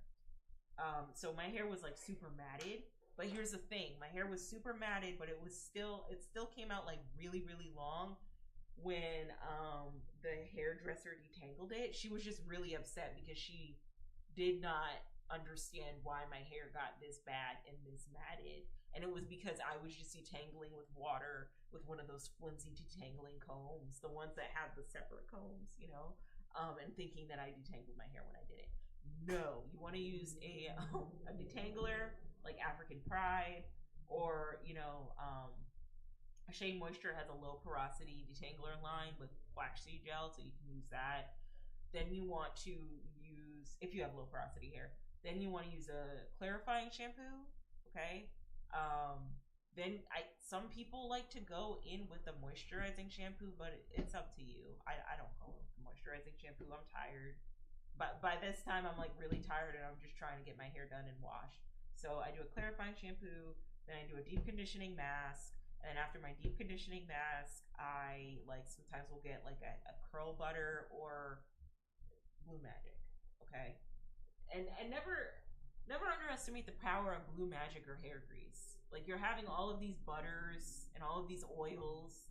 Sometimes it's good to just go back to the old, the old classics. Blue Magic. Blue Magic has been working well, and it has been keeping my hair moisturized. I just don't like the products in them. I don't think they're all natural, so I'm gonna probably move to a more, holistic hair grease. But yeah, that's what I use on my hair. And then from there, after I pick my products, I put myself on a regimen, and this will go into my last statement. Leave your hair alone. That's the next step, all right? So whatever your regimen is, depending on what you want, all right? So if you want hair health, if you just want your hair healthy, but you want to change up your style, then you should, you don't have to leave your hair alone. Just take care of it. Make sure you're having your hair washed every 2 weeks or so. 1 to 2 weeks, 3 weeks is up to you. You do what you need. Like, whatever you're comfortable with, how you want to wash your hair is how you want to wash your hair. Like, I'm not an expert in this, so however you decide to do it, girl, I'm gonna support you, okay? And so you want to just make sure you have the right products for your hair type, and that your hair isn't like thinning, and that you're not having any deficiencies. If you want your hair to be healthy. Now, if you want your hair to get longer, which is what I want, right? You're gonna want to leave your hair alone. And so that is like the brutal reality that I had to face in 2024 when I started this hair growth journey, is that I had to leave my hair the fuck alone. Like, I just could not touch my hair. I could not play in my hair. I couldn't do all this crazy stuff to my hair. Like, I just had to be completely hands off, which meant that I haven't been. The last time I was at a hairdresser was in like 2022. That was the last time I was at a hairdresser, and it was a braider, and they washed my hair and did a trim, and then after that, I never like got my hair braided again. I just didn't. I would just put my hair like up and away and wash it every so often, but I just never got my hair braided. I never have put a sew in. I don't even do lace fronts with the glue. Girl, I will slap on a shake and go Synthetica wig so fast. I do not give a shit, okay? I do not give a shit. I leave my hair alone. And that's what you have to do if you want your hair to be longer, is you have to put your hair in a protective style. Mini twists, mini braids, chunky twist, chunky braids. Right now, I have 4 braids going across either side of my head, and then it doesn't stop there. I braid up the 4 braids so that they're one like singular long braid, and then I will tuck the ends. In the back of my head, and then I'll bobby pin them, and that is how I style my hair. Sometimes I'll be looking really, really rough on the head because I'll just like leave it like that for a month, okay? Before I have to take it out again. But sometimes like I won't lay my edges down. I won't add any gel and any grease. And I think it's because, one, I'm not like a super expert on this, right? And I probably could wear gel or grease if I wanted to on my hair. 2, I don't want my skin to break out that bad. If I put a lot of heavy hair products on my scalp, my skin will start to break out because it'll clog my pores. But 3, I'm not trying to touch my hair that much. I'm trying to do set it and forget it styles. And I think if you want your hair to grow super long, like really, really, really long, you have to lessen the time you have playing in your own hair or letting people play in your hair. First of all, you really shouldn't be letting anybody play in your hair. Okay? Like, you really shouldn't let any and everybody play in your hair and play around in your hair and do whatever in your hair. All right? Not everyone has their best intentions at heart. I remember when Narada did that commentary on that natural hair guru who was trying to go for the world record of largest afro. I wonder if I can search that up real quick. World record largest afro haircut.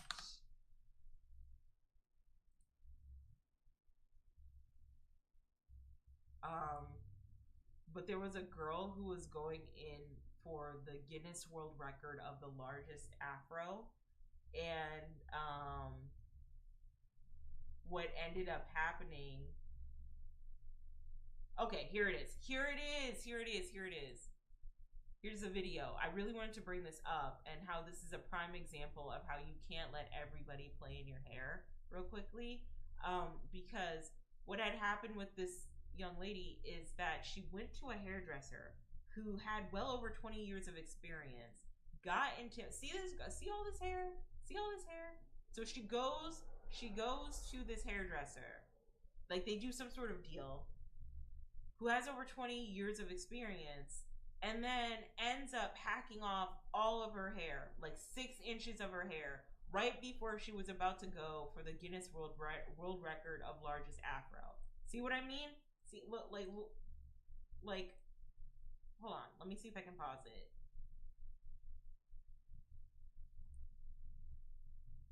That woman cut off all her hair, and she just went in there for a trim. And like, is there like a scene from the actual video where she's sitting in the salon chair? Here it is.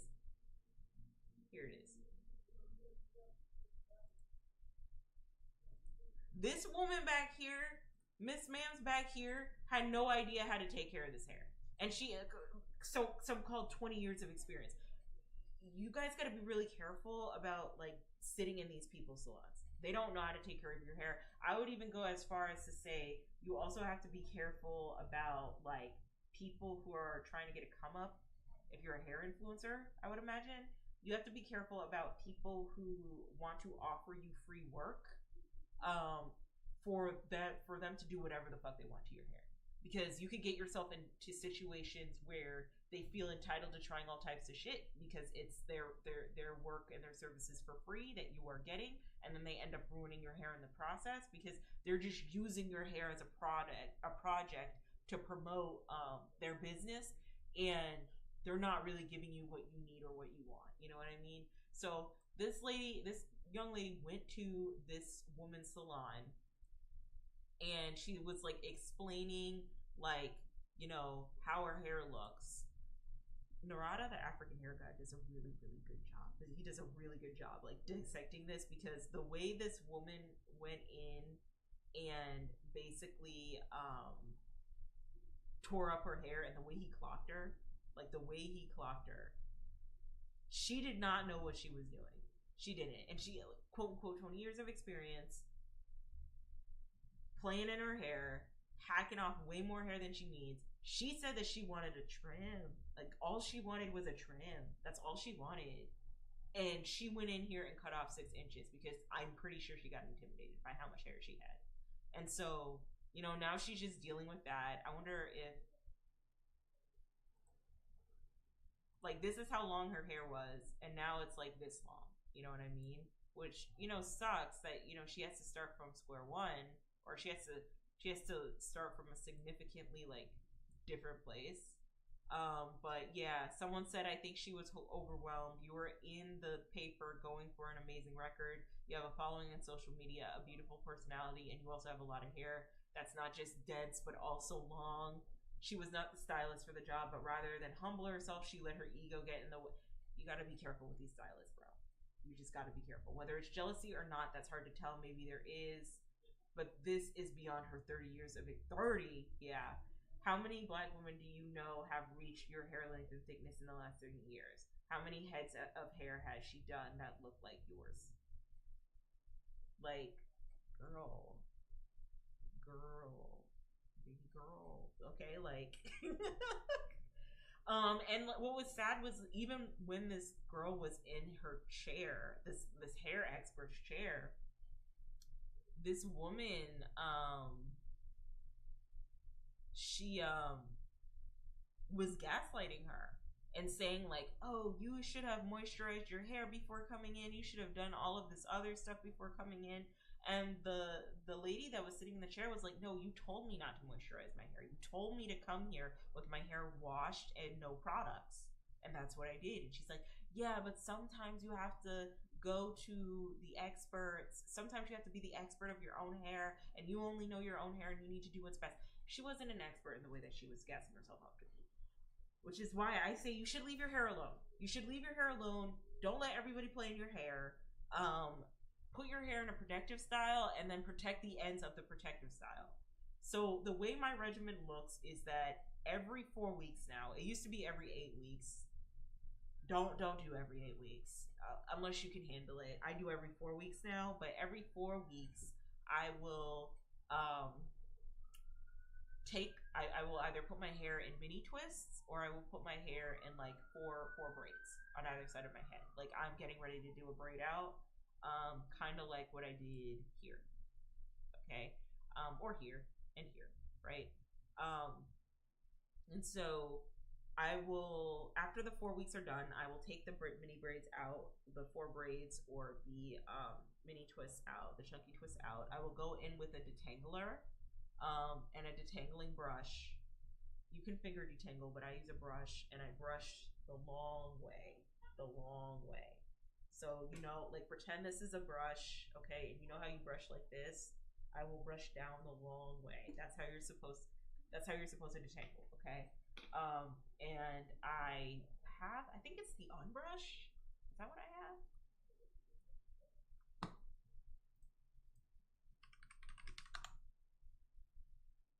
I think so. I think it's the unbrush. Yeah, I have the unbrush, but any detangler comb will do.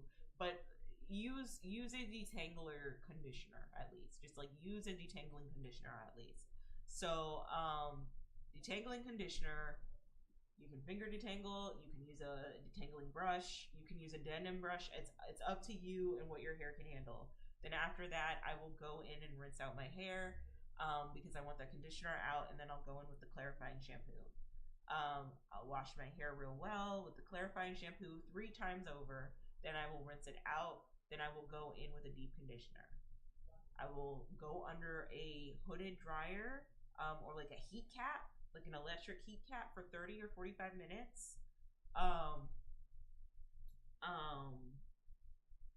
for my hair. And that's just for the moisture. I don't stay any longer than 45 minutes. And honestly, if the instructions say 30 minutes, then I'm just staying under the heat cap for 30 minutes. But because my hair is low porosity, we do well with heat. So again, knowing your porosity and picking products based off of your porosity, that's why, you know, because now you know, oh, your hair reacts well to heat. Or maybe you should be using cold water on your hair versus using warm water on your hair. You know what I mean? So I put on the heat cap with the deep conditioning in for 30 minutes. Then I rinse it out.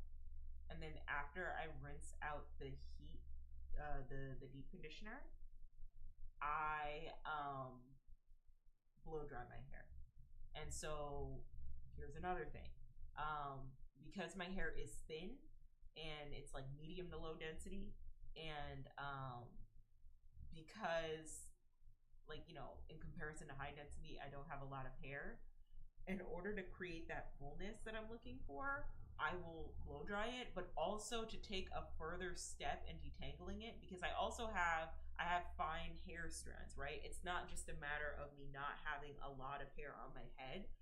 It's also a matter of me having super fine hair strands. So I have to make sure I'm detangling the best way I can. The best way I can do that is with blow drying my hair. And so I will blow dry my hair on like the warm hair setting, the warmest, like I'm not doing like the hottest hair setting, and I'll always use a heat protectant. And then by that point, I know that my hair is fully detangled because I've gone in with the detangler conditioner early in the beginning.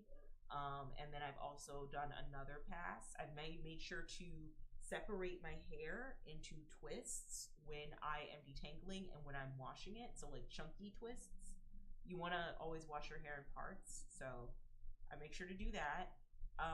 And then I'm also going in again with the blow dryer. All right. And so I know my hair is successfully detangled. And so at that point, after it's been successfully detangled, that's when I put in my braids. That's when I put in my mini twists. Right now I just use Blue Magic and like a curling custard, and then I'm on my way. And I just divide my hair into two sections, one here, one there. Then I will braid 4 braids on one side, braid another 4 braids on the other side, braid up those braids so that they look like one long braid on either side, and then I'll just tuck it under and bobby pin it, and I'll just leave it like that for the next 4 weeks until I wash it again. I do wash my hair once every 4 weeks. You should not do that, but I do that because I'd be lazy. Sometimes I'll wash it every 3 weeks. You know, if you want to wash it every 2 weeks, you can, but that means you just have to take out your hair again and put it back in. No worries. Some people will wash their twists, they'll wash their hair with their twists or braids in. I've done that before. You can absolutely do that. It's up to you. Based off of the last hairdresser I went to, the last natural hairdresser I went to, that was like really into natural hair. So the hairdresser that like actually gave me like a hairstyle, like braids and stuff, I went to that one in 2022. But the natural hairdresser I went to was sometime last year. No, sometime this year in 2025. And they basically told me I don't see any split ends. I don't see any place where you need a trim. Your ends look healthy. I'll check in with you 6 months. But make sure you just wash your hair once a month. You can't get away with washing your hair with the twists in, and you can't get away with washing your hair more than once a month. Or you can't get away with washing your hair 8 weeks at a time, right? Like she just said, when you're doing protective hairstyles like this, take them down, wash it, put it back up again. So that's what I do. And it's been working pretty well for me. But yeah, I think that's the last thing I wanted to tell you guys. That's the last thing I wanted to tell you guys. I also want to say that like I look so tired here. But you really want to prioritize your hair health first before you prioritize your growth, because I wasn't able to do a braid out in my early 20s. From like 19 to like 20, from like 19 to 30, I couldn't do a braid out. Like, can we talk about it? Like this year, I discovered I could actually do a braid out. Before then, I was like, you know what? Can't do a braid out, but these flexi rods look pretty solid. Let me do the flexi rod set. I was just moving in this world like I could not do a braid out. And it wasn't until like this year where I was like, okay, so my hair has to be super healthy because I have medium to fine hair density. When I do the braids, I can only do like 4 big plaits. I can't do like 8 or 9 or 10 plaits because I have like thin hair, all right? That's when I realized, oh, okay, this is what a braid out is supposed to look like. And even like this one, like you can even see the buildup here. Like I had taken this one out after like 4 weeks, and I look like I'd taken this out after 4 weeks because I was tired. And the only reason why I took it out is because it started itching my scalp, which is why I don't recommend you wash your hair every 4 weeks if you don't have to. But I do it because, you know, maybe I should do it every 3 weeks now. But yeah, I also wouldn't worry about putting heat to your hair if you're using a heat protectant. People who say you should not put as much heat to your hair are talking about putting heat on your hair every single day. Like every single day, or like once a week, or if you're a silk press girly. You know, like no tea, no shade, but let's like talk about it. Heat training is heat damage. But they're just calling it heat training, and you're aware that like they're damaging your hair, but like it's heat damage. Like you're damaging your hair, you're loosening the curl pattern so that your hair can be used to being worn straight. And honestly, like real talk, like that's okay. Like that's totally okay. Like if that's what you want to do, girl, go ahead. Like that's okay. Seriously. Your hair, I think, to close things off and to wrap things up, your hair is your business, and how you want to wear it, whether you want to grow it really long, whether you want it just to be healthy, whether you want to wear it under a wig, whether you want to wear a wig, whether you want to wear braids, whether you want to wear it straight. That's like totally up to you and your lifestyle and what you're capable of and what you're incapable of. Like a lot of people, because they just have an on the go lifestyle, they don't have time to be like, you know, doing braid outs, wash and goes, wash and sets. And I think with a lot of these movements that have happened in the past year or past decade or so, I think it gets very gatekeepy on who can and can't be a part of the community based off of how they style their hair and the way that they, you know, choose to wear their hair, which I don't think is fair. At the end of the day, whatever you have on top of your head is yours, and however you want to wear it is your business. And so if you want to wear a silk press, go ahead and wear the silk press, girl. Go ahead. Okay? Just, you know, be aware of what you're getting yourself into and move accordingly. If you want to wear your hair natural, go ahead. But again, be aware of what you're getting yourself into and move accordingly. Natural hair is a lot of maintenance. If you're trying to like be out on the go and do a braid out every other day, if you're a lazy natural like me, then you have to be okay with the idea that if you want to look cute, you're probably going to have to wear a wig. You probably might have to pull out that icy hair half wig, right? You might have to pull out Miss Synthetica. You might have to pull out the Miss Synthetic, okay? If you want to look cute. Or if you're like truly comfortable in yourself, and I am, you know, like you don't have to like do your hair at all. Like you could either, like I don't even like put grease on my hair, honestly. Like underneath this, I don't put any grease on it, and it looks like I haven't combed my hair in days, and I do not give a shit. If I'm going out someplace really nice, then I'll like put a wig on, right? Like I'll put a wig on, you know, and again, this is because I'm not trying to put a lot of hair products in my hair. I'm really trying to honor the growth process, and the best way that I can do that is if I,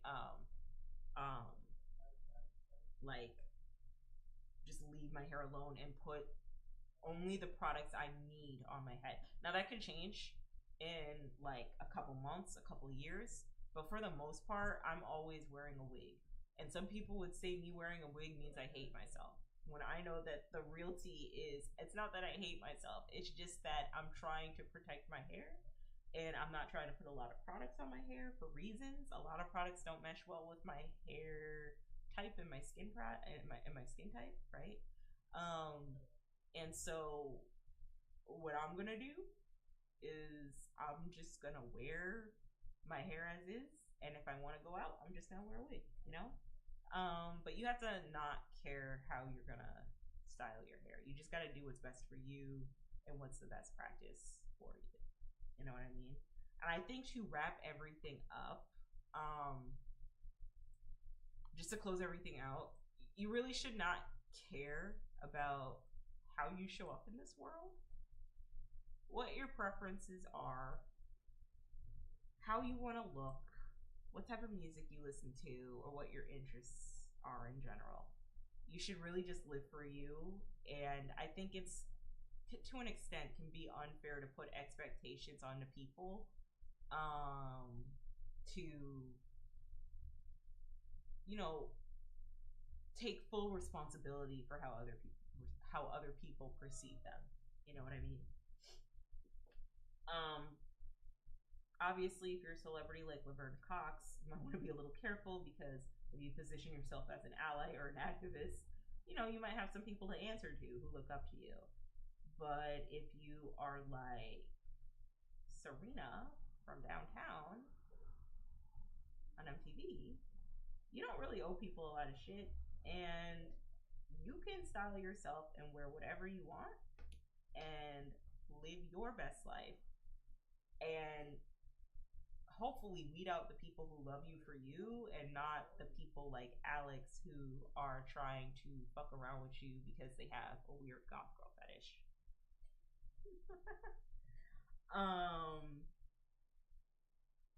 But yeah, I think that's it for me. That is the end. I am tired. I've been on here for 4 hours and 30 minutes, but I got through a lot of stuff that I was really passionate about talking about. So that's it, bro. I'm gonna go to bed. I'm gonna sleep real well tonight. I'm gonna eat the rest of the sandwich and my beans, and I'm just gonna sleep well. Thank you guys so much for watching my stream. I will keep this VOD up, and I will see you hopefully a little bit earlier tomorrow. Okay. But yeah, this was a long, juicy stream, but I enjoyed myself, guys. Have a great rest of your day, or a great rest of your evening, or in my case, morning. And I will see you again tomorrow. Bye, everybody. Take care.